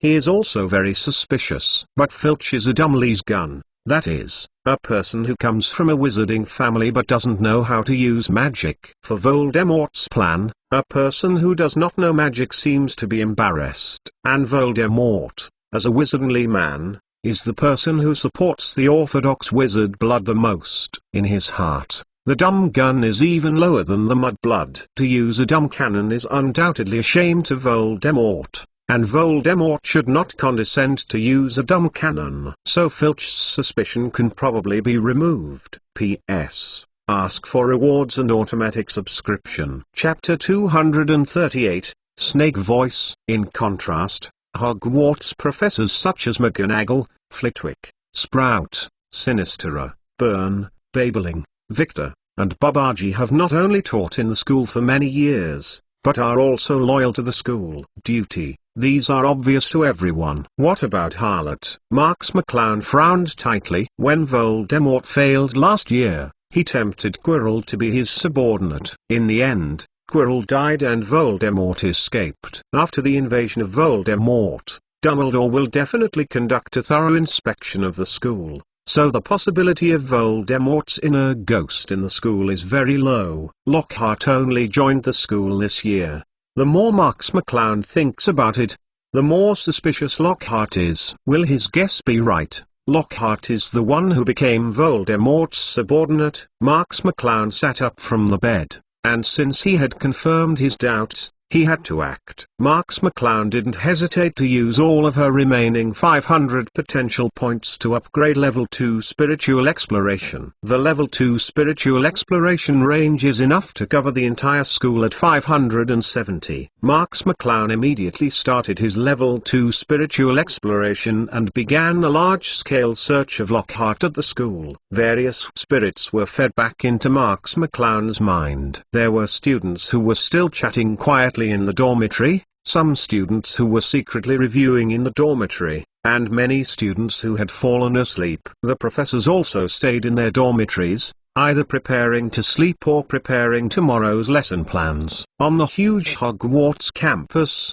Filch was the only one walking in the campus corridor. However, when he arrived in Lockhart's bedroom, Marks McClown didn't feel the slightest mental fluctuation. In other words, there is no one in Lockhart's bedroom at this time. Marks McClown frowned. Lockhart was not in his bedroom at this time, so where did he go? Marks McClown has expanded the exploration scope of Level 2 Spiritual Exploration. Even in the unknown corners of the school, Marks McClown's spiritual exploration has been explored, and finally he felt that Lockhart had appeared in a place on the second floor of Hogwarts. Breath. Myrtle's bathroom. Marks McClown immediately jumped out of the bed, and Lockhart actually appeared in the bathroom. Marks McClown knew that that was the location of the secret room. This is definitely not a coincidence. Lockhart has an ulterior relationship with the diary. Without a word, Marks McClown sneaked out of the bedroom again. Whether it is to solve Lockhart or solve the basilisk, Marks I must go to that last secret room. Marks McClown avoided Filch, who was patrolling, and went directly to the second floor of Hogwarts. The location of the bathroom was originally a woman's toilet, but since a girl died here, few people have been here. The girl who died was Myrtle, who often wandered here. The reason for her death was simply to look at the basilisk. Marks McClown stepped into the bathroom. Myrtle sat by the window of the bathroom and wept in a low voice, immersed in sorrow without paying attention to Marks McClown. Marks McClown also ignored Myrtle, but slowly walked towards the sink in the middle of the bathroom. This is the entrance to the secret room. If you want to enter the secret room, you must pass here first. Marks McClown looked around, and he could indeed smell the perfume that Lockhart often used. Lockhart had indeed been here just now. Marks McClown drew out her magic wand, ready to smash the sink directly with a spell. After all, the prerequisite for entering the secret room is to use the Snakelow accent. But Marks McClown doesn't know this language. Open it to Meadka. Molny. Just as Marks I was about to use the magical spell, the sink suddenly made a dull sound and moved slowly. Marks McClown looked at the slowly opening sink in a puzzled manner. Why did it suddenly open on its own? Doesn't it need to be driven by snake voice? Myrtle looked at Marks I fearfully, curled up and stuttered. Why? Why is there another person who said that? Marks McClown asked. Myrtle, what did you say? Myrtle screamed and yelled, you know that language. Help. Don't kill me again. Please. Marks McClown was afraid that Myrtle would attract others too loudly, so she said coldly, shut up. You are all dead. Myrtle closed her mouth immediately and looked at Marks I fearfully, not daring to speak. Marks McClown carefully thought about what Myrtle said. The kind of words Myrtle said undoubtedly referred to Snakelow accent. Could it be that what she said just now was Snakelow accent? Marks McClown seemed to suddenly remembered something. and immediately opened the explanation of the language of nature in the teacher system. The language of nature is familiar with all languages on the earth with a complete language system, including the languages of various countries and ethnic groups, such as Japanese, Korean, German, and the like. Marks McClown suddenly realized it. No wonder he said a word and the door to the secret room opened automatically. It turned out that I was talking about Snakeman, but when I said Snakeman, like Harry did before, I didn't feel any difference. It's a pretty good skill, thanks to your physical reminder. Marks McClown showed a smile at Myrtle, and then suddenly raised her magic wand. A forget is nothing. Seeing Myrtle, whose eyes became dull immediately, Marks McClown shook his head. Now is not the time to consider these. The language of nature is also an auxiliary ability, which has little effect on his own combat power. So the language of nature will be studied later, so let's concentrate on facing the next danger. Seeing that the door to the sink was almost opened, Marks McClown looked around, and a stench came on his face, making people nauseous. Did Lockhart go down from here just now? Marks McClown frowned, really wondering how he endured this stench. Maybe he didn't have much sense when he went down. Chapter 239, Worship Your Humiliation. However, Marks McClown couldn't think about that much anymore, and jumped directly into the secret path leading to the secret room. Under the sink is a long and tortuous tunnel, which can only accommodate 2 to 3 people. I glide along the curved dense road. I don't know how long it took to slide before finally falling down the dense road to a lodge in the pit. Marks McClown stretched out, only to find that the big pit he was in was full of bones, mixed with various animals, and even some human bones were seen. When Marks McClown stood up, there were countless broken bones cracking under his feet. These bones didn't know how long they were piled up, and they shattered with the touch. Marks McClown ignored the big pit and walked straight forward. In front of it was an excavated cave, which was covered with gravel, and the traces of bones were not eliminated, and they were everywhere. Suddenly a little reflection was projected from the front. Mark's eye walked along the direction of the beam. A thin film appeared in front of Marks McClown's eyes, and it spread to a very far place. There is no doubt that this is the skin of the basilisk. Marks McClown frowned slightly. This basilisk was longer than he thought. This was not a good sign. But now that they are all here, Marks McClown can only bite the bullet and walk on. A door appeared in front of Marks McClown. There was a model of 9 snakes on the door. The door was closed tightly, revealing a stench. Marks McClown stepped forward, staring at the door closely, and said solemnly, "Open the door." This time Marks McClown listened carefully to her own voice, and it indeed turned into a hoarse voice. Very strange. The 9 snake-like models changed their shapes one by one, and the door made a loud click and opened slowly. Marks McClown drew out his 2 magic wands and held them tightly in his hands, always preparing for emergencies. After the door was opened, a strange hall appeared in front of Mark's eye. A straight avenue in the middle of the hall spreads to the farthest platform. On the platform there is a huge old man's head. On both sides are water-spraying pools, and the heads of ferocious snakes made of iron spit out snake letters on the walls on both sides. Lockhart lay quietly on the farthest platform, as if unconscious. Marks McClown clenched the magic wand in his hand again and stepped onto this straight avenue. Marks McClown watched the surroundings vigilantly, but there was nothing unusual, except for the sound of spouting water. Marks McClown approached the platform step by step, Lockhart lying quietly on the platform, without any reaction. If he hadn't noticed Lockhart's slightly undulating chest, Mark's eye would think Lockhart would have died on it. "Marks McClown, you finally came." A strong voice appeared behind Mark's eye. Marks McClown turned around abruptly, and the magic wand in his hand pointed at the person standing behind him without hesitation. Torn apart. Marks McClown immediately used the splitting curse, but the energy of the spell passed directly through the person's chest and hit the far wall. Marks McClown squinted slightly, staring at the man closely. This is a handsome young man with a handsome face and an unruly smile. Marks McClown can be sure that this person in front of him will fascinate a girl when he goes out. It seems that your attack did not have the effect you expected, the man said lightly. Tom Riddle. Marks McClown also called out the man's name in a deep voice. It seems that you are very clear about my identity. This saves me from wasting time to explain. Tom smiled faintly. But you came so late. I have been waiting for you for a long time, betrayer. When it came to the last three words, Tom's face became extremely cold. Marks McClown sneered and said, I am not yours. And there is no betrayal. Tom shook his head, jumped straight over Mark's eye and onto the platform, completely not afraid of Mark's eye attacking him at this time. Marks McClown also knew that this was just a soul fragment of Voldemort. As long as his Horcrux was not destroyed, his own attack could never cause any harm to this soul fragment. Seeking flowers. My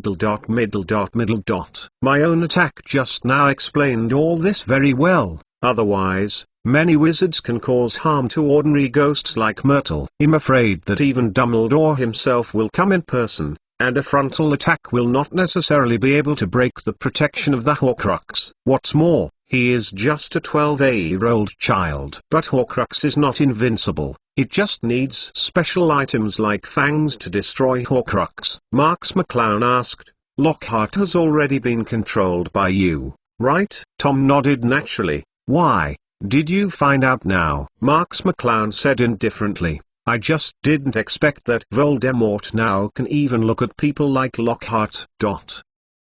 Tom sneered coldly, although Lockhart is a waste. Waste is always used for waste. If it weren't for him, I wouldn't be so easy to open the door of the chamber. Marks McClown said, so, it's an honor for Lockhart to be regarded by you. Isn't all this thanks to you? Mark's eye. Tom suddenly turned around and pointed to Mark's eye, with endless killing intent in his eyes. If it weren't for you, would I need such shame to say these compliments to this rubbish? Will I need to say such humiliating things against my heart, such disgusting words? Marks McClown saw Tom, who was suddenly furious, and once again clenched the magic wand in his hand. However, he also knew that for a person like Lockhart with extremely high vanity, language control was a very simple matter. But letting go of your reservations to do this kind of thing is undoubtedly a shame for a person like Voldemort, who is proud by nature. Tom suddenly kicked Lockhart heavily, and said coldly, but now it's finally done. After opening the secret room, this waste will have no effect. Chapter 240 For my use. Marks McClown said lightly, since Lockhart has been controlled by you, is it not a good thing for you to occupy such a waste body? Tom heard Mark's irony and smiled instead. This waste is just a temporary container for me. After all, I can get the most perfect body in the end. That's you. Tom pointed to Mark's eye and made no secret of the greed and desire in his eyes.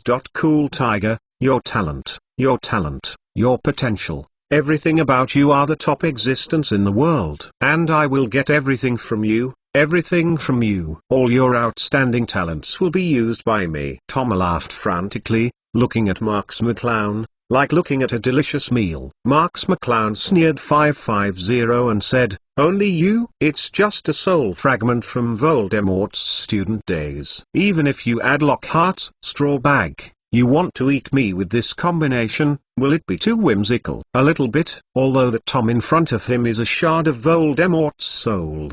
He is also a student of Voldemort after all.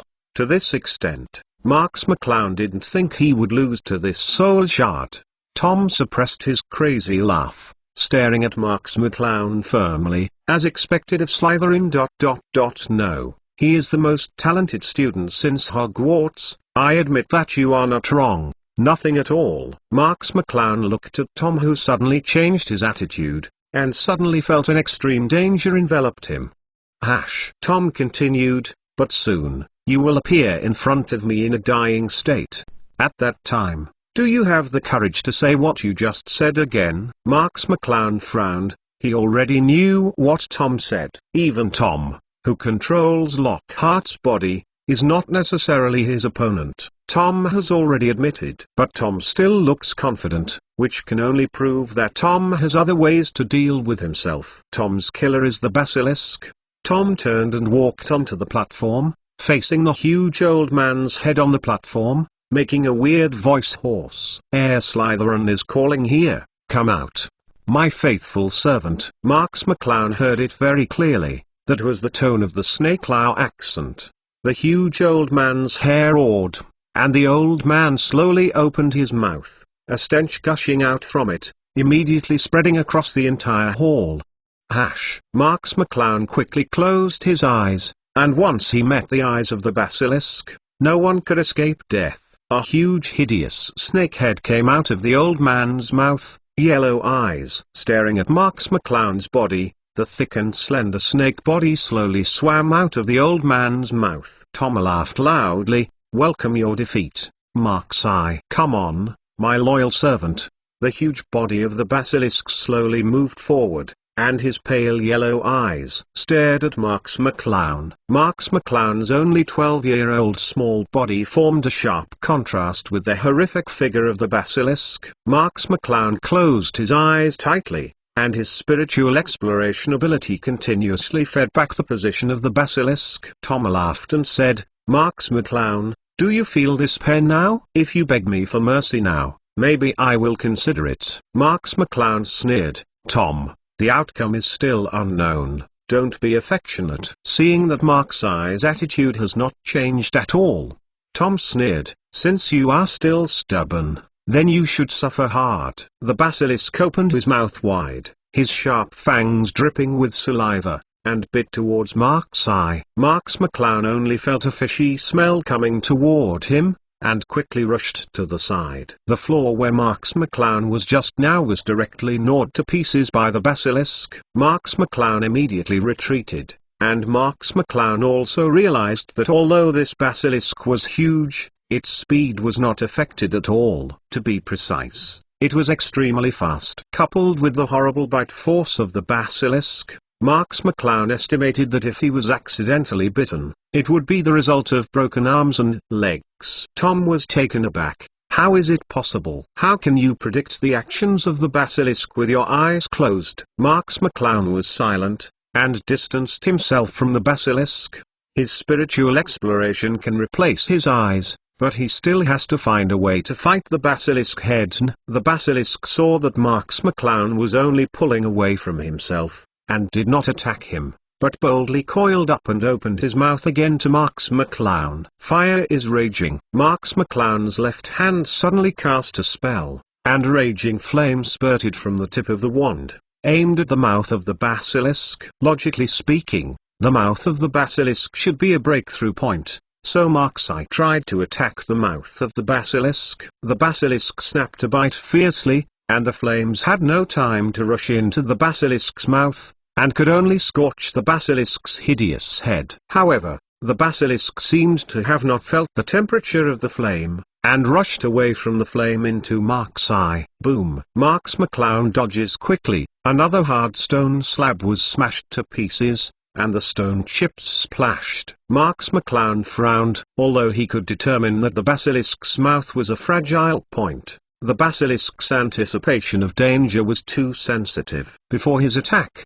the basilisk had already merged his mouth. It is very difficult to make a breakthrough point. Torn apart. All petrochemicals. Fan 2.2 is broken to pieces. Marks McClown hit the basilisk one by one. The basilisk didn't even dodge, and directly let Marks McClown's curse hit the body, making a sound like it hit metal. Hey! What kind of perverted demon resistance is this? This basilisk is worthy of being the pet of the founder of Slytherin. It is a veritable old monster that has lived for thousands of years. His own attacks can't cause harm to the basilisk. In this regard, it is better than Voldemort's Snake Nagini. More than one level.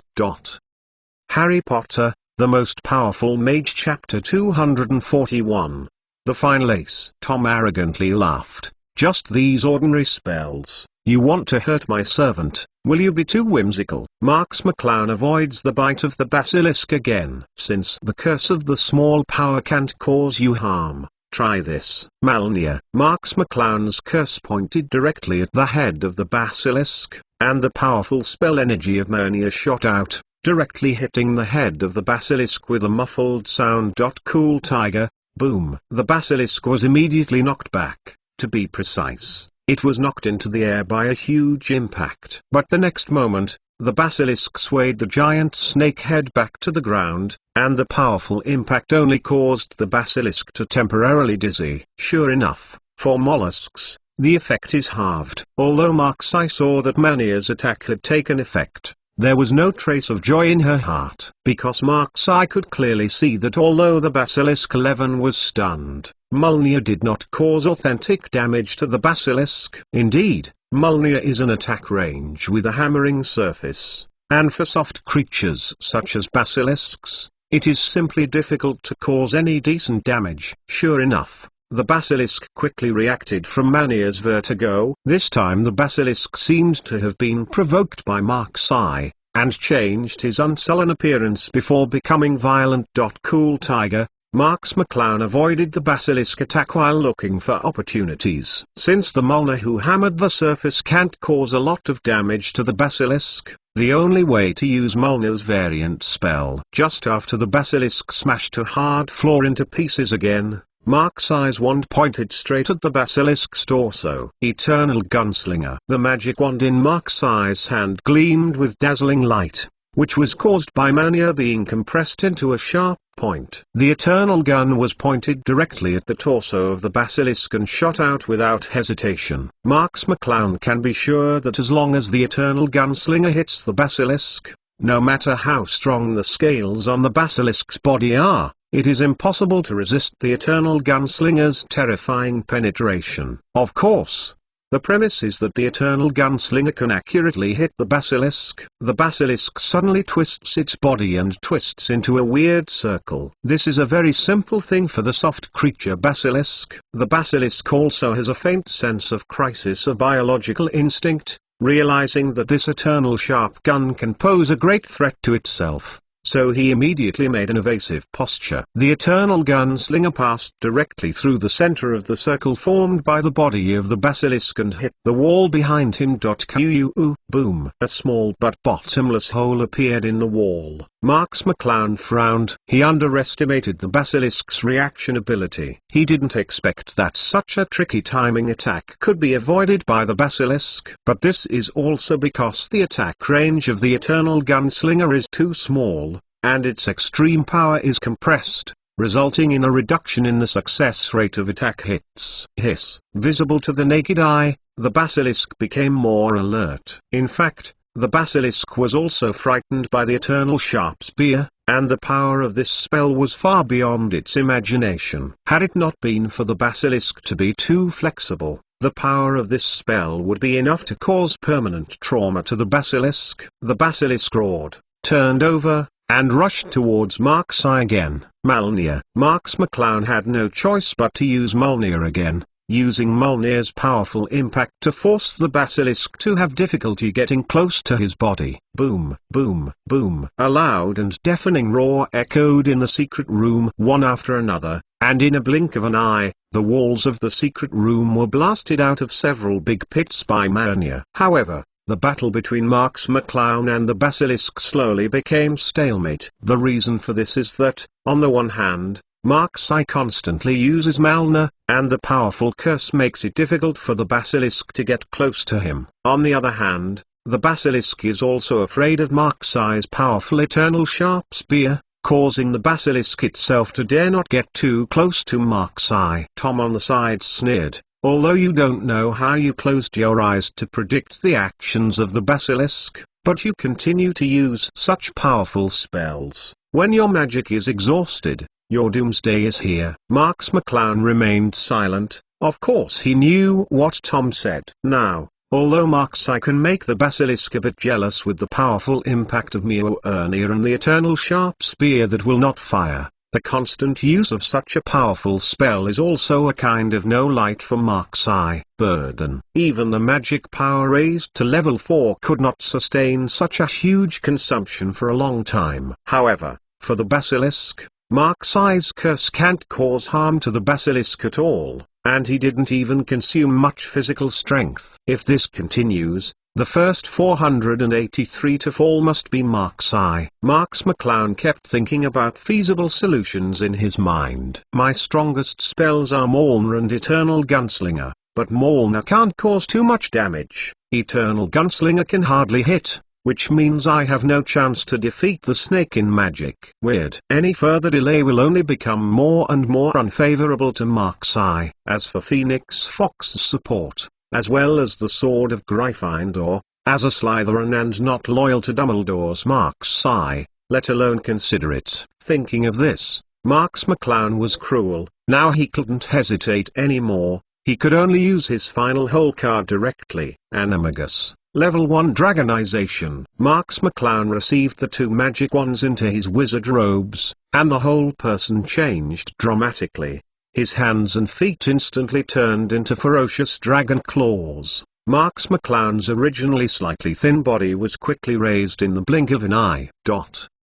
Chapter 242, Battle of Monsters. Soon Mark's Eye's figure became extremely slender, a mighty dragon horns grew from his head, a graceful dragon tail appeared from behind, and the mighty dragon head let out a huge roar. Marks McClown once again transformed into a 5-clawed golden dragon. Roar. Tom was shocked by Mark's Eye's sudden transformation and took a few steps back, his face pale, and said, "What is this? Is this a dragon?" "It's a dragon." The basilisk was even more frightened by the 5-clawed golden dragon incarnation of Mark's Eye. After all, no matter how long the basilisk lives, no matter how strong it is essentially a snake, and has an instinctive fear of the dragon. This is not Animagus. I have never heard of anyone who can use Animagus to become like this. Mark's Eye. What sorcery did you use? Although everyone has a different shape of Animagus, they are basically ordinary animals in nature. Tom roared,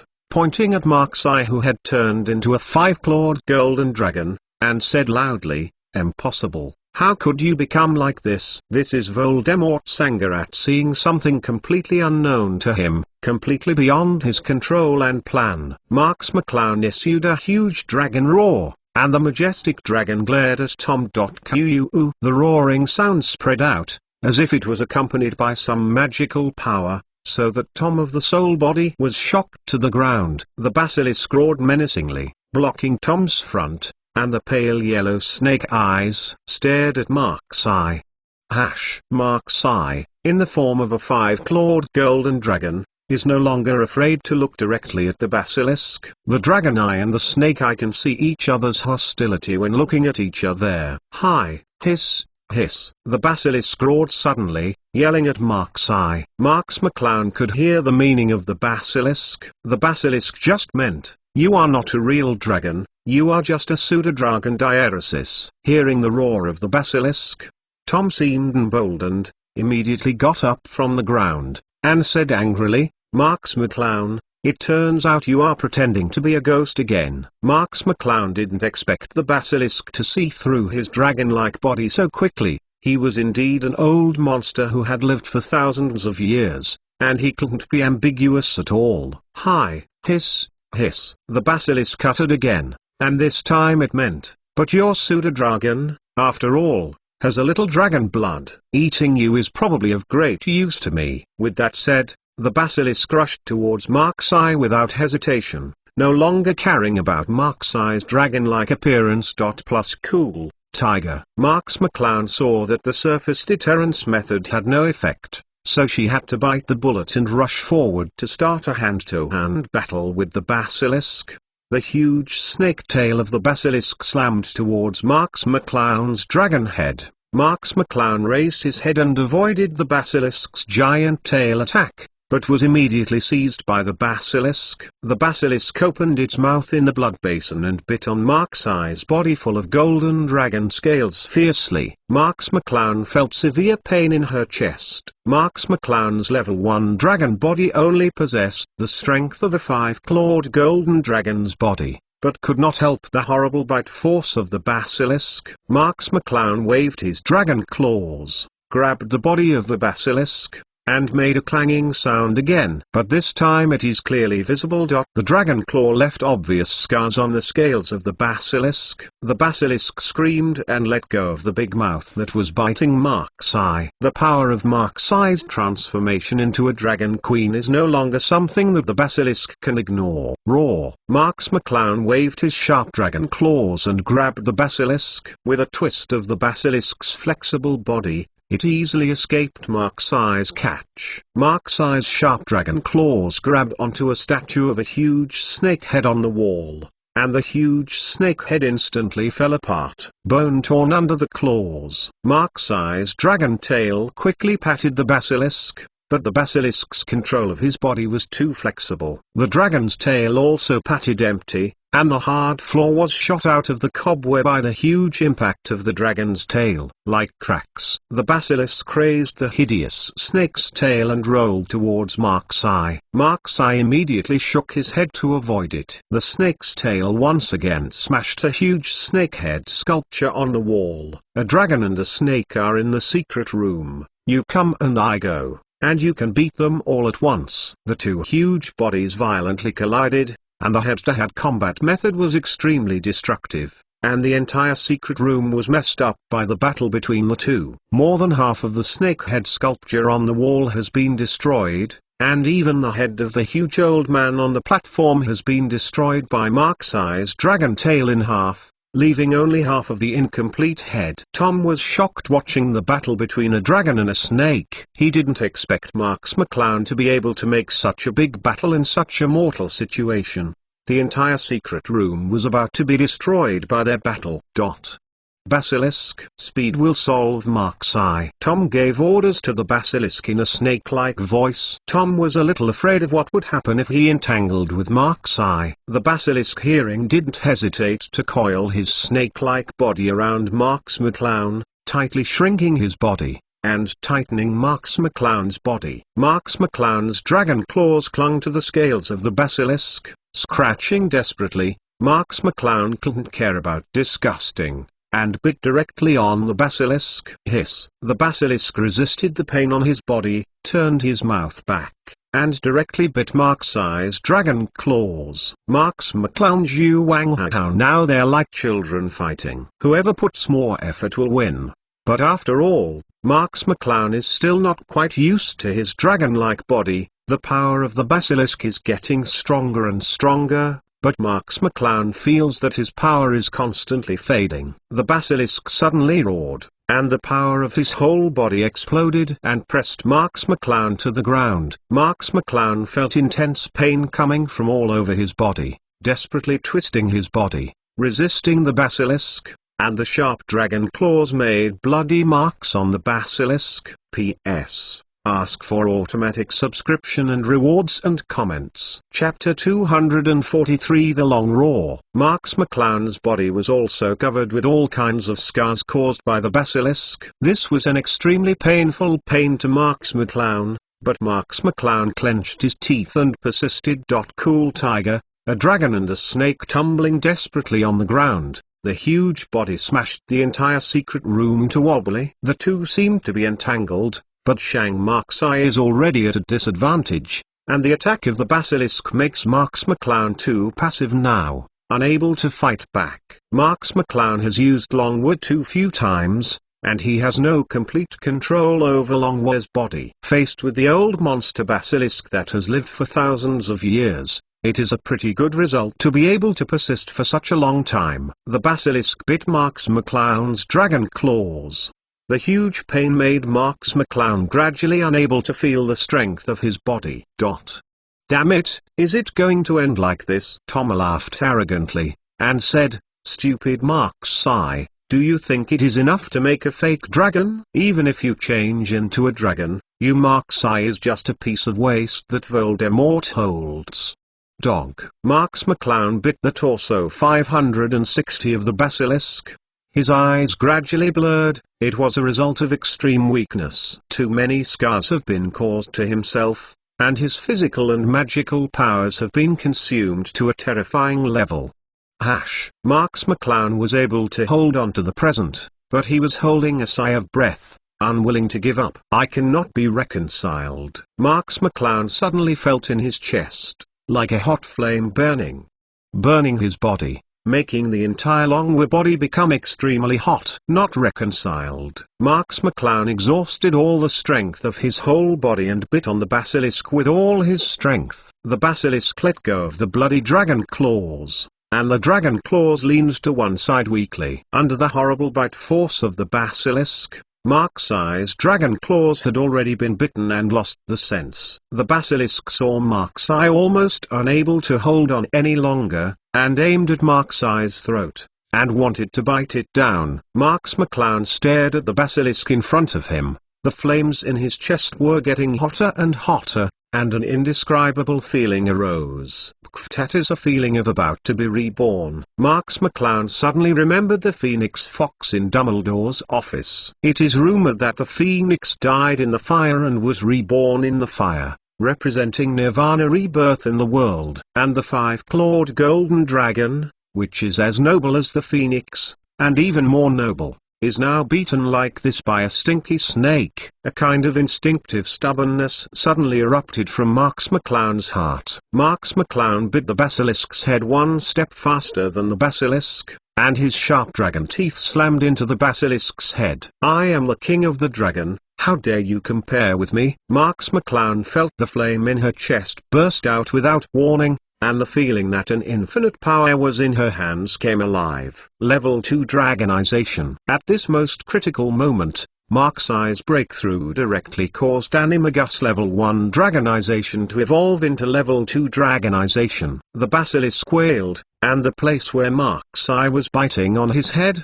there was a huge pain, and the basilisk couldn't help relaxing its entanglement with Mark's Eye. Marks McClown bit the head of the basilisk and raised its noble head high. The huge body of the basilisk was directly thrown aside by Marks McClown, and it hit the wall on one side of the secret room heavily. Boom! Along with this loud bang, a deafening dragon roar was also emitted high from Mark's Eye's throat. The majestic dragon roar instantly spread from the deep underground to the ground, and the whole Hogwarts trembled in this ancient roar. All the people were awakened by the huge sound of dragon roar. Many students who didn't know what they were talking about were scared and fell out of bed in their sleep. Some students who heard the sound of dragons rushed to the window and looked around in excitement, wanting to see what the legendary creature looks like. All of a sudden, students rushed out of the rest area of their college, and the whole Hogwarts campus was boiling. Hogwarts professors were also awakened. Snape stood silently by the window in his pajamas, frowning deeply, not knowing what he was thinking. Deans McGonagall, Flitwick, and Sprout also hurriedly ran out of their dormitory, completely ignoring their own image, and desperately preventing the students from commotion. Just because this dragon chant is really shocking. All people who heard this dragon sound felt their minds shaking. It was an instinctive fear. Phoenix Fox in Dumbledore's office quietly listened to this dragon roar. Perhaps only she could be so calm throughout the Hogwarts campus. Long Yin's roar even reached the Forbidden Forest. Aragog shrank in fear in his cave, shivering. In this huge dragon cry, Aragog felt a deep sense of fear from the depths of his soul. The descendants of Aragog were even more unbearable. All of a sudden, feces and urine, countless spiders fell on the ground. The horses of the horse race knelt on the ground one by one with their eyes closed to show their respect for the most noble creatures in the world. All the creatures in the Forbidden Forest huddled on the ground in fear. In this dragon roar, they all felt an extreme fear deep in their hearts. It's like the subjects want to welcome the return of their emperor. Only in the deepest part of the Forbidden Forest, a pair of sexualized eyes suddenly opened, and the pupils were full of thought and solemnity. In the secret room deep underground, Tom was already sitting on the ground, his face pale and staring at Mark's Eye. Obviously I am still in the state of a Horcrux, so I can treat me. His eyes were full of fear, and there was no trace of bad faith. It's no wonder that Tom, as a young Voldemort, was so unbearable. just because Marksai's roar is almost an upgraded version of his previous roar, and even has a special targeting effect on the soul. Chapter 244, The Birth of the Dragon King. The basilisk was also curled up to one side, his eyes full of fear. If Marksai just now was just a pseudo-dragon, and it still had the courage to go up and fight with it, then the pseudo-dragon has become a real dragon, and it is still the king of dragons, and it will not dare to give the basilisk 100 courage. Dare to fight the Dragon King. Marks McClown closed his eyes, carefully feeling the wonderful feeling brought to him by level 2 dragonization. The scars that Marks McClown had caused by the basilisk had disappeared. The huge dragon body was suspended in midair, exuding golden light, and the thick dragon might suppress the soul and the snake in the secret room so that it did not dare to move. Level 2 dragonization is a qualitative change for Animagus in Marksai. The level 1 dragon transformation is just to give Marksai the initial body of a dragon, only the ability to use the 5-claw golden dragon. However, level 2 dragonization allows Marksai to control his body to fly in the air while also possessing the breath of the dragon and the ability of the dragon. That is to say, it truly meets all the natural abilities of the 5-claw golden dragon. Marks McClown slowly opened his eyes and gave Tom a faint glance. Tom shook his head in despair and said, "It's a lie. All this is a lie. This is just Marksai's blindfold." The basilisk crawled on the ground and hissed, "Don't talk nonsense, it is a real dragon." At this time, the basilisk faced Marksai, who was a real dragon, full of fear, and no longer meant to fight with him. "I do not believe." Tom shouted loudly, "Basilisk, you quickly kill Marksai for me, I want to get his body." The basilisk shook his head helplessly, and did not move. Marks McClown opened his dragon's mouth and slowly said, "Voldemort, do you want to get my body that way?" At this time, Tom was scared by Marks McClown and lost everything. Now he is just a young Voldemort, and he has no confidence in the face of Marks McClown in the form of a dragon. Tom pointed to Marksai and deceived himself and said, "You can't fool me. I will get your body, this will happen sooner or later." Marks McClown said coldly, "Don't you want to get my power? Then feel it." After all, Marks McClown vomited a golden dragon's breath, and the scorching dragon's breath instantly surrounded Tom. What? Even with the protection of Horcruxes, Tom couldn't prevent the dragon's breath from eroding his soul. Dragon breath is one of the attacks that can damage the soul through the Horcrux,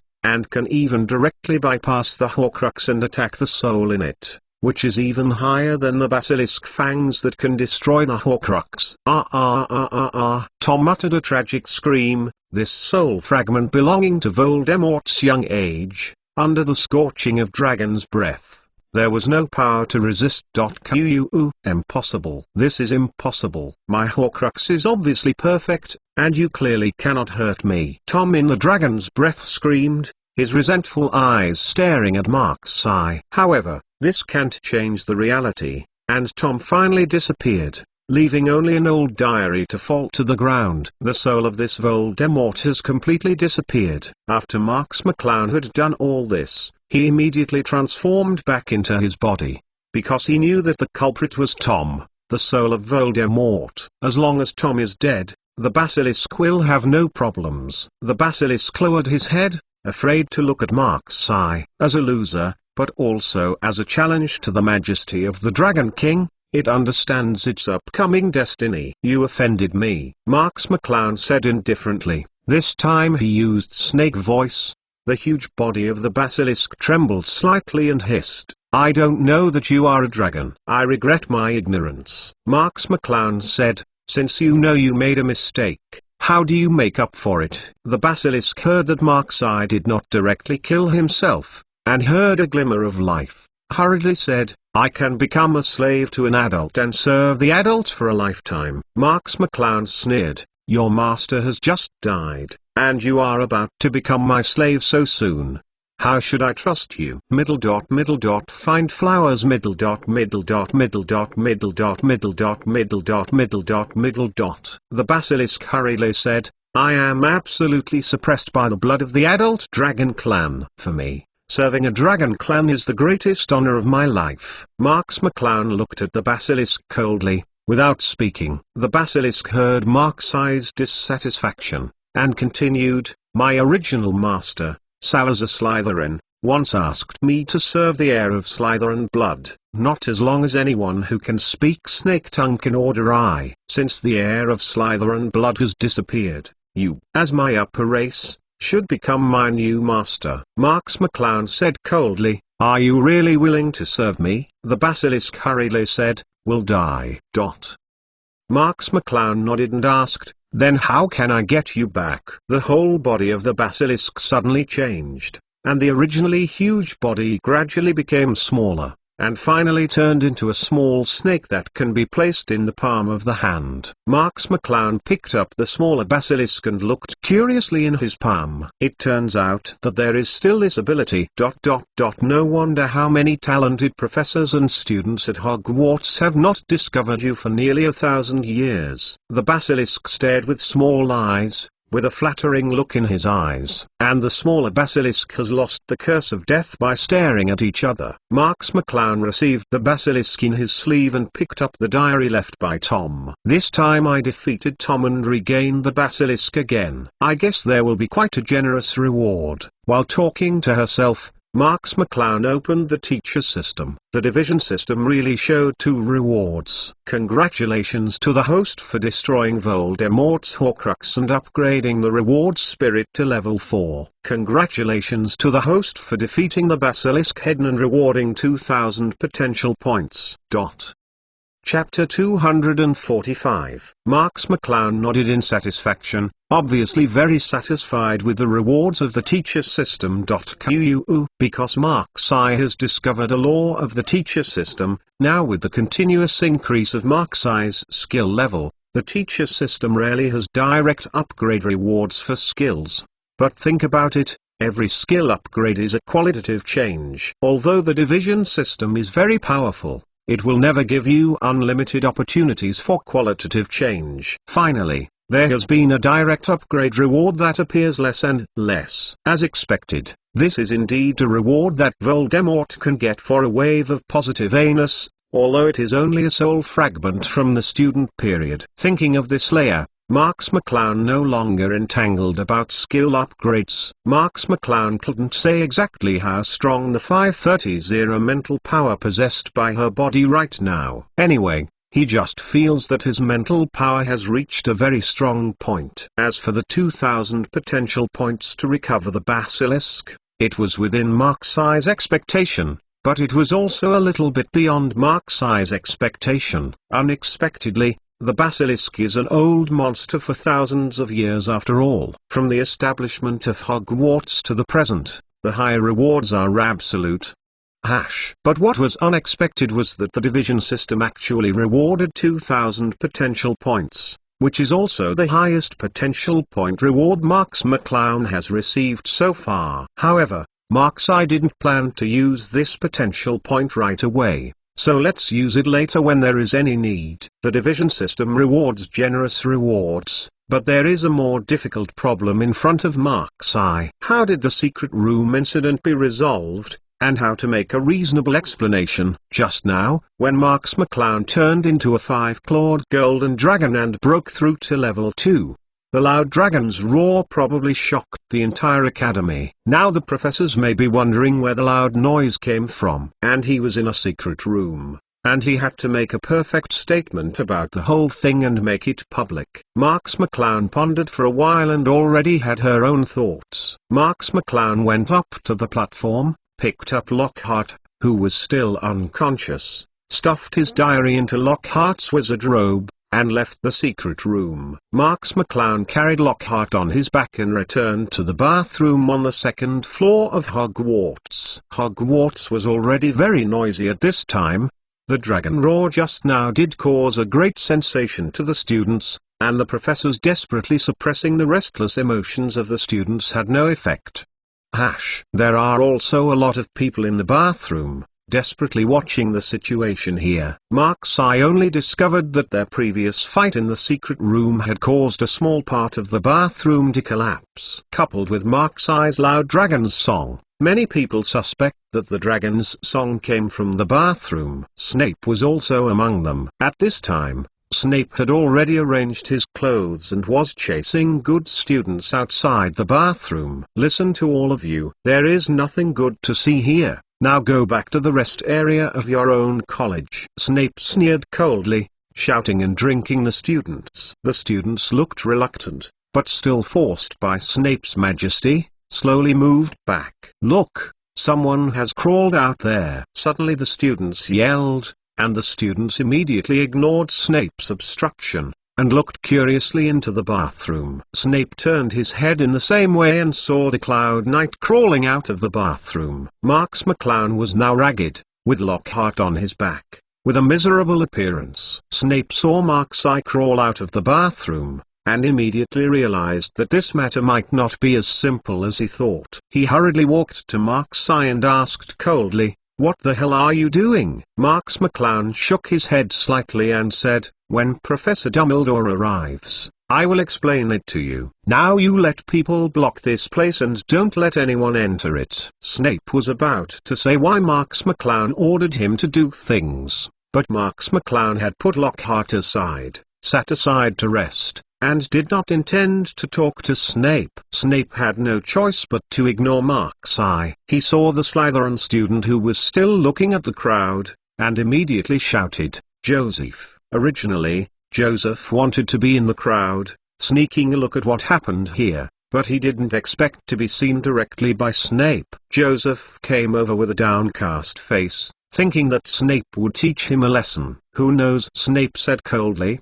"Find a few students from Slytherin College and guard here. No one, including you, is allowed to enter. Just say it's my order." When Joseph heard that Snape didn't mean to blame him, he hurriedly said, "Received." Snape turned to look at Mark's eye, with doubts and puzzles in his eyes. But he didn't rush to ask Mark's eye anything, just said indifferently, "Let's go." Marks McClown motioned to Lockhart, who was lying on the side, and stood up and said, "Professor Lockhart, please." Snape gave Marks McClown a fierce look, and just wanted to say something, but thinking that it was not easy, he had to lift Lockhart's body himself and followed Marks McClown out of the bathroom. 2.7 Joseph was very loyal and conscientious to gather a bunch of Slytherin College students, guarding the entrance of the bathroom leading to the secret room. Snape carried Lockhart and said coldly, "Where are you going?" Marks McClown said indifferently, "Go to the principal's office. When the principal returns, I will personally report this to the principal." Snape snorted coldly, "I warn you not to make any tricks. I know what happened tonight. It must have a lot to do with you. P.S. Ask for rewards and automatic subscription." Chapter 246. Marks McClown Tan said, "I didn't say that it has nothing to do with me. I said that when the principal returns, I will explain to you one by one. Otherwise you want to exhaust me. But I helped the school solve a big problem. Snape didn't answer, but he gave a cold hum in disdain. Hogwarts finally recovered his calm with the efforts of the professors. But at this time the sky was already dark, and the students couldn't sleep even when they returned to their dormitories. Each dormitory was discussing what happened tonight. The fact that Marks McClown appeared in the bathroom was even passed on by many people, and various speculations about Marks McClown spread throughout the school. Some guessed that Marks I saved the entire campus, went to the secret room in person, and defeated the Slytherin successor. There is also speculation that Marks I is the successor of Slytherin, opened the secret room, released a dragon, and attacked Lockhart on 11th. Some even thought that Lockhart was the heir of Slytherin, was discovered by Marks I, and finally defeated by Marks I. The most bizarre thing is that some people even guessed that there was a dragon hidden in the secret room, and then Marks I and Lockhart teamed up to carry out the feat of slaying the dragon. All kinds of rumors spread on the campus, and Marks McClown, as the client, was sitting in the principal's office, leisurely and elegantly tasting the tea collected in the principal's office. Phoenix Fox in the office has been looking at Marks I, with unspeakable complex feelings in his eyes. In front of Marks McClown, the professors and teachers of Hogwarts School are staring at Marks McClown closely, as if to see something from Marks McClown's every move. For what happened last night, all classes at Hogwarts today have been stopped. Marks McClown didn't feel uncomfortable at all. She should drink tea and take a nap. Boom. The door to the principal's office was opened, and Dumbledore walked into the office slowly with an indifferent expression. Principal. All the professors and teachers bowed slightly to Dumbledore, and Marks McClown also stood up from the stool and nodded politely to Dumbledore. Before Dumbledore was made by Lucius, the school board wanted to remove Dumbledore from his principal duties. It seemed to outsiders that Dumbledore wanted to protect himself, but now it seems that these worries are unnecessary. After all, Dumbledore is a figure of real power, both inside and outside the school. With Dumbledore's prestige and reputation, coupled with Professor Hogwarts' loyalty to Dumbledore, Dumbledore will come back whenever he wants. Cool Tiger. The ruling that Lucius came up with was nothing but a joke in Dumbledore's eyes. Dumbledore's willingness to be investigated was only to give the school board a bit of face, so that the two sides would not completely fall apart. Besides, given Dumbledore's prestige in the school and the loyalty of the professors to Dumbledore, it doesn't matter that Dumbledore temporarily leaves the school for a while. Dumbledore took a faint look at Mark's eye, walked to Lockhart, and slowly said, "What happened to Lockhart?" All the professors looked at Mark's eye together, and Dumbledore was back, and the doubts that had troubled them all night were finally solved. Marks McClown shook his head and said, "It should have just passed out." Dumbledore checked Lockhart, drew a magic wand, and said, "Recover quickly." Dumbledore's curse was lightly tapped on Lockhart's forehead. Lockhart trembled all over, and slowly opened his eyes, but he was still confused. "Professor Lockhart," Dumbledore whispered. Lockhart looked at Dumbledore in surprise. "Professor Dumbledore, where am I? Where is this?" Dumbledore patted Lockhart on the head softly and said softly, "This is my office. How are you?" Lockhart shook his head and said, "My head hurts." "What's the matter?" Dumbledore pushed the eye on his nose and asked, "Do you remember what happened last night?" Lockhart was still confused, and answered the question, "Why am I in your office? Am I in my bedroom?" Dumbledore frowned slightly when he saw Lockhart's look confused. Snape said coldly, "Marks McClown, since Professor Lockhart can't remember clearly, just tell me." "We have waited all night. You should explain clearly." Dumbledore also looked at Mark's eye, waiting for Mark's eye to speak. Marks McClown sorted out his thoughts and said, "Last night, I wanted to visit Professor Lockhart before going back to the bedroom to rest. But when I came to the door of Professor Lockhart's office, I saw Professor Lockhart wandering in the corridor by himself. I told him he would ignore me. He looked very strange." Mrs. Hooch suddenly interrupted, "Why are you visiting Lockhart so late?" When Marks McClown was about to explain,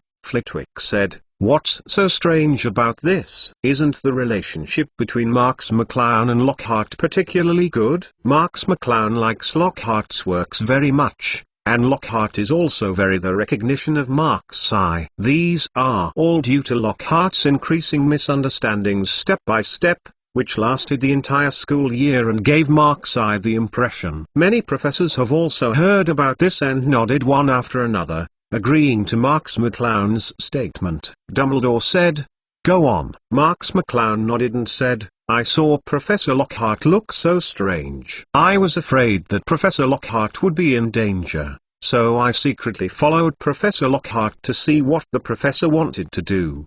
The bathroom on the second floor. And I heard a hissing noise from nowhere," Snape said with a solemn face, snake voice. After finishing speaking, Snape looked at Lockhart in his eyes full of hostility, and Lockhart looked blank. Harry Potter, The Most Powerful Mage Chapter 247. Marks McClown said, "I don't know what language it is." Anyway, the wash basin in the next bathroom was opened directly. McGonagall suddenly realized, the entrance to the secret room is the abandoned bathroom. Marks McClown pretended to be blank and said, "It should be." Anyway, I watched Professor Lockhart jump in directly. I was afraid that the professor was in danger, so I jumped in. Dumbledore looked at Mark's eye closely and listened carefully to every sentence and word of Mark's eye, without missing any details. "What is inside?" Snape asked. All the professors looked at Mark's eye closely. Marks McClown continued, "There are a lot of bones. There are animals and humans." Bone. Many professors looked at each other. Could it be that the campus where they teach every day is actually a bloody grave? Dumbledore frowned even more, and the school must pay considerable attention to this matter. Marks McClown continued,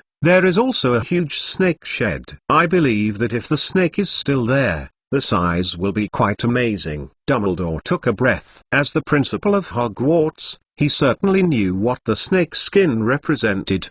"Did you see any snake-like creatures when you entered?" Marks McClown shook his head ignorantly and asked, "What is that?" When Dumbledore heard Marks' denial, he lightly breathed out, "Go on." "Q-U-U." Marks McClown nodded and said, "Then I followed Professor Lockhart into the secret room, and then Professor Lockhart took out a very old book. In that book, the soul of a young man appeared. He claimed for the young Voldemort. Tom Diaresis." Dumbledore frowned solemnly, his face crumpled. Marks McClown pointed to Lockhart and said, "That book seems to be on Professor Lockhart." Dumbledore hurriedly approached Lockhart. Before Lockhart could react, Dumbledore took out a book that was too dilapidated from Lockhart's wizard robe. "It is Tom's diary." "What?" Professor Lockhart opened his mouth subconsciously, revealing a subtle expression for a moment. Snape frowned and walked to Dumbledore's side, his eyes fixed on the diary. Dumbledore took this diary, and with his ability, of course, one could tell at a glance that this diary was one of Voldemort's Horcruxes. However, the current Horcrux appeared in a state of nothingness. There was no soul in it, and the Horcrux was intact without any trace of damage. It stands to reason that if the Horcrux is not damaged, the soul inside cannot be destroyed. Even with Dumbledore's current methods, it was not possible to destroy the soul inside without damaging the Horcrux. So where did Voldemort's young soul that existed in the Horcrux go? Dumbledore asked. "Where did that soul go?" Marks McClown said, "I saw that young man's soul rushed directly into Professor Lockhart's body, and Lockhart became like a very painful one, and finally set off an inexplicable spiritual storm, and the entire secret room destroyed." "What's the end?"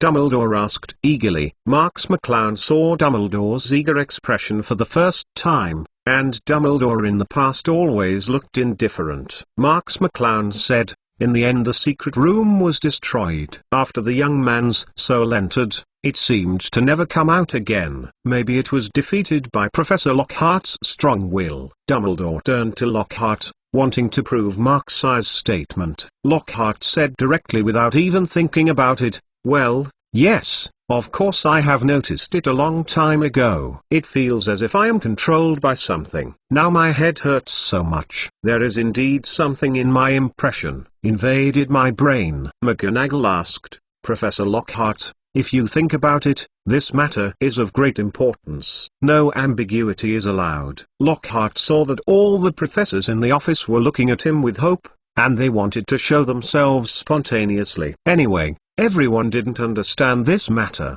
so now I don't know when to blow it. What's more, since this road became famous, he has been doing this kind of thing. At this moment, it is a great job to send him to the door to pretend." Lockhart suddenly realized : I remember. Dumbledore pushed his glasses and looked at Lockhart. What Lockhart wanted to talk about next was very important to them. Lockhart saw the spirits lifted by the crowd, showing that his lust became stronger. "In the beginning, I was confused by the diary, Of course, I also had the idea of exploring the details of the diary, because I had already discovered that the diary was left by the great demon whose name cannot be said in his youth. At Hogwarts." Dumbledore nodded and motioned Lockhart to continue. Lockhart began to talk about his experience vividly. "You don't know that the big demon directly invaded my brain. Although I realized this, he was caught off guard at first. So I was caught off guard. He was out controlled." Marks McClown watched Lockhart unexpectedly and began to blow up the bull. The corners of his mouth rose slightly, Everything was under his control. Immediately afterwards, Lockhart began to talk about the whole thing in a daze. Why he was tempted by Voldemort to go to the secret room. Because Voldemort greedily wanted to seize Lockhart's body, because Lockhart's body is the most powerful body in the wizarding world today. What else is Lockhart's heroic refusal? Holding his mind firmly not to be corroded by Voldemort. P.S. Ask for automatic subscription and rewards. Chapter 248, The Most Dangerous Thing. In short, after several twists and turns, Lockhart and Voldemort broke out in the ultimate spiritual battle. In the end, Lockhart used his strongest mental attack to kill the soul of the young Voldemort in his brain. As a well-known writer, Lockhart's ability to compose stories on the spot is indeed not fake. He is a master of Taoism that has almost deceived the entire wizarding community.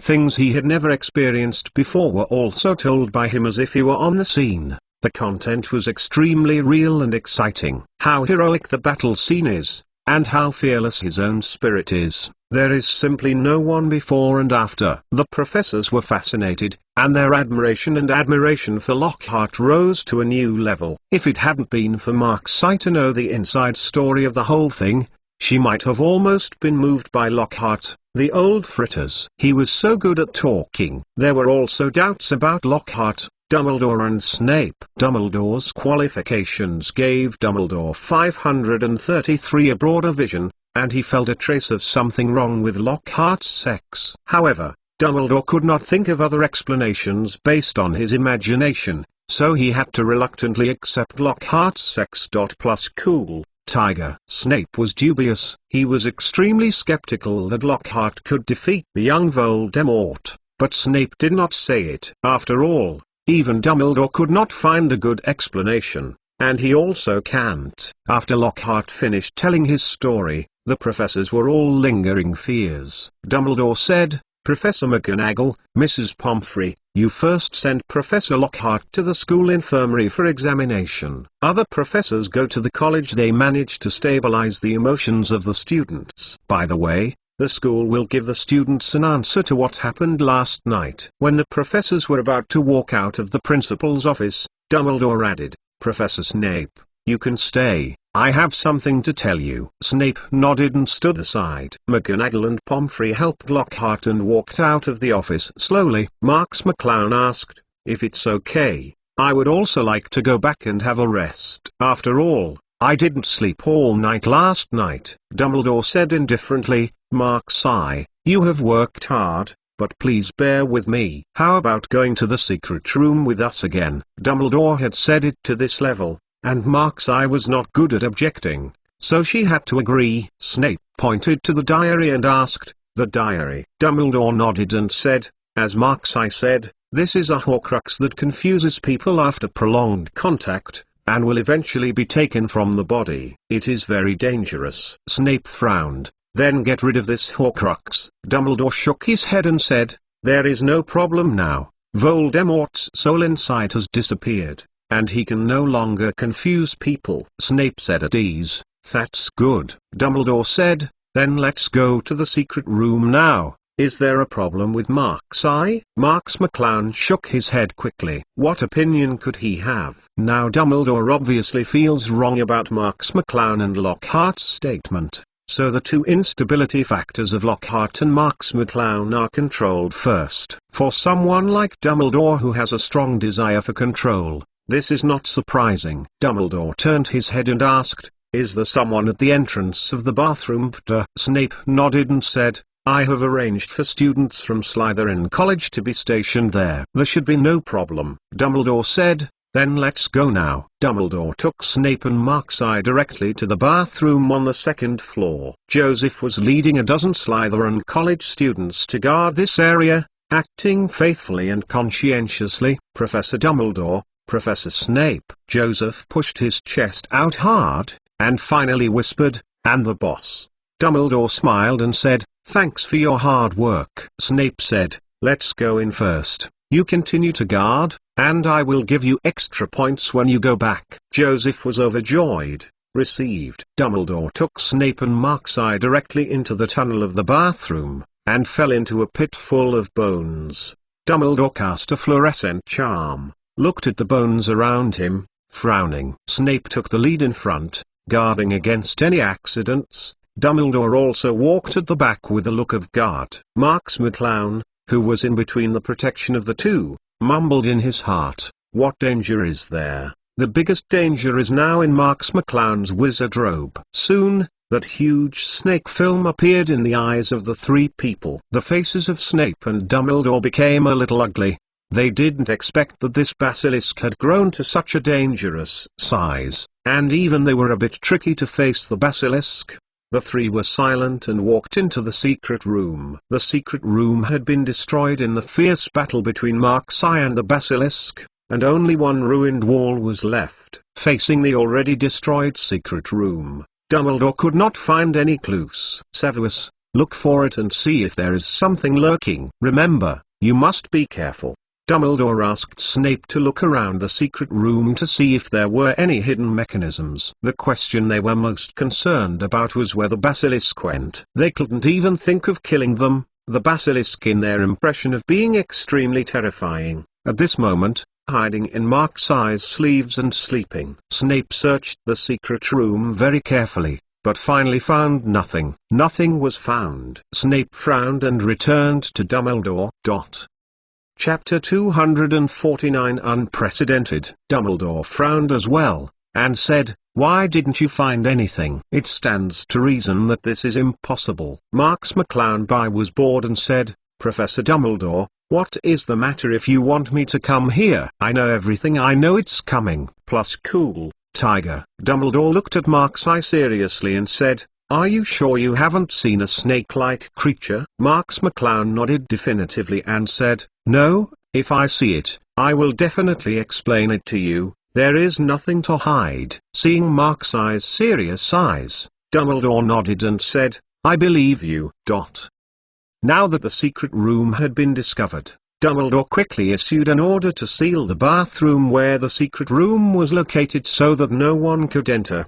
The legend about the secret room is still circulating in the school, but no more students or creatures have been attacked by unknown. The wave dog, Mrs. Loris, and an innocent student who had been attacked before were all restored to their original state under the treatment of Sprout's potion made by Mandela grass. The disappearance of the basilisk in the secret room was originally taken seriously by Dumbledore, so Dumbledore secretly investigated various places in the school. Once there was an abnormality, they would search thoroughly, and even sent people to the Forbidden Forest to investigate the traces of the basilisk. Of course, nothing was found.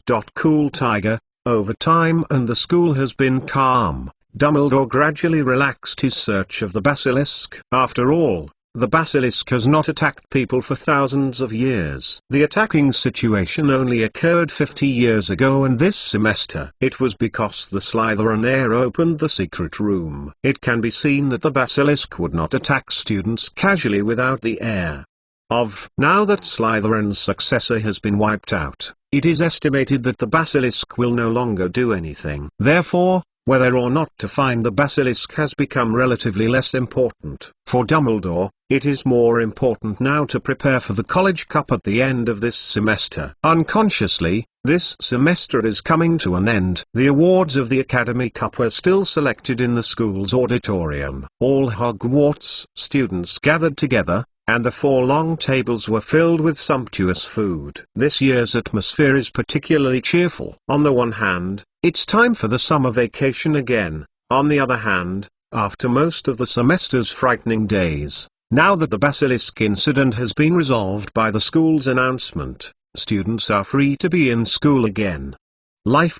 Plus cool, Tiger. The professors at Hogwarts also smiled. This semester they were so troubled by the basilisk incident, and now they can finally take a breath. McGonagall picked up the spoon in his hand and tapped the cup gently. The noisy auditorium immediately became quiet, and everyone looked at the professor's seat. Dumbledore stood up with a smile and said, "Another school year is over. It's time to award the Academy Cup." The students in the auditorium became agitated and discussed quietly. Dumbledore said, But before the Academy Cup is awarded, I will announce one thing that will make everyone happy." The students looked at Dumbledore suspiciously, only hearing Dumbledore say, "The incident of the basilisk and the Chamber of Secrets has caused great distress to everyone in the school, whether they are professors or students. So I announced, all exams this year will be cancelled." The students in the auditorium were stunned for a moment, and immediately rang out like a tidal wave of cheers. All the college students stood up and cheered. After all,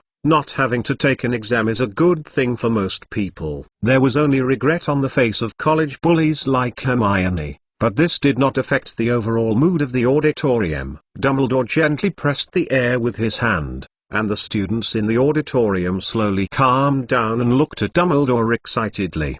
Dumbledore smiled and said, "Before we award the Academy Cup, let us thank Professor Sprout and Madame Pomfrey with warm applause for curing all the petrification in the basilisk incident with Mandela grass juice." Victims. The students in the auditorium clapped warmly again, and Sprout and Pomfrey stood up and bowed slightly. Find flowers middle dot. Dumbledore continued, "In this basilisk incident, there are two more people we should be most grateful for." The students stopped immediately and listened to Dumbledore's next words attentively. Although Hogwarts announced that the basilisk incident had been resolved, the school did not answer how to resolve these issues and who resolved them. Now Dumbledore is undoubtedly going to solve this mystery. Dumbledore smiled and said, "Professor Lockhart, and Mr. Marks McClown." In the eyes of everyone's surprise, Lockhart stood up and bowed to the surroundings with a smug smile on his face. Marks McClown smiled calmly and slowly stood up from his seat. Dumbledore said, "Professor Lockhart and Mr. Marks were in danger. They not only found the secret room hidden in the school for many years, but also solved the dangerous basilisk attack." Everyone applauds and encourages. The students in the auditorium burst into applause again, especially the students from Slytherin College, applauding desperately. Marks I. Slytherin even organized a booze, shouting Marks I's name. Dumbledore smiled and said, "I know that Mr. Marks has always been very loud at Slytherin College, and in this matter, I have fully seen Mr. Marks's courage and ability. So here, I also announce that the chairman of the Slytherin Student Union, which has been idle for 1 year, will be assumed by Mr. Marks." As soon as these words came out, the whole Slytherin immediately boiled, and everyone surrounded Marks I and shouted slogans. King of Slytherin. As expected of the boss, Chairman Marks. Chapter 250, Important New Information. Compared to the noise in his academy, Snape sat calmly in his seat, as if it had nothing to do with him. The students from other colleges looked at Marks I in the crowd with envy. This is the first time in Hogwarts history that a non-graduating student has served as the chairman of the student union. This is enough to be included in Hogwarts history. What an honor it is. But thinking about Marks I's achievements after enrolling in school, and the miracles he created, everyone's heart is just envious. This kind of legendary existence cannot be surpassed by ordinary people. Seeing this, Dumbledore pressed the air with his hands again, signaling the students to calm down first. However, the Slytherin students who were in a state of extreme excitement were still warm and cheered around Marks I on May 17th. Marks McClown had no choice but to say, "Everyone, calm down first.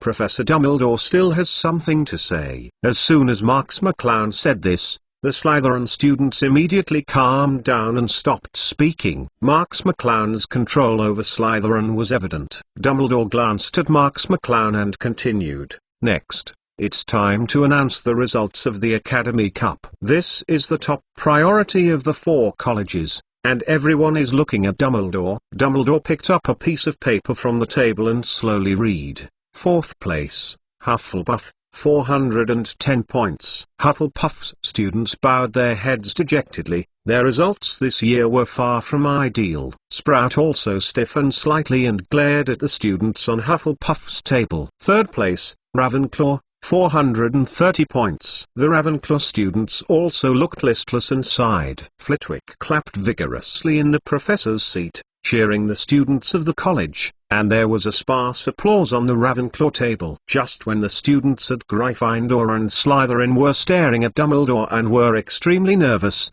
Dumbledore said, "Gryffindor and Slytherin score exactly the same. Both scored 480.